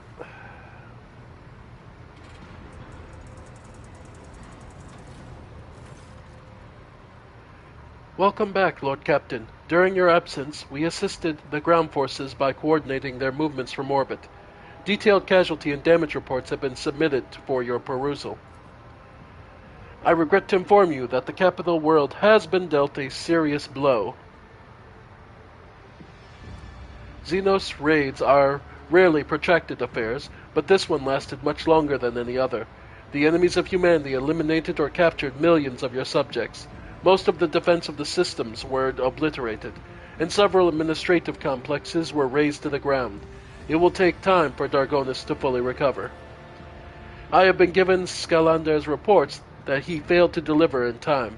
They indicate the Xenos activity dropped sharply after you departed for Cinerus Maleficum. Considering the scale of the Dargonis raid, it is safe to assume that the Drukhari used up all the forces at their disposal and may now require some time to replenish the losses. Achilles is presently recuperating from his severe wounds, and without his aid, we are temporarily blind to the scheming of the enemies of humanity. However, our strategists are still hoping for a lull in attacks and raids which will allow us to gather our strength for a new conflict. Lord Captain, permission to report, the Voxmaster says, looking at you deferentially. Your wise Lex Mechanics have analyzed the state of the Protectorate. They believe that, thanks to your decisive actions, the acute phase of the crisis has passed. The domain of the Von Valancius dynasty is no longer facing dissolution and ruin.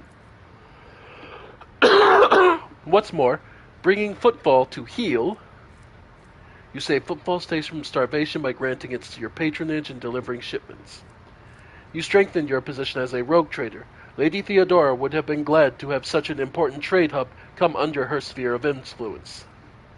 In honor of such a resounding triumph, Dargonis, as capital world of your dynasty's domain, is currently making preparations for the Magnae Accessio, a grand ceremony of your public induction as the heir of the Honorable Theodora von Valancius. The Governor Drivestem has vowed that not even the recent devastation and tragic events will be permitted to cast a shadow over the most glorious occasion.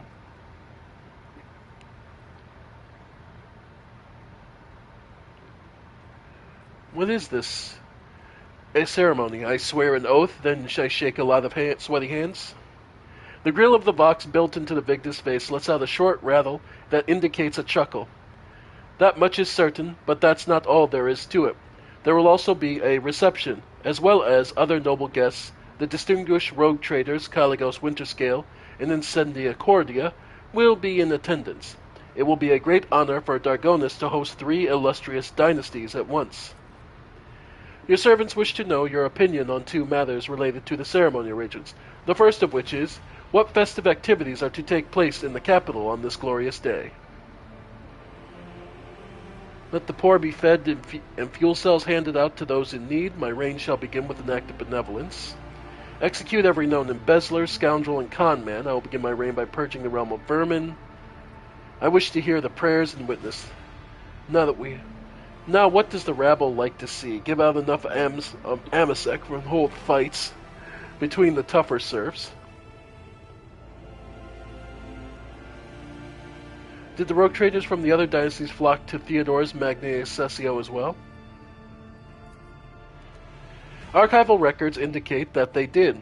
Lady Theodora's Magnae Accessio was attended by the esteemed Caligos Winterscale and Aspis Corda, Incendia's predecessor.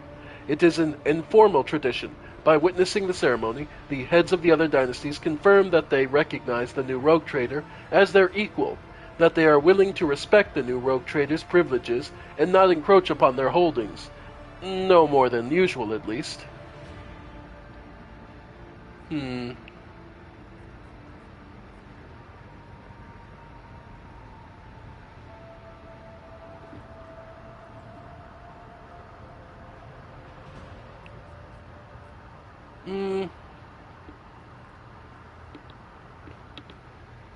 Let's see.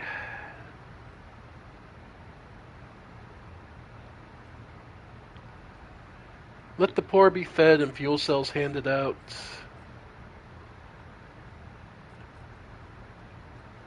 Yeah. Let the poor be fed and fuel cells handed out to those in need.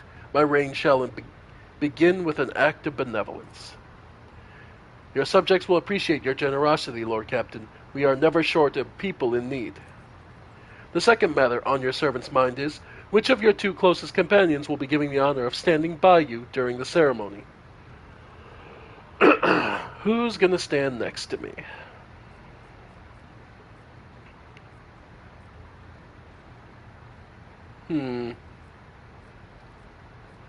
Abelard definitely deserves the spot. The servants of House von Valancius will see in the continuity of the dynasty's gracious traditions. And who will be the second? Who else do I want to stand by me? Pascal, Jay, Sister Argenta.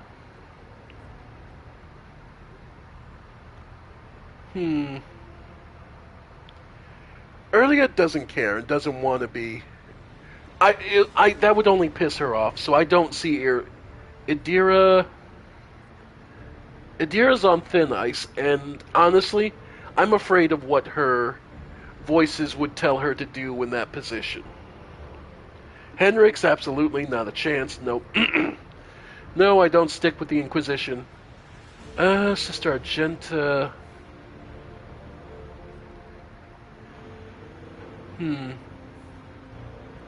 You know what? I'm gonna go with Jay, just on the fact that that's going to spite every bit of nobility. The more enterprising of your subjects will take note that you value a person's abilities over their lineage. I will see to it that your instructions are delivered to Dargonis. The Master of Ceremonies at the palace will report to you when the capital is ready to praise your name. Oh. Something up, Pascal? Pascal's voice pouring out of the Vox system crackles like thin ice under pressure. It is unclear whether this is nothing more than a static or an expression of some emotion understandable only to the tech priest himself. Reflem, following Omnissiah's guidance, I request permission to execute the report protocol that entails describing sub-optimalities within the recent operations of the ship's systems and subsequently proposing the appropriate course of action.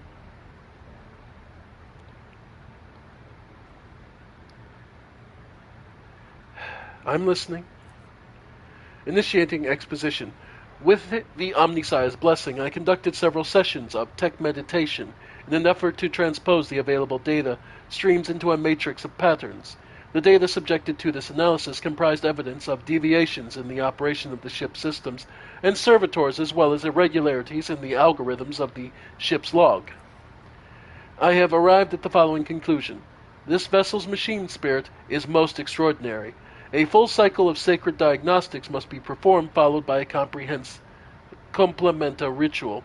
The ritual will force the spirit responsible for these recent events to reveal itself.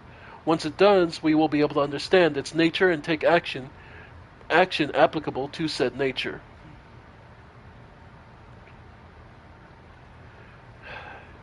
What kind of action? Pascal pauses before responding. Applicable to the entity that appears before us. If it is a machine spirit of great might, we must appease it and humbly ask about its reason behind the importance it has shown us.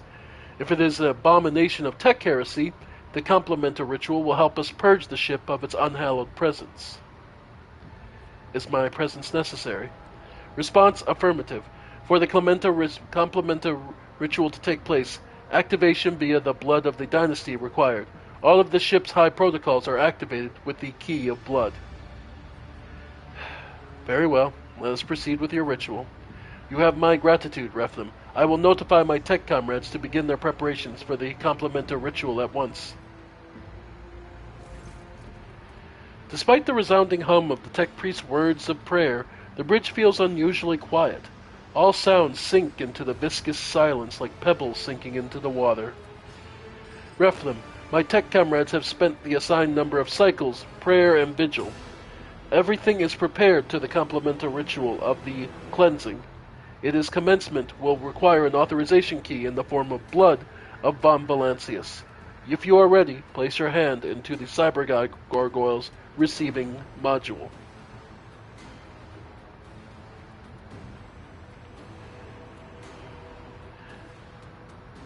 You know what? Let's just do this. The familiar cold metal burns your palm.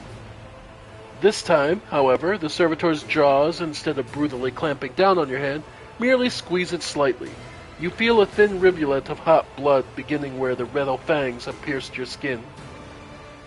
Screeches and howls and growls rise slowly from the bowels of the massive cogitator, as if a great beast is stirring awake. The vid screens in front of you flicker restlessly. Key accepted. Activating purgation protocols.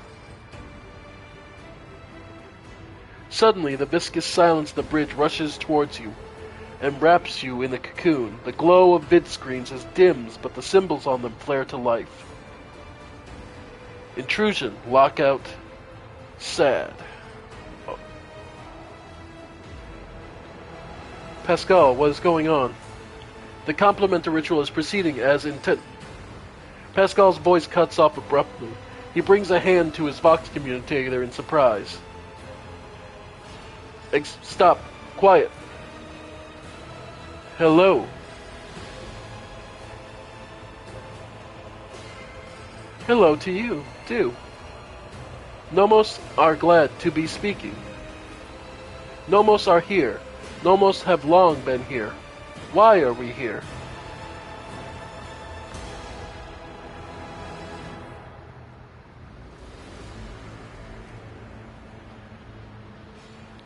What are you?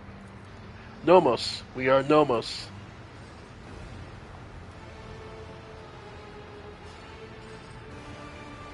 What do you want from us, Nomos? Are you friend or foe? Nomos von Valancius. We are your blood. Oh! Nomos are a sentinel. We awoke when the strange light invaded ship, protected you when you needed help, escorted you when you were surrounded by danger.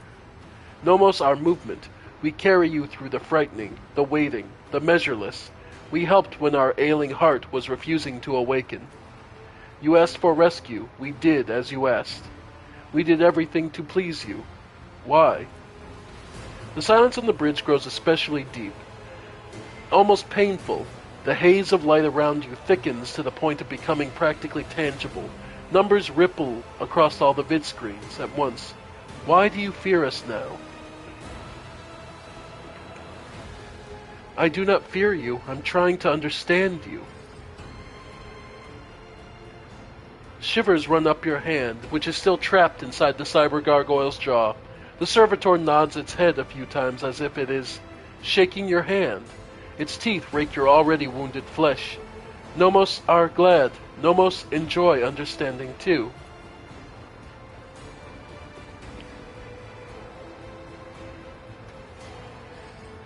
Pascal, who is still wrestling with his silent box system, quickly taps the cogitator's key and directs your attention to the smallest vid screen. It reads, requesting instructions. Option 1, finish the complementar ritual, will banish entity Nomos.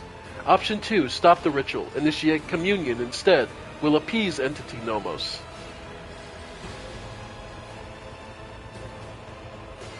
No, Nomos do not want to be banished. Nomo wants to help. Nomo wants to understand.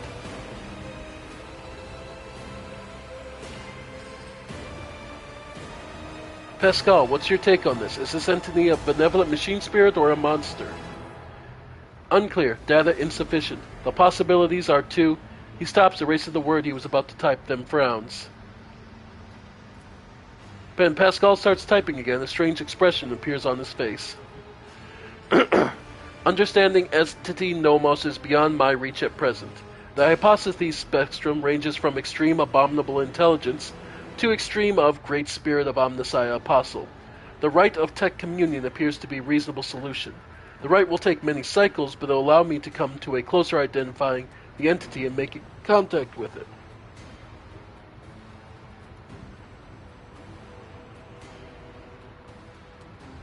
What else can you do? Nomos learn. Nomos try new things. Do you want to see? The cyber gargoyle slowly turns its head, dragging your hand along with it. The skull's eyes flash red. The scarlet gaze falls upon one of the monotonously chanting technomats. You blink and an electric discharge erupts from inside the technomat's skull. The crimson-clad figure slumps to the floor. Does it please you? Do you want me to do it again? Pascal starts tapping on a furious staccato of keys. Okay. You are provoking the machine spirits. Cessation required. Ritual maintenance required. Nomos enjoy communication. Reflem is our blood.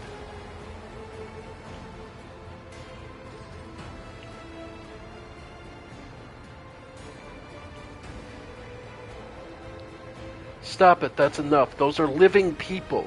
How can you kill them without rhyme or reason? The cyber gargoyle tilts its head to one side like it is surprised. We stopped the function. Do you not turn machines off sometimes? We do not know how to turn a human back on, not yet. But after enough experiments, we will. We are always learning new things. I've heard enough. Pascal, you are to investigate the nature of this entity. Until we know the truth, Nomos is allowed to exist on this ship. Nomos want to learn what we are too. We will add things to your log, things that might help us, help you. Pascal lets out something resembling a long breath. The decision is made. I will begin my preparations for the communion rite at once. Many cycles of interaction with the entity Nomos await me, but I welcome this task and accept it from the Omnissiah. Pascal stops short as he realizes that his Vox system is working once more. Nomos are glad. Reflem, will you speak with us too? We want to speak with you to speak with us too. The Lord Captain's body lacks the sacred implants necessary for tech communing with a machine spirit's code, but if such is your wish, Reflem can converse with you using lowly sound speech as she is doing now.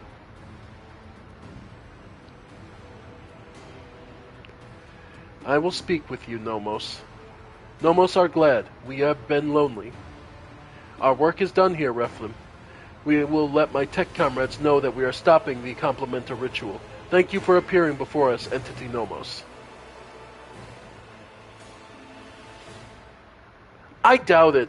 This is not actually... I get the feeling this is not actually... This is an AI. Like, I truly believe that this is an AI that has been basically living on the ship in the heart of the coding of the ship. That's my first guess. Alright.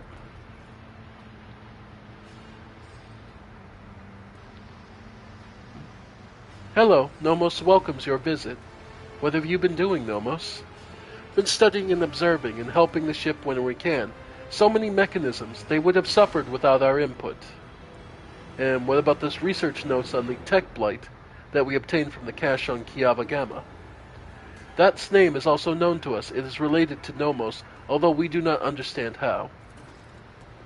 Alright. So Nomos has some more to do. Alright. The Emperor am I right? Talk to the Master of Ceremonies in the throne room. Alright. Errands, yeah. Alright. So, we saved our home. Alright. The question is, what now?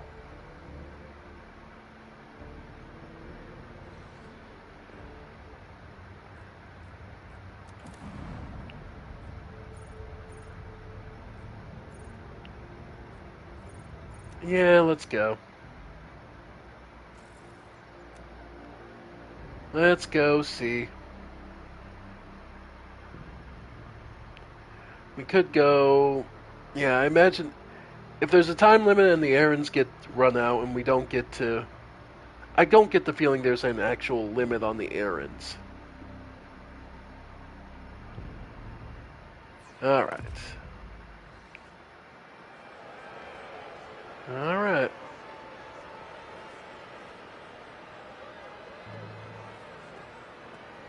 Alright. Master of Ceremonies is where?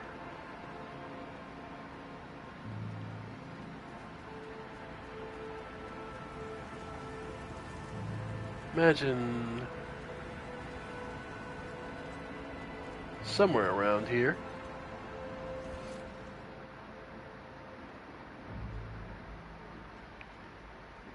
Oh no.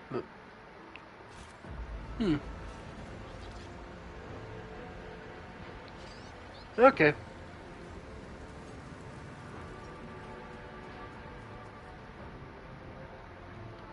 Into the palace.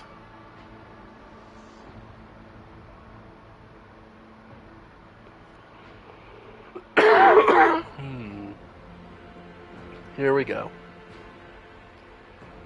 I'm just purely curious what this will be.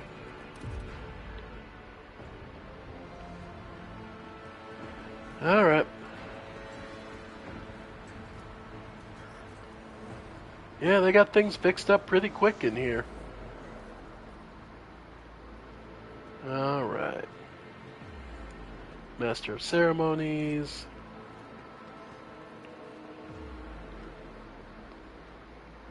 Clementia Wissarian. Okay. Alright, let's do this. The servant in fine clothes offers you a deep bow. Your ladyship, it is a great honor to serve you in undertaking as monumental and glorious as the Magna Accessio ceremony. Is everything ready? The palace decorations are prepared, and we are ready to begin at your command. The festive activities in the capital likewise been arranged, and the guests of honor either have arrived on planet or are awaiting invitation in near orbit. The servants are already in your chambers to see to it that you are impeccably garbed for the occasion. Then let us begin. May the Emperor be with us this day. Here we go. Plus, we finally get to meet the other rogue traders in the area.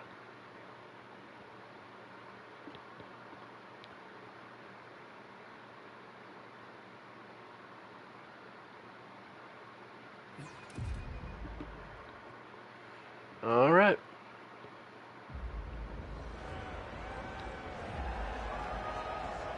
Rejoice, the Von Valencia subjects. In honor of her ascension, the new rogue traders generously show you her favor.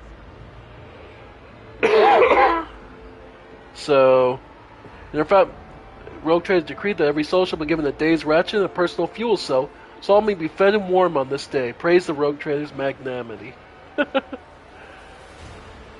Well, the people will love it. Food and warmth.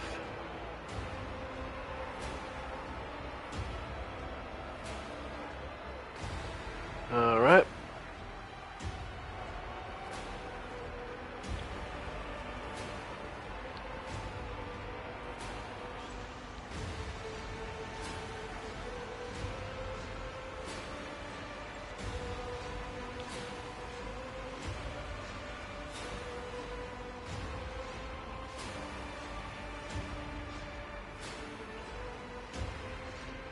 Alright.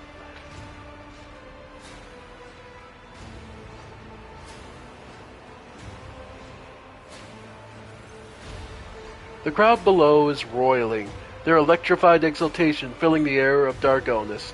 Thousands of throats chant your name. You are the apex of this world and all others. Amplified by 100 voxes, the voice of the Master of Ceremonies booms. Rejoice, subjects of Dargonis!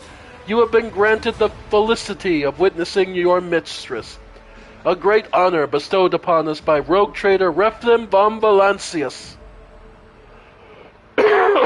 cleanser of Janus, who hath brought death upon the blaspheming Xenos, and with the other exterminated despicable worshippers of the archenemy. Because we destroyed the Eldarion Janus, and Vistenza Viet was killed during the events on Janus. Yep. Gracious protector of football, patron of trade. A hush falls over the crowd who gaze upon you in adoration. Many of them bear terrible scars from the recent battle of Dargonis. Like children, they await in the word of their almighty mother.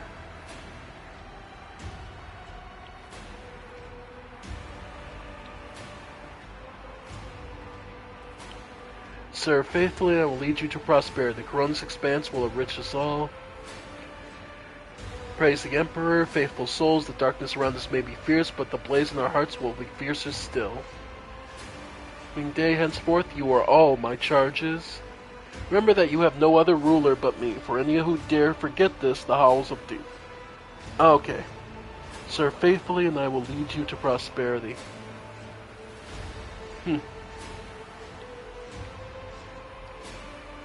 Yeah, no. Fear not the coming day. Henceforth, you are all my charges. Joyful cries carry your name upward beyond the atmosphere of Dargonis, all the way to the Emperor's throne. I am impressed. Dargonis adores its ruler with no less than we adore our rulers on Ifrit. Jay, who is at the epicenter of the adoration, being lavished upon you, smiles radiantly and casually displays her gleaming gold bionic arm for the crowd's greedy gaze. I like it, Shireen. Adequate. Dargonis is not disappointed. Abelard forces a smile of satisfaction from his face and whispers to you, You remember the next part, yes? Your ladyship will be asked to take the oath. The master of ceremony bows to you with reverence. Let the oath of the von Valancius dynasty be taken.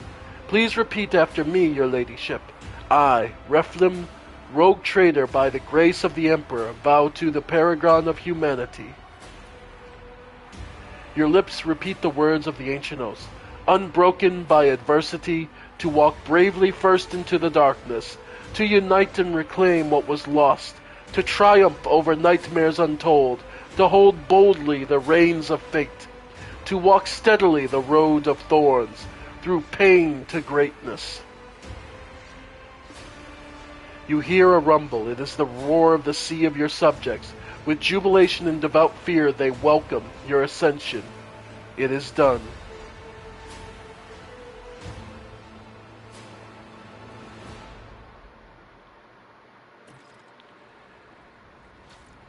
All right. And with that, it's over. We are now officially the rogue trader of the von Valancius dynasty.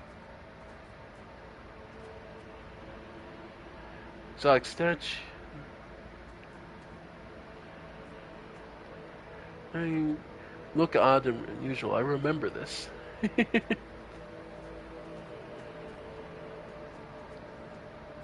noble features the guardian of humanity burn with righteous fury and stern resolve. Servants, aristocrats.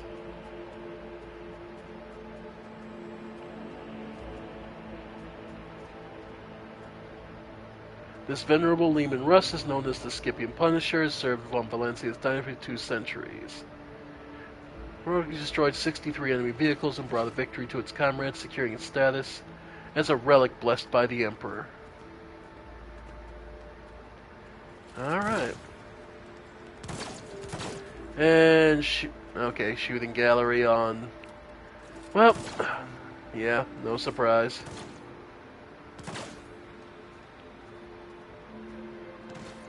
Okay.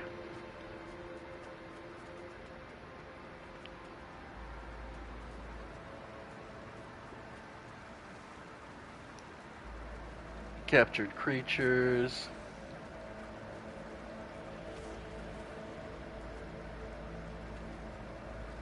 Aristocrats. Okay.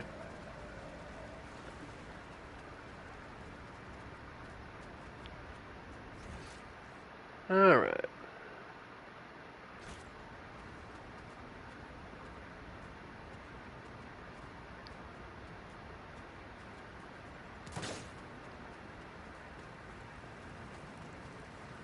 Alright.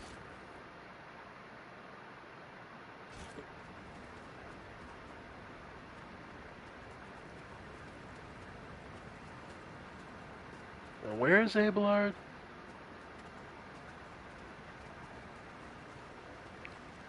Ah, here we go.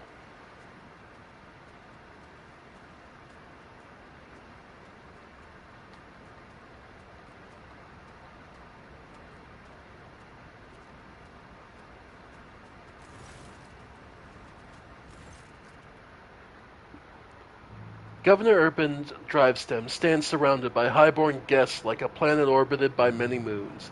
All of his charm is directed at a man in resplendent power armor adorned with the sigil of the Inquisition. But as soon as you approach, Drivestem is the first to give you an elegant bow, getting ahead of the rest of the expression of loyalty. "This is a great day, your ladyship."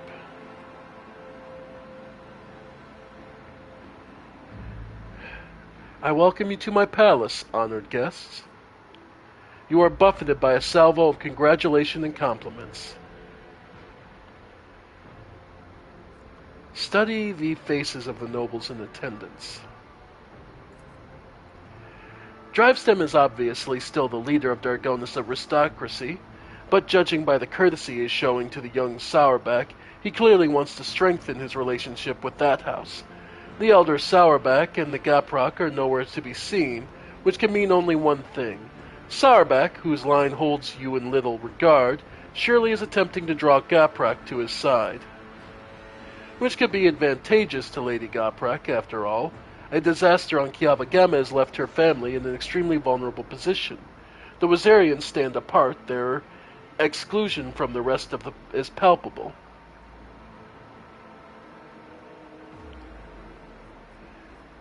My greetings to the member of the Holy Inquisition. He responds with a dignified bow, his proud face calm and unfaltering. And my greetings to you, esteemed Reflin von Valancius. May shadows never darken the light of the Astronomicon that guides you. The Inquisitor's companion, a crimson-robed member of the Adeptus Mechanicus, bows to you. From behind the brass mask, painted with dozens of augmetics, comes with a metallic rasp. "Glory to the Valancius heir." Well, I only have 50. Alright, try it. Lord appears to be a M.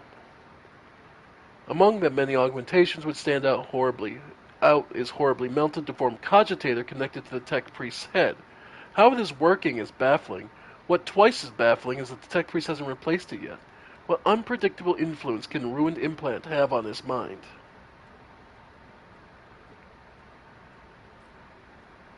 We have not yet been introduced. An oversight, to be sure. My name is Xavier Calcazar, and I have the honor of serving as a member of the illustrious Ordo Xenos, the head of the Coronis Expanse Conclave, and the Lord Inquisitor of this region. It is my unending task to ensure the sector's readiness to meet external threats and resist internal corruption. And who is this member of the honorable priesthood of the Adeptus Mechanicus? This is Brass Whisper, which naturally is not his real name. The esteemed Magos is a member of my retinue. There are times when I am forced by my duty to the Emperor to deal with xenotechnology, and Brass Whisper ensures my safety in such moments. Works that have been desecrated by Xenos are dangerous. They warrant, he whispered cut off, replaced by heavy, ragged breathing. It seems that the tech priest's quiet voice is not an extravagant quirk, but rather a consequence of some injury. After catching his breath, Brass Whisper continues, "Warrant due caution."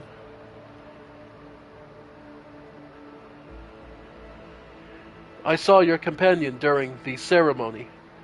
A rumor has it that another series of wheezes, partake in cold trade. Be careful with the dangerous curios that her associates will try to sell you.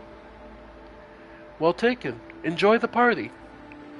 This evening certainly will be illuminating. Alright.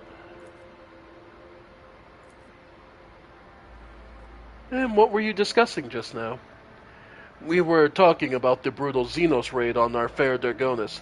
So many victims, so much damage to our industries. Such a terrible shame that it is the warp currents delayed our protector's arrival. There is an acidic hint to his words, but it is too faint for you to call him to account. Judging by young Sourback's unpleasant smile, it's not just your imagination. Sharing the sector with the blasted Xenos is impossible. I hope we respond to their raid on their Dargonis with punitive campaign. Young Sourback's smile is conceited and bloodthirsty.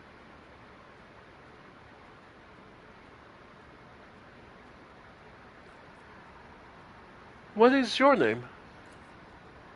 Your ladyship, allow me to introduce the daughter of Chancellor Clementia Wasarian, and my great-granddaughter, Astartia.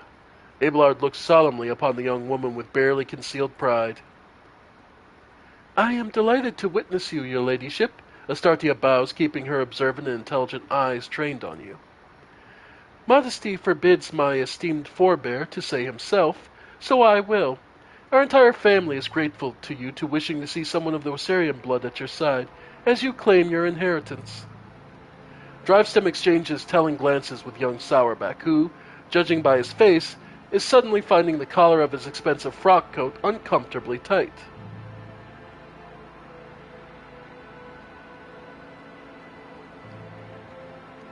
How are you finding the reception? It is difficult to put into words, your ladyship. Never before have I seen such a grand and striking ceremony. Astartia's voice sounds passionate and inspired. Her eyes shine with barely contained excitement. But I was so much more amazed by your generosity. The provisions that are being handed out in the streets in the capital will make the difference between life and death for many of those who lost everything in the Xenos attack. Young Galprak staring at Astartia curiously and a little bashfully. It seems the boy likes her. Where are the rest of your kin, Abelard? They are in the city, preoccupied with running festivities and watching over some of their most crucial services. No incident can be allowed to ruin your ceremony. Astartia frowns and adds feverishly, I asked the esteemed Abelard to put me to some important tasks too, but he bid me to attend the reception where I can do nothing to serve your ladyship. Sourback smirks. If I had known too, I would have asked Abelard to let you miss the party. So you wish to become my servant as well? Astartia flushes and starts talking quickly, with fire in her voice. It would seem that she finds work-related conversations far more interesting than court gossip. Of course, I've been working on a project for the last 4 years. We could set up... Enough, Astartia. I highly doubt her ladyship is interested in listening to the fantasies of a young woman about how to run her protectorate. Abelard shoots Drivestem a glare, so dark and bloodthirsty that the latter instinctively starts looking for the nearest warden. Hold your tongue, Urbend. I decide who may speak and who may not. Please continue, Astartia. Heartened, Astartia continues the tone of seasoned administratum clerk. Our suggestion is to meet up a chain of stations in the void, plasma beacons that would signal passing ships. By placing them in logistically sound locations, we could simplify our ship's routes so that they may split long warp jumps into a series of safer, shorter jumps from one beacon to another. This would have a positive effect on the overall safety of journeys and the accessibility of the colonies. More and more technical terms and percentages creep into her speech. She quotes the Lex Mechanic reports and accounts of starship captains. Astartia's vigor and sharp mind are enough to silence even the most venomous of commentators. They all stand there in silence, trying to digest what she's saying. Abelard surveys the quiet nobles with triumph, and then looks at his great-granddaughter with pride. She just wants to do good, and she's just being a good girl. Okay. I hope the Wasarian family gives Abelard the credit he deserves. Absolutely, your ladyship. We greatly respect him for his wisdom, and he repays us with attention and kindness. I am obliged, dear Astartia. It looks like Abelard is somewhat embarrassed by the turn of the conversation has taken. The doting... He doesn't want to admit he's a doting grandfather. Enjoy the evening. Thank you, your ladyship.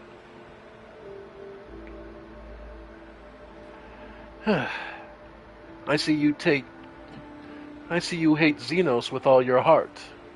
I do. The pestilence against the Emperor must be exterminated.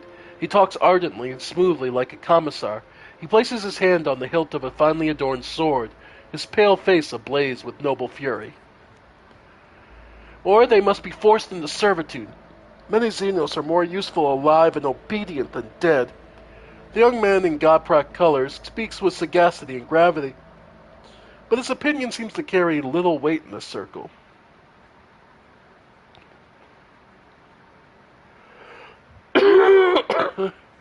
And how many Xenos have you killed personally, Sourback? Sourback flushes and mumbles incoherently. The Honorable Macarius forbade, but I wanted, did not let me go to battle. The Inquisitor standing among the guests offer a thin smile. It must have been difficult for this youth to foster such bloodlust towards enemies of the Imperium, without ever seeing one in a blade's distance. We'll leave it be. Alright.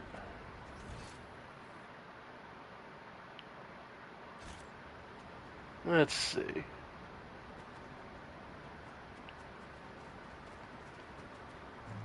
Aristocrats.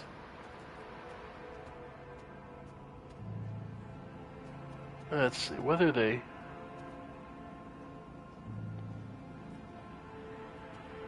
This eerily crackling Xenos trophy a testament to how the arms. Oh, okay.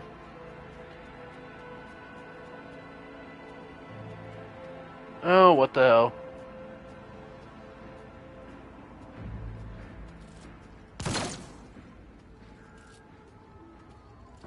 Next. 2.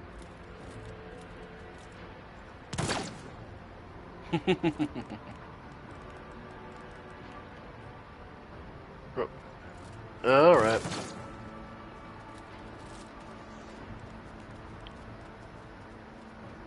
Alright.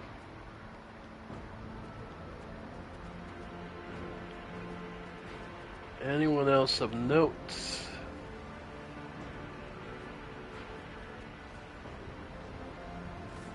Okay. Nope.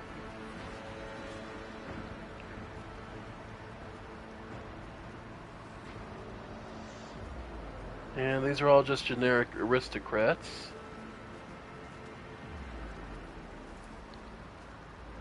Drakari captive is angrily muttering curses, detestable monkey. Okay, so yeah. One of the Drakari left behind must have gotten caught. Eldari Prino.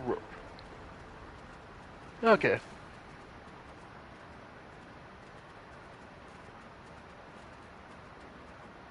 Alright. Into the palace, I assume? Alright. I assume the other rogue traders, who I'm eagerly looking forward to seeing how this works out. I'm sure they will have plenty of cruel words for me for failing to protect my home before, but we'll see.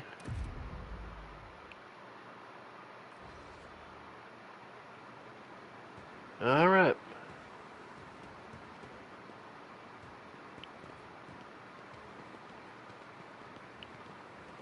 Alright.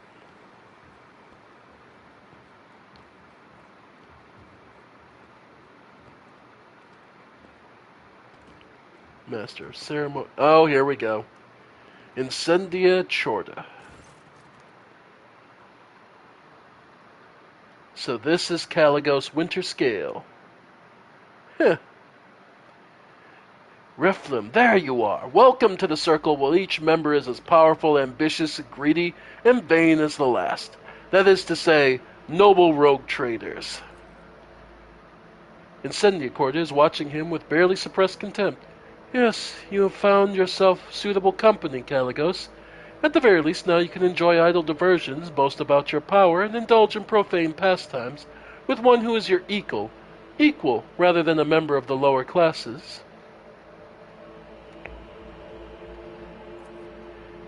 Caligos Winterscale is a broad-shouldered, athletic-looking man. He frequently flashes a bright smile no less dazzling than the blade of power axe he carries. Every part of him, from the toes of his magnificent boots to the tips of his hair, radiates strength and the desire to live and win. His smile is crooked, as if he's ready to turn into a hostile snarl at any moment. Next to him is an unmoving hulk of a man clad in armor. His low forehead and gloomy face bear the signs of degradation, and the bloodshot eyes are an expressionless like a pair of glass buttons. Incendia Chorda radiates cosmic cold. Her skin is unnaturally white, and nervous tick is constantly tugging at the left side of her noble visage. Garbed in a full dress uniform adorned with purity seals, she is the embodiment of a true imperial aristocrat. Haunting her side is a gaunt shadow of a priest in plain black robes. Hieronymus Doloroso, whom you met on football, gives you a respectful nod.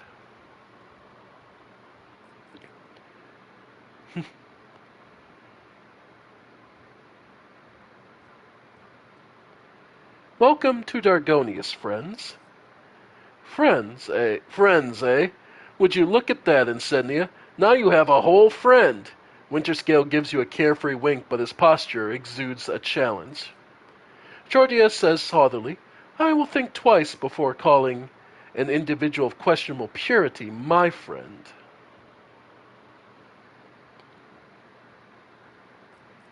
What do you think of the celebration so far? I like it. Caligos looks around the hall curiously. One can instantly tell that we've been invited by a rogue trader, not some administratum bootlicker. We are conquerors of wild sectors, slayers of unknown beasts, executioners of the Xenos empires. Caligos, you should take the opportunity to learn that this is what the palace of a true rogue trader looks like. Not a Xeno menagerie, a pirate's treasure hold, or however difficult you may believe it, an orbital brothel. Insignia, you seem to find me objectionable? Did you expect any different? I watched for years as outlaws thrived on football, and then, at long last, I have a chance to put an end to it, to seize the thug Vladimir by the throat, and to force football to atone and put fear in him back into the masses. But you interfered and destroyed my plan for the sake of banal profit. Theodora taught you only too well, it seems. She, too, was far less concerned with her duty to the Expanse than her own personal interests. But you can be sure I will not cease cleansing the Furibundus system of the pirate scourge. And if your trade prospects are damaged by the process, you only have yourself to blame. The priest... Man. The priest holds up his hands in a placating gesture. None are without fault, noble Insignia. What point is there to targeting someone for their turpitude when the true purity can never be found?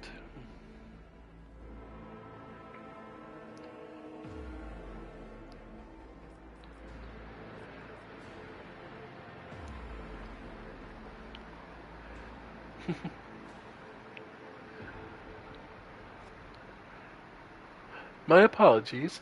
I failed to perceive the essence of your saintly mission in base extortion. A forgivable lack of insight for an administratum clerk, but not for a rogue trader. Caligos laughs unabashedly.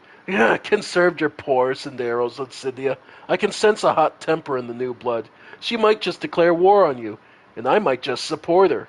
He gives you a conspiratorial wink.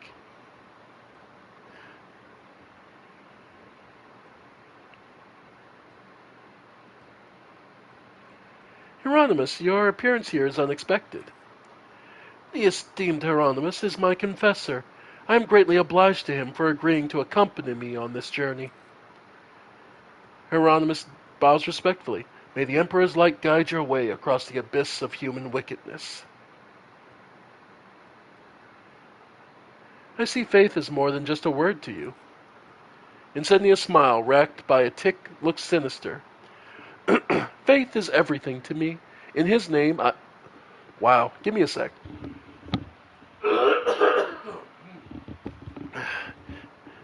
In his name, I have eradicated corruption on 100 worlds, and will do so on 1,000 more. By his will, I will hunt down pirates and desolate their vile nests. Let the Chorda name make the firebrand tremble, for sooner or later I will cast them into the void. The funny thing is, people still call me foul-tempered tyrant in all this. Caligos's amiable smile somehow resembles the bared teeth of a wild animal.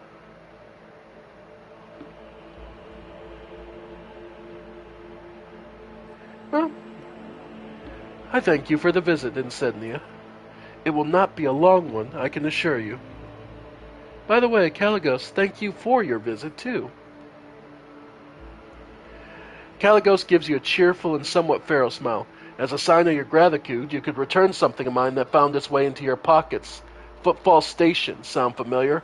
All I asked you to do was help that crafty slug Vladim deal with the threat of famine, not claim my property for yourself. Starvation by granting your patronage and delivering shipments of grain.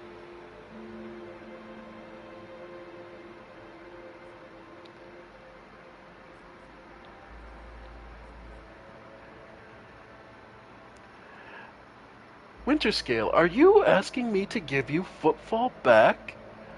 Will you beg for it? Oh no, I'm not starting this fight.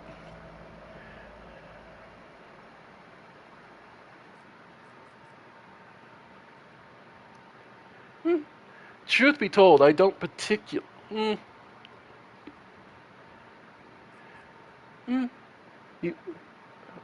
Yeah, why not? Are you will you beg for it? Caligos growls angrily. You go too far, new blood. Caligos' face turned into a grimace of hatred, but then he catches Insignia looking at him and breaks into a sly smile. I ought to make your protectorate bleed as compensation, but you have spited both myself and Insignia, and it's high time our dear sister curbed her appetites. For this I forgive you, but do not test my mercy again. It's not my strong suit. Thwarting Insignia Chorda's ambitions deserves a worthy trophy. He snaps his fingers, and the armored brute hands you an exotically adorned rifle, clearly not of human making. It's a trophy from a good hunt. You and I should hunt together sometime so you can show yourself in action, new blood. The Eye of Hecaton. Two-handed las sniper rifle. 28 to 32.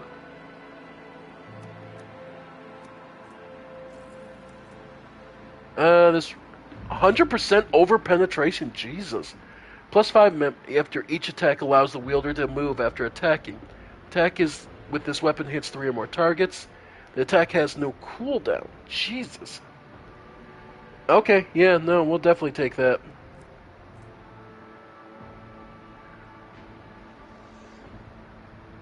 Thank you for such a wonderful gift, Caligos. Kill someone important with it. That would be the best show of gratitude. Enjoy the evening.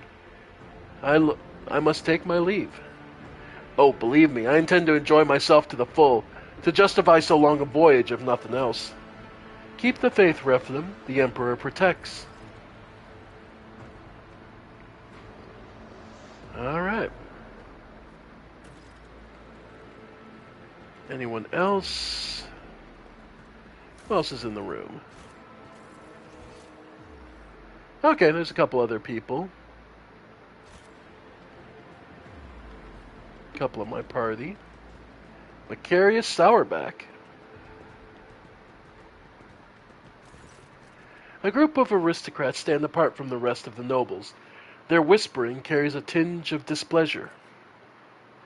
The clear leader of this gathering is a gaunt, bilious-faced man in the Sourback colors. This must be Macarius himself.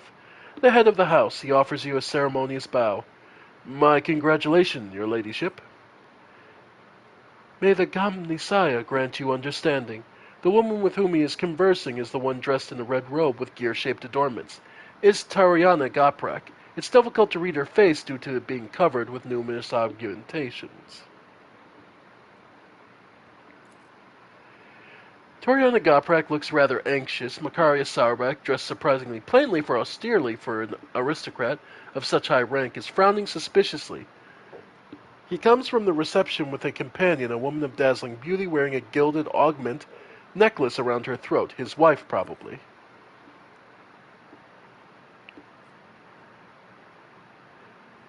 How are you these days, Toriana? Like a forging hammer, Toriana's face falls heavily on the ear. The corruption of Kiava Gamma was a great blow to my family. The contemptible Cubist Defim betrayed our trust, desecrated the forge cathedrals, and took my esteemed cousin's life. On behalf of the family, I humbly beg your forgiveness for the negligence. I am ready to accept any punishment. There is something lurking beneath Toriana's repentant expression, a grudge. It would seem that she personally offended by the nightmare into which Cubist Devon plunged the domain and feels betrayed.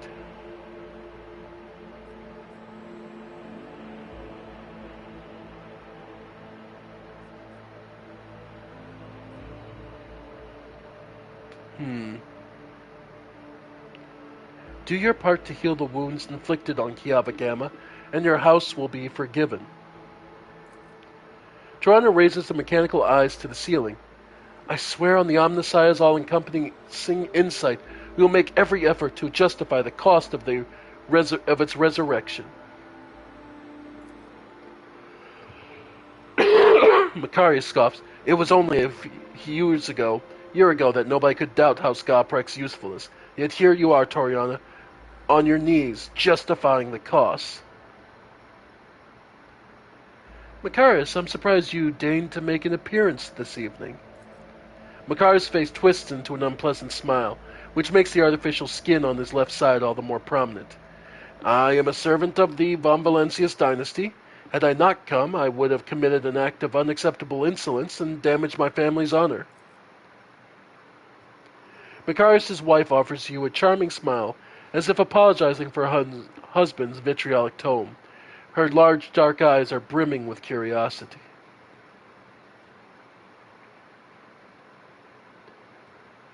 What has so displeased you, Macarius? Macarius says with caution, I am your dynasty's loyal servant, but you have asked that I will answer. Too long have the Coronis Expanse lived under the rule of rogue traders. The privileges granted to them make people think that commoners too can dismiss the prohibitions of the Imperium. For the good of the sector, rogue traders must become paragons of law, not exceptions to it.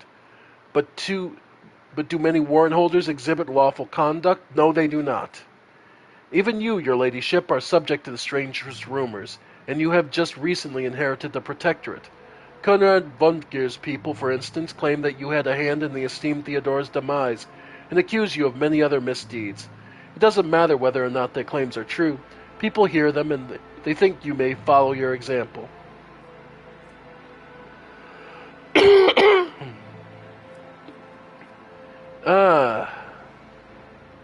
So, let's see. If you believe Conrad's lies, draw your weapon. Let us duel right here before the Emperor's visage. I forbid anyone to repeat Conrad's lies and hereby impose a fine on you, Macarius. Rogue traders are not renegades vested with authority. We are the long arm of the Imperium, and we will prove it to you. You poor head, tormented with so many concerns. Would you like to have it removed from your shoulders? You speak of the sector's future with such confidence. Could it be that you want this power for yourself? That you simply envy rogue traders? Make a profit factor? Nah.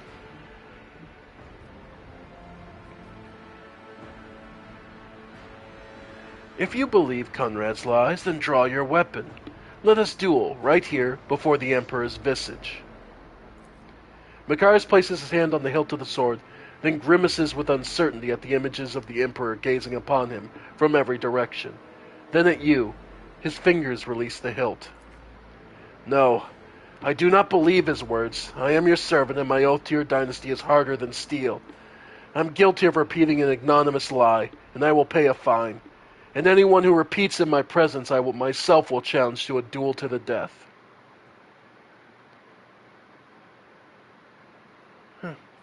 I'd like to become better acquainted with your wife. Macarius, visibly vexed by this shift in the conversation, his wife offers you a reserved smile. It is an honor to be in your company, your ladyship. It is my pleasure. Macarius is lucky to have such a beautiful wife. Perhaps more so than you are to have him. You flatter me, your ladyship, but I cannot say that it is not to my liking. Regina gives you a charming smile. Meanwhile, Toriana and Macarius are watching the conversation unfold, not quite believing their eyes and ears. Your countenance is familiar, Hausa. Could you resemblance to the image of Saint Maletta? I wouldn't dream of claiming to bear any resemblance to the great saint. I lack her virtue. Regina makes eyes at you before you demurely lowering her gaze. The glint in Regina's eyes betrays her genuine interest in you. I hope this won't be the end of our acquaintance. You wouldn't mind if I wrote you from time to time, would you, your ladyship?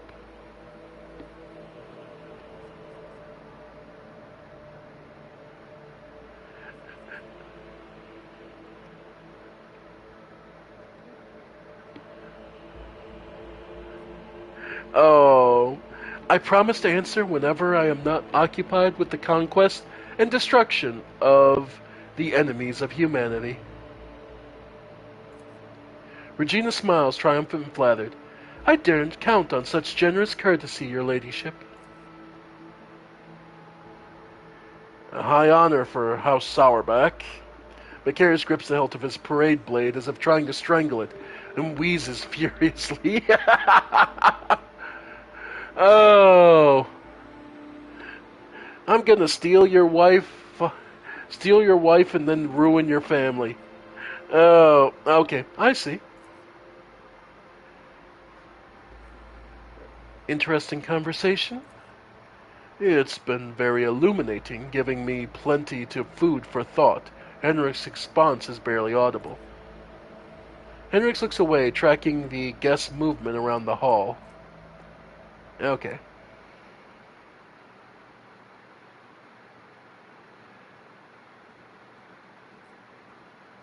Even in leisure, you can never cease to be of help. I appreciate it. That is what they call the unsleeping eye of the Inquisition. Even in sleep, I hear everything. Reflem, before the gala concludes, there is something I'd like to tell you. Be careful today. I sense a wave of darkness that will soon hit our defensive lines. I hope that I will get the chance to meet you there as an ally. Okay. Oh boy, here we go. J.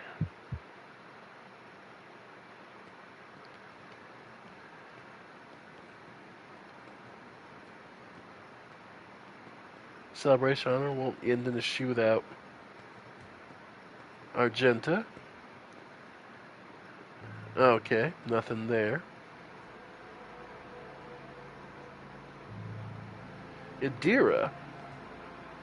Pure cast, do you think... How can people think so much and so haphazardly? Oh yeah, because for being a psyker, yeah, this has got to be just nightmarish how much... Yeah. Alright. How about Cassia?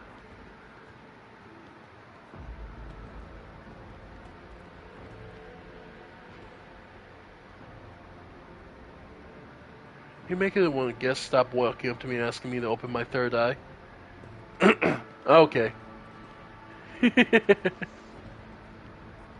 And, of course, in the back corner, Pascal. Pascal greets you with a bow, extending congratulations to Unit Reflin von Valancius on attaining your new legal status.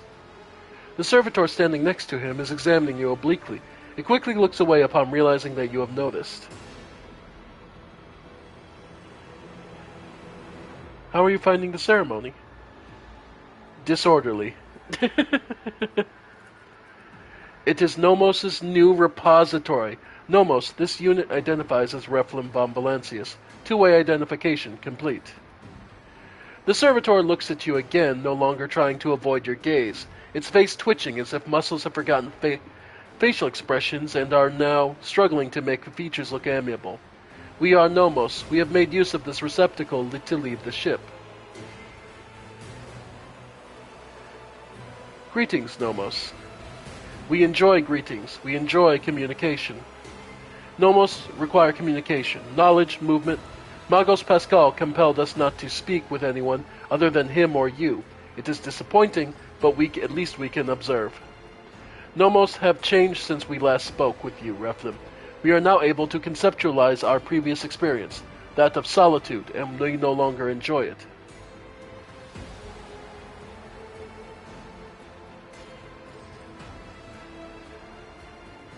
How did an entity like you move into a servitor's body?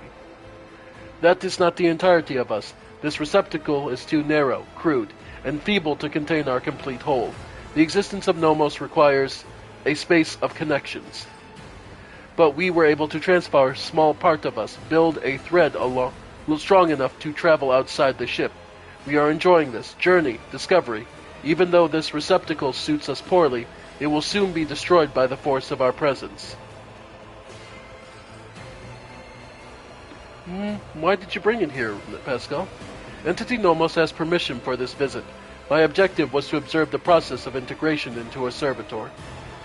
We wanted to see, observe, cognize, speak. The servitor makes a strange wavy gesture with its hand that looks like once very human and far from anything human. We want to speak with you. Will you speak with us? And of course, what do you wish to speak about? Many things, happenings, events, decisions. We have been observing you. You do things that we do not understand. We want to learn why. We remember the day we first met you. You gave us blood to drink. We helped you save yourself. We followed you. Our small part did, inside Servoskull. Then there was fire, a creature of sated hunger and dark light standing behind the curtain, behind the image, behind the semblance of Theodora. It called for you to follow. You did not listen to that which was calling from behind the curtain. You thought only about those who followed you and about the fire that could destroy those shells. We remember that day when the star disappeared, when the dark light and the sated hunger wanted to take the world. Rykard Minoris was its name and the ship's data. You ordered the human shells on the world be saved, even though dark light was coming closer and could have consumed both ship and Rykard Minoris.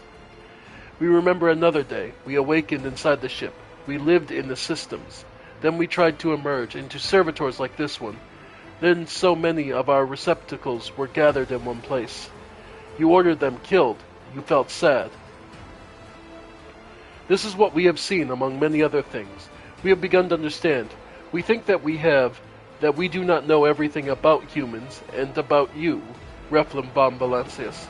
We have tried everything, analyzing shells and defining sets of their needs and fears, their simple functions, but now we think about there is more, that there is another side that we do not see, a notion that is larger than what we can compute, something that stands above fears and needs, something that drives them. We envision a larger notion as a light, a web of light connecting humans. It may seem almost invisible, ephemeral, but it grows stronger when they are threatened. This web is always on your mind. When darkness comes, you want every thread that extends from you to shine bright so that those who follow do not lose their way. Whenever a thread breaks, it saddens you. Do Nomos understand correctly? I did enjoy the part about the web. However, I see myself as the spider who has spun the web, not some benevolent helper. Life salvation guides the people through the darkness in the light of Holy Terra. That is the only light. Yes, you do understand correctly. Every thread that connects people, every life, their value is beyond measure, and there is no greater reward than guiding others to salvation when all that surrounds is darkness. We knew we could understand you. Light and movement, connections and help. We are enjoying this, perhaps because we too are connected to you, through blood, through life. Thank you for speaking with us. Nomos are grateful. We cannot continue moving on our own. Nice. Alright.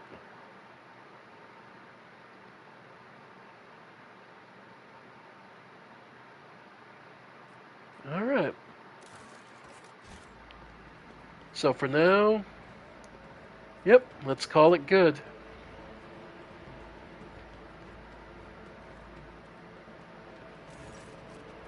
I hope your ladyship is pleased and not yet tired. I would suggest proceeding to the courtyard, if I may be so bold. Many guests have chosen to move into the fresh air, and will be eager to offer you their congratulations.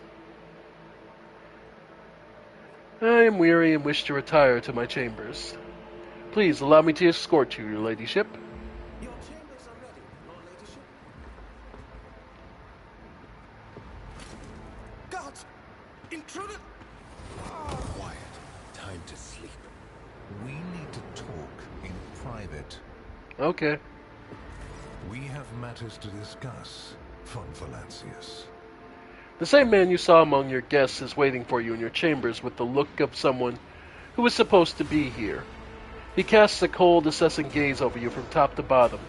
No one save Theodora has ever allowed themselves the liberty of looking at you in such a way. The woman behind Calcazar, clad in black armor, glares at you, her face set in a predatory readiness, immediate violence, the hallmark of a professional bodyguard.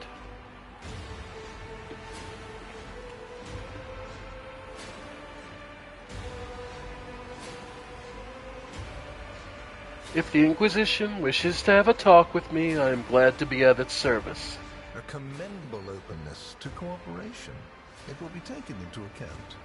The Inquisitor's sharp eyes and gaze is fixed on a point directly between your eyes. Master Van Kellogg's has spent enough time with you. He will vouch for your words.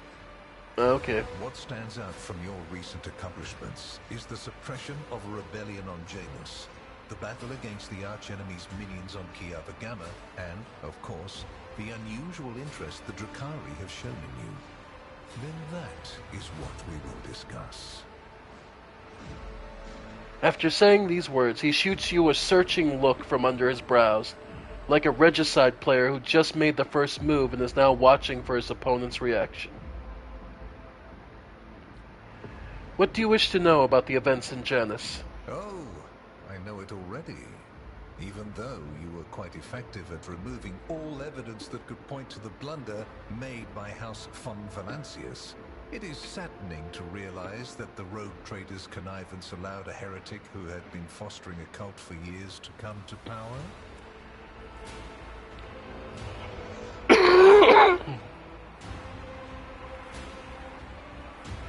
Vistenza's misdeeds are a stain upon my dynasty's honor, I admit it. Theodora was the one who appointed Vistenza. What does that have to do with me? But now Janus is pure once more. You can see for yourself. There will be a palace and everything you desire waiting for you on the planet. Every tool has a shelf life. Vistenza had reached the end of hers, and so I replaced her. No, Vistenza's misdeeds are a stain upon my dynasty's honor. I admit it. Your humility is heartening. Rest assured, it will be noted during the investigation of your lamentable oversight.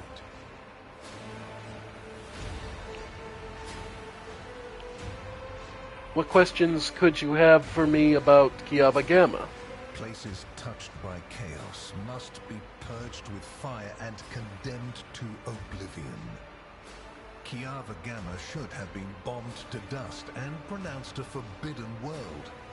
However, you decided otherwise and restored the colony's operation. And you didn't even go to the trouble of hiding the traces of the neglect committed by your dynasty. After all, it was House von Valancius that gave Cubus Delphim so much freedom that he sank into seditious heresy. What was your rationale?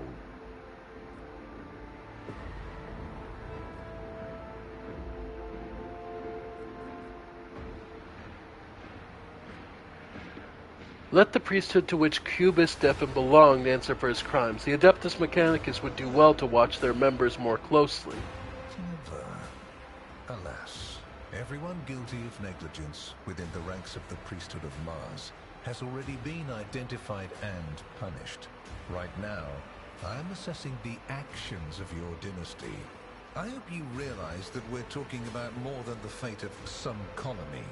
I care not for a single planet, however profitable and populous. But should corruption raise its head again on Kiava Gamma and try to spread, I will burn it away. And you will be guilty of criminal negligence. The Drakari have shown interest in me. Are you referring to my ruined capital? Yes, yes. The enmity between you is a known fact. But there is another way to look at it. On Veabos 6, you met the Archon of a mighty cabal, whose presence there seems strange to begin with, and lived. You subsequently encountered a number of her closest henchmen. Yet, again, you survived. Your capital fell victim to a nefarious attack, but even this time, their daggers missed your heart. Such remarkable luck. To be a personal enemy of such an influential Xenos, to have been attacked so many times and yet make it out alive. So remarkable that one has to wonder, am I watching a spectacle? Could all these thrilling massacres be an alibi of sorts, meant to establish you once and for all as an enemy of the Xenos and never their ally or even their agent? I'm waging a war to the death. My worlds are being plundered and desolated. If that brands me an apostate, then I invite you to be my judge. Xenos made more attempts on St. Drusus's life than mine. Does that make him a traitor too? So you already think you're cut from the same cloth as St. Drusus, do you? Ambitious? I'll make note of it. Have I answered all of your questions? Far from it, my dear. The questions are manifold. How did you manage to survive the battle that claimed the life of Theodora, who was so much more experienced and skilled than you? Is it a coincidence that you and you alone then made it out of the trap on Rycat Minoris? How much truth is there in the rumors being spread by the heretic Kunrad Voitvir about you? Why did you choose to ignore the warning of a member of the Inquisition that a protracted sojourn near the dying Rycat Minoris could bring corruption down upon your ship? Were you driven by your concern for the people or forbidden interest? Was it virtuous of you to allow the warp-stricken Voidsmen to join your crew? The ones who served on the ship that was turned into a trap for you by Kunrad Voitvir? Isn't it possible that they were part of the blight he had sown? The very existence of these questions would have made many of my colleagues doubt the quality of your character. But it won't in this case. The Inquisition, which I represent, is willing to show extraordinary faith in your person. For the sake of our invaluable partnership, I'm going to ignore any minor liberties that you, esteemed rogue trader, may have afforded yourself or may again in the future. Of course. I hope you appreciate the generosity of this offer, as your predecessor once did. We know for a fact Theodora was working with Calcazar. We already have a letter about that.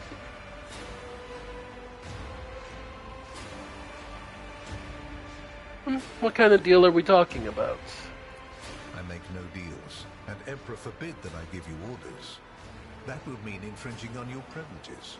I'm merely offering well-meaning recommendations and expecting that when the Expanse finds itself in danger, you will break away from your own affairs to heed them. Yeah. As proof of the seriousness of my hopes for you, I can assign Heinrichs as your escort. He is my best agent, and I would not offer his company to anyone but my most trusted ally. What is your opinion of Heinrichs? Is he a useful assistant to have? Without a doubt. Master Van Kellogg's has earned my complete trust by repeatedly demonstrating courage, loyalty, and cunning. His mathematical mind, not given to sentiment, can be of great use in an emergency. You, my dear Heinrichs, have made a far better agent than you would have a pilot of an Imperial Knight. Fine. Because I don't want to lose access to having the Inquisition informant, I don't have to get close to him, but I can at least keep him. Then Master Van Kellogg's will remain in place. It puts me at ease to know that there is someone to watch over you. Calcazar's last remark sounds ambiguous. I consider it an honor to accompany you. My favor takes other forms as well. Here we go. Please accept this gift as a sign of my favor. In an hour of need, give it to any faithful servant of the Emperor, and the Inquisition will come to your aid. Oh? The color indicates how close the bearer is to the Lord Inquisitor. Scarlet means that you have shed your blood for the good of the Imperium, and therefore, you deserve to have his servants shed their blood for you. Scarlet Signet of the Inquisition. 25 Persuasion and the Inquisitor's Decree ability. The ability can only be used once per combat. Wow.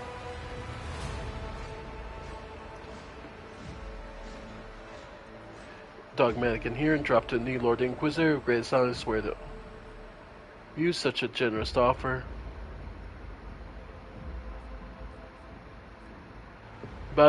On behalf of my house, I, Reflin von Valencius, hereby promise and guarantee the offer of the Inquisition any assistance it may require.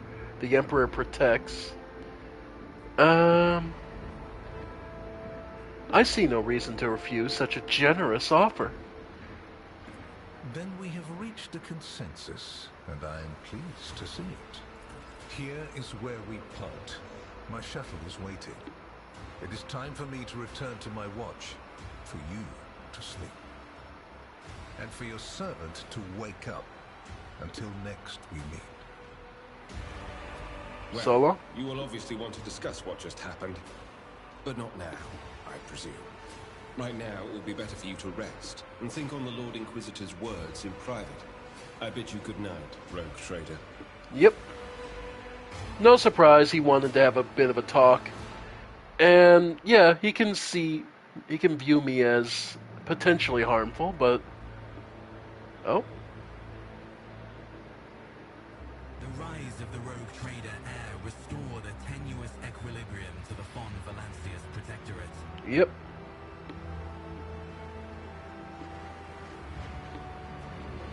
For a time, threats subsided, activity returned to trade routes, and reclaimed worlds began to heal.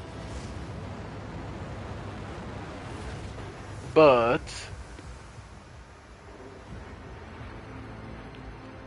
darker things also began to stir. The next level of threats are coming.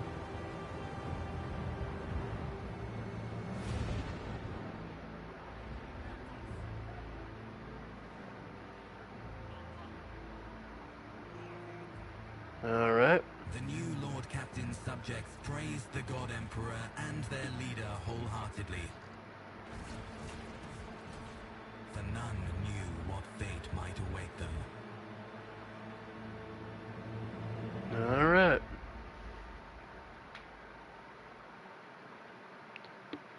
So, I think we're hitting the next major chapter.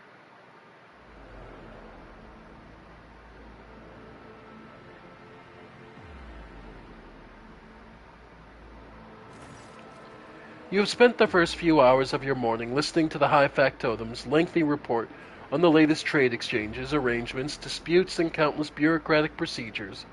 From outside the illuminated, tightly closed windows, you can hear the muffled sounds of Dargonus in its everyday life, the life that has been passing you by lately, as you have been preoccupied with the affairs of your protectorate from dawn till dusk.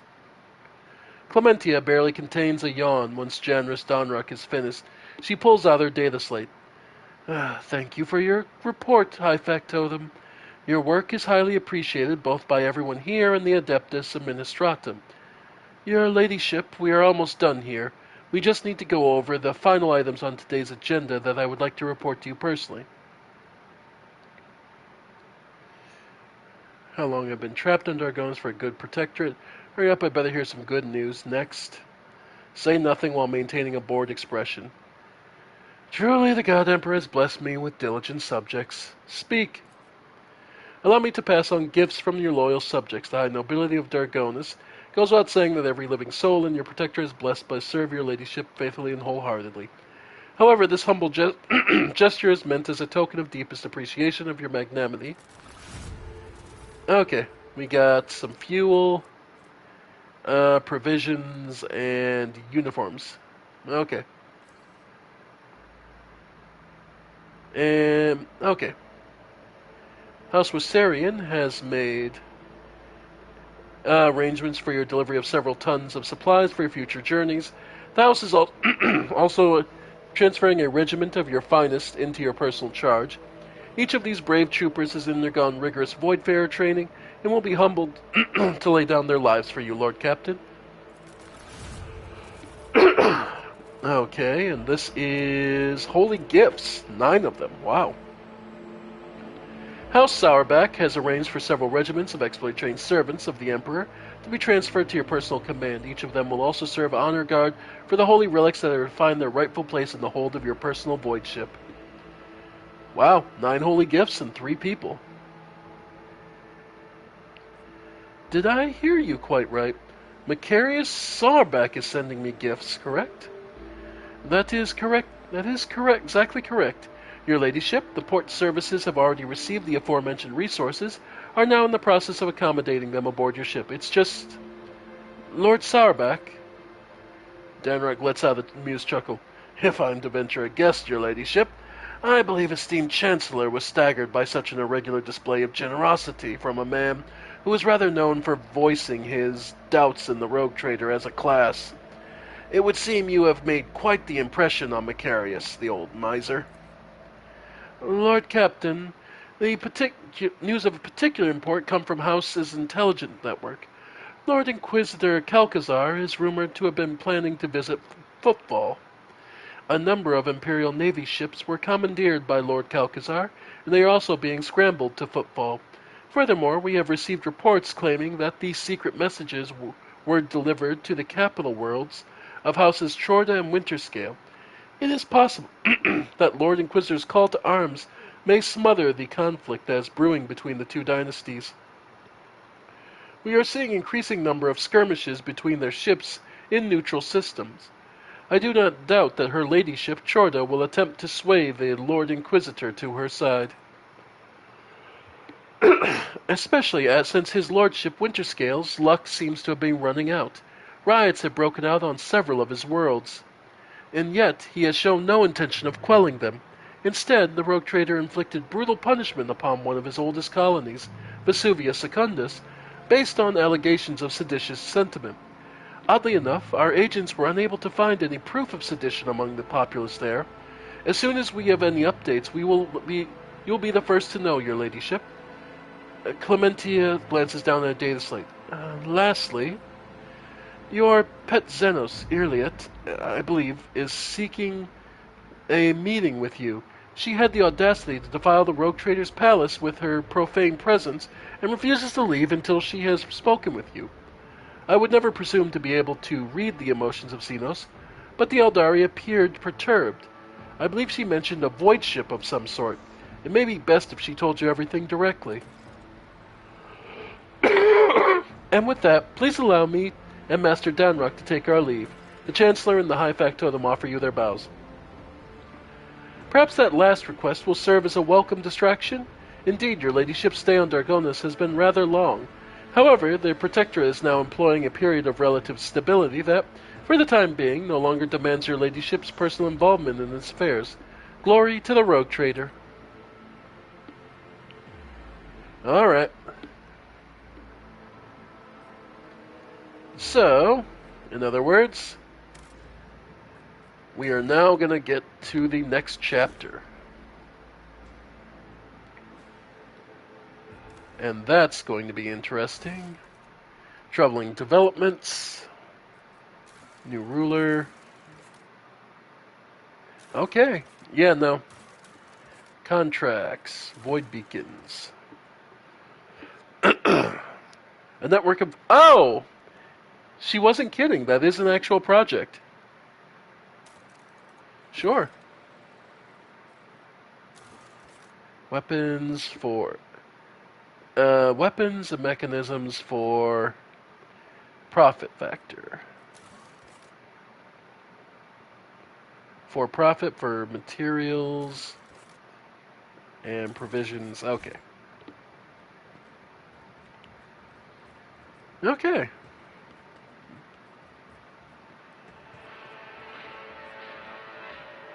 Alright.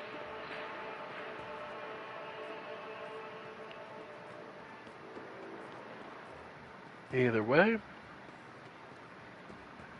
we are now in a new chapter and plenty more to come. Cargo management.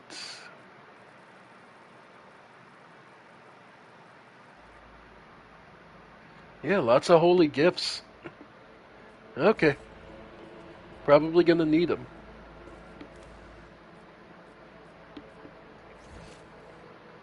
Okay.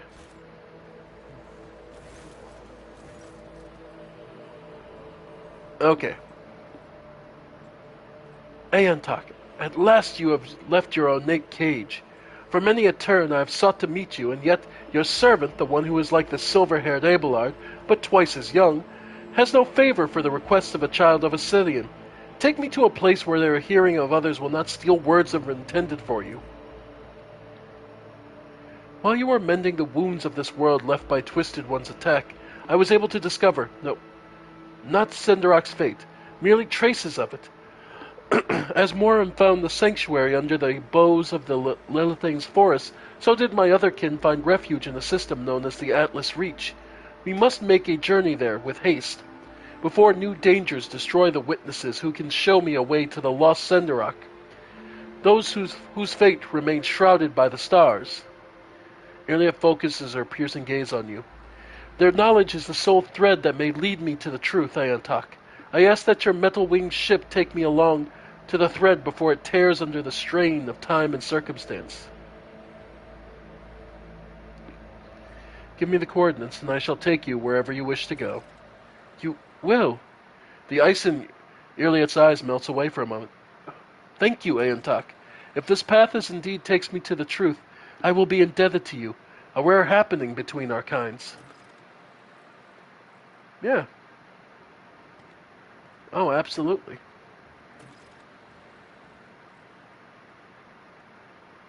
Yeah, no, I have no problem helping her out, because that'll be absolutely.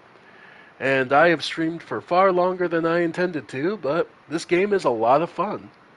So, with a whole new chapter under us and ahead of us, I think we're going to call it there for now. So, I want to thank you all for joining me. I have been the Ephemeral One, and this has been Warhammer 40k Rogue Trader. We are now the official title, and we'll see what comes next. So, bye for now, folks. Bye for now.